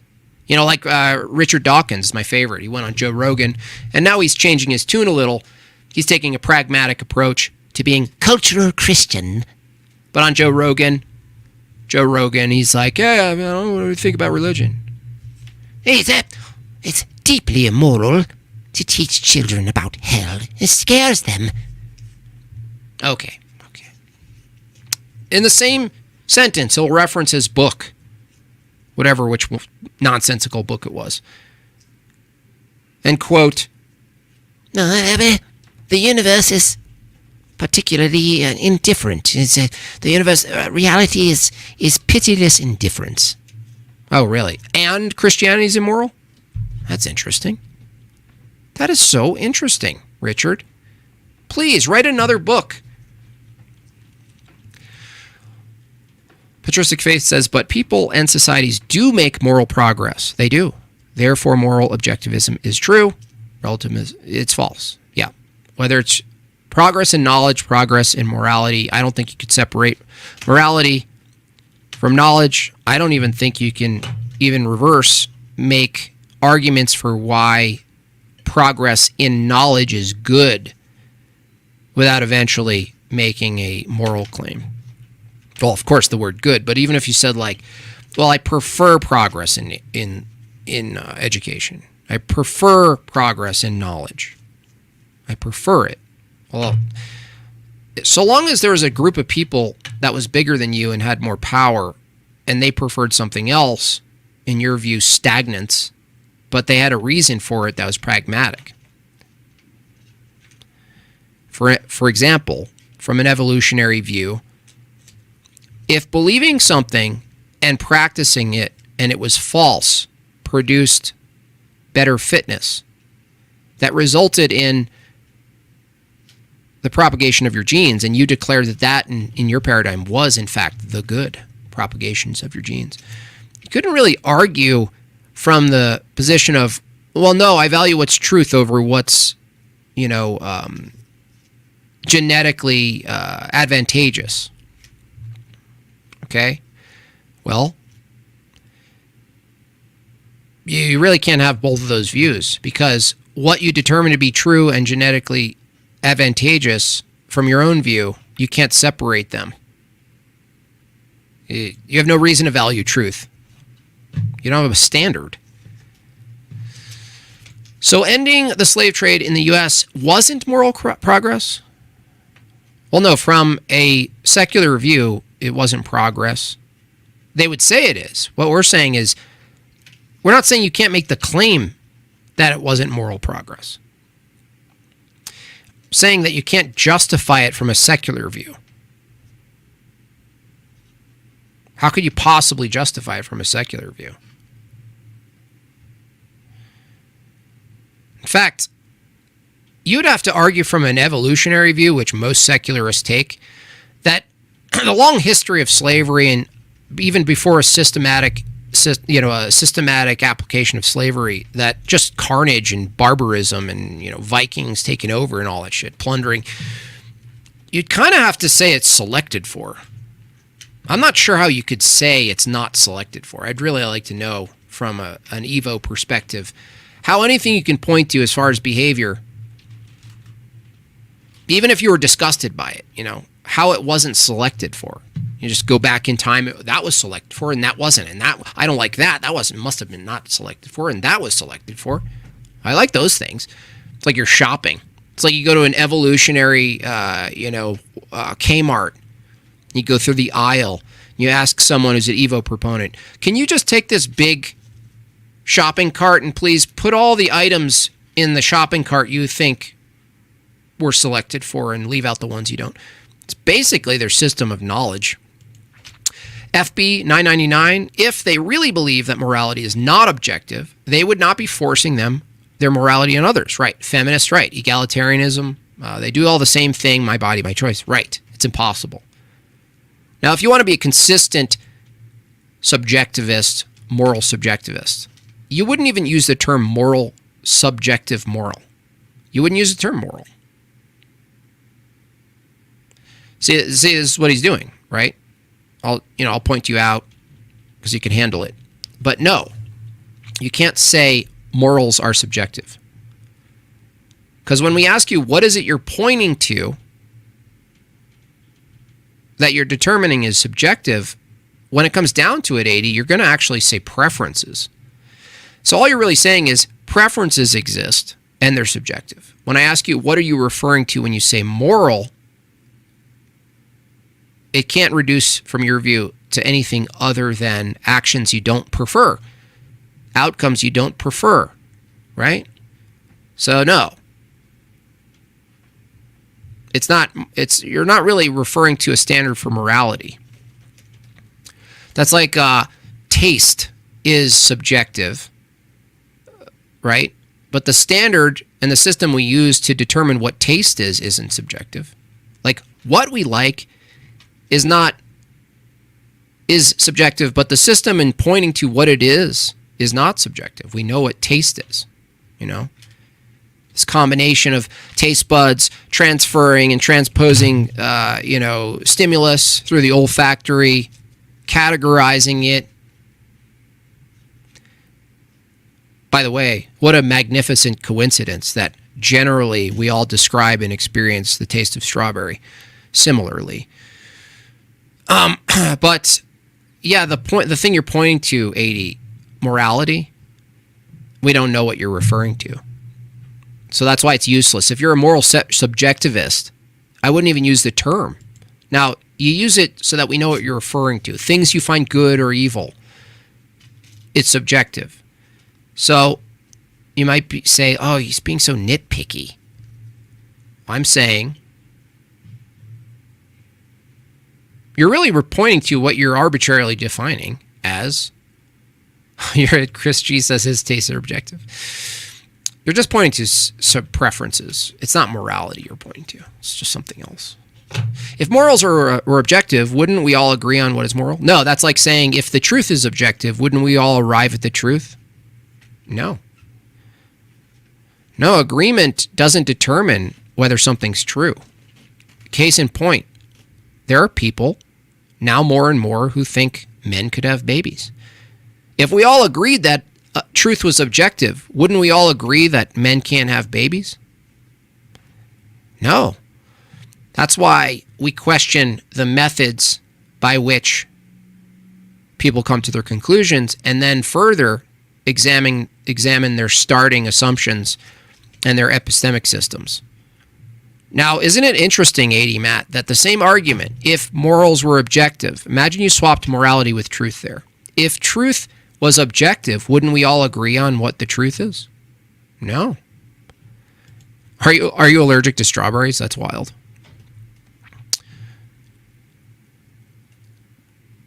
He's talking mad trash. Well, I figured so. Should we watch it live? Should we watch it? What's his name? Deconverted man. He's probably kind of. I mean, it makes sense. You come on here. Master Blaster. Let's see what we got here. Let's do this. This is fun. I forget that this exists, right? That when you talk to someone online and they have a channel, right? Like I forget that they go and they do things right after the channel. Well, let's see. So what we got here. I gave you $1 billion in this nice house. B.S. Lewis. You should be thanking me. Like, really? Like, really? You guys hear it? Aren't I nice? See, I made up for it. Isn't that wonderful? Like, no, not really. Yeah, no. Doesn't make up for shit. Yeah. It's like, look, now, what if I erase your memory and you don't remember the suffering? Huh? Are you going to turn me into a goldfish? Yeah. Well, no, goldfish actually do remember, apparently. So like, we have axioms. We have things that we... Oh, look at... And he's like, well... B.S. Lewis, why is it that you never... Look at B.S. Lewis. He jumps in. Right? Oh, man. Okay, this isn't about deconverted men. This is about B.S. Lewis. Here we go. B.S. Lewis, we see you. Finally we get to engage with B.S. Lewis, but indirect. I have no idea. You can... I think the clock's broken anyway. Yeah, well... He said. It's a pretty sweet definition. Here's Meta desperately wants to go... That? I'm like, sure, Oh, okay. I'm like... Here we go, B.S. Therefore, Lewis. lobsters exist. Now, I performed a logical fallacy. Okay. But only when I took it from the abstract realm to the realm of reality. Hey, Blaster, you're a jerk face. I know. I'm a jerk face. Fuck me. Master masturbator. Boom. Yeah. Call me a jerk face. Do it. Deconverted jerk face. Yay! We're all jerk faces. But have you ever been on Jimbob's channel before? No, I never knew about this guy before. It's pretty wild over there. It's pretty fun. Yeah, it's pretty fun. A bunch of Word up, BS. Lovely people that I. You gotta have a thick skin. The term is so far degenerates. Degenerates. Wait a second. Wait a second. Here we go. What were we just talking about? Now, degenerates. See how now 80, I'm not pointing this to you, but it's important because the way we've been discussing morality, right? See how quickly the secularist, the atheist, makes a term degenerate, right? Well, degenerate from what? Right? What is degenerate? What's degenerate? Insults and whatnot. That's fine. I can insult for you. Yeah. But okay, so the fundamental thing when he said that I steal Amanda's argument, what he doesn't understand is that negates his argument. Yeah, it negates the argument for determinism. Oh my God! After all this, he doesn't understand. So this is the thing that I just recently learned. This fucking thing in formal logic. Hope. So thank you, formal logic. And thank you for being wrong, me. Even though I was totally right, technically on some level. He doesn't. But when you have a thing that negates another thing, that means the first thing can't be true. And I'm like, what? Huh? How does that work? So the argument was, if Christianity is true, there is a perfect being. If there's a perfect being, Christianity isn't true. Therefore, Christianity isn't true. And I thought, well, what the fuck are you saying? Wait, did he just say I made that argument? All right, I might not make it. That's broken. It's not. What's solid? What? Whether it's sound or not depends on whether you accept the premises. So you'd have to argue that, well, Christianity doesn't necessitate a perfect being, or a perfect being doesn't mean that Christianity is false, but be true rather than whatever. I was just going to say I was happy that you used my question and that he dodged really quick from changing from evidence to arguments. Yeah, that was interesting, wasn't it? You mean I made a distinction that you could make arguments without evidence? We just completely annihilated you, BS. BS stated, he didn't question it, by the way. He said, well, maybe it was a question. I'll have to review it. But essentially, he was asking whether or not you could make arguments without evidence.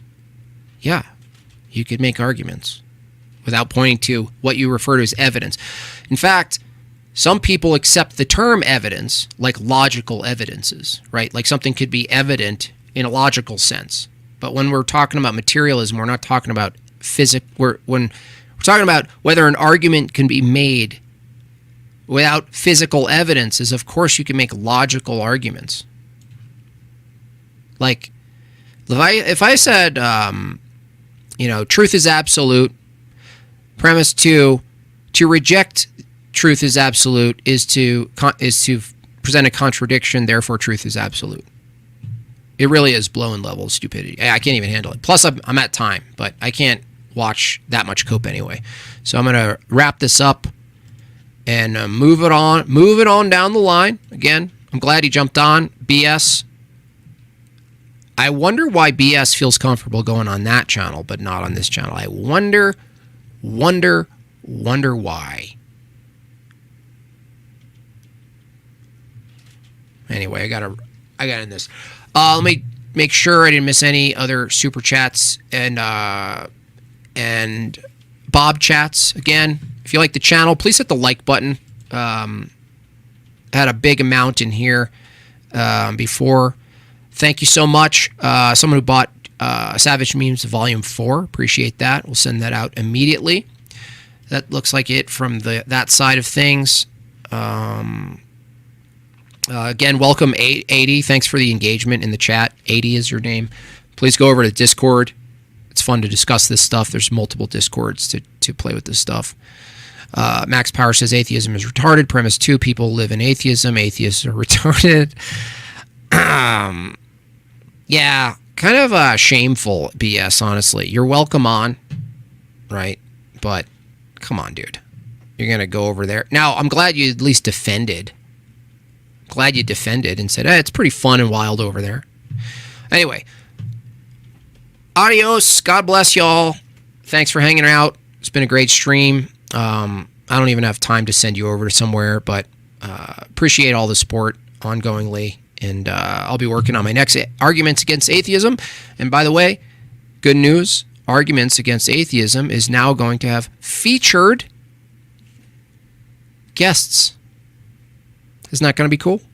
Alrighty, that's it for me. God bless you all. And again, any of you atheists are welcome on. I'll be spicy, but you can still enjoy being over here. All right. God bless y'all. See you guys next time. Ciao. Atheist keyboard warrior.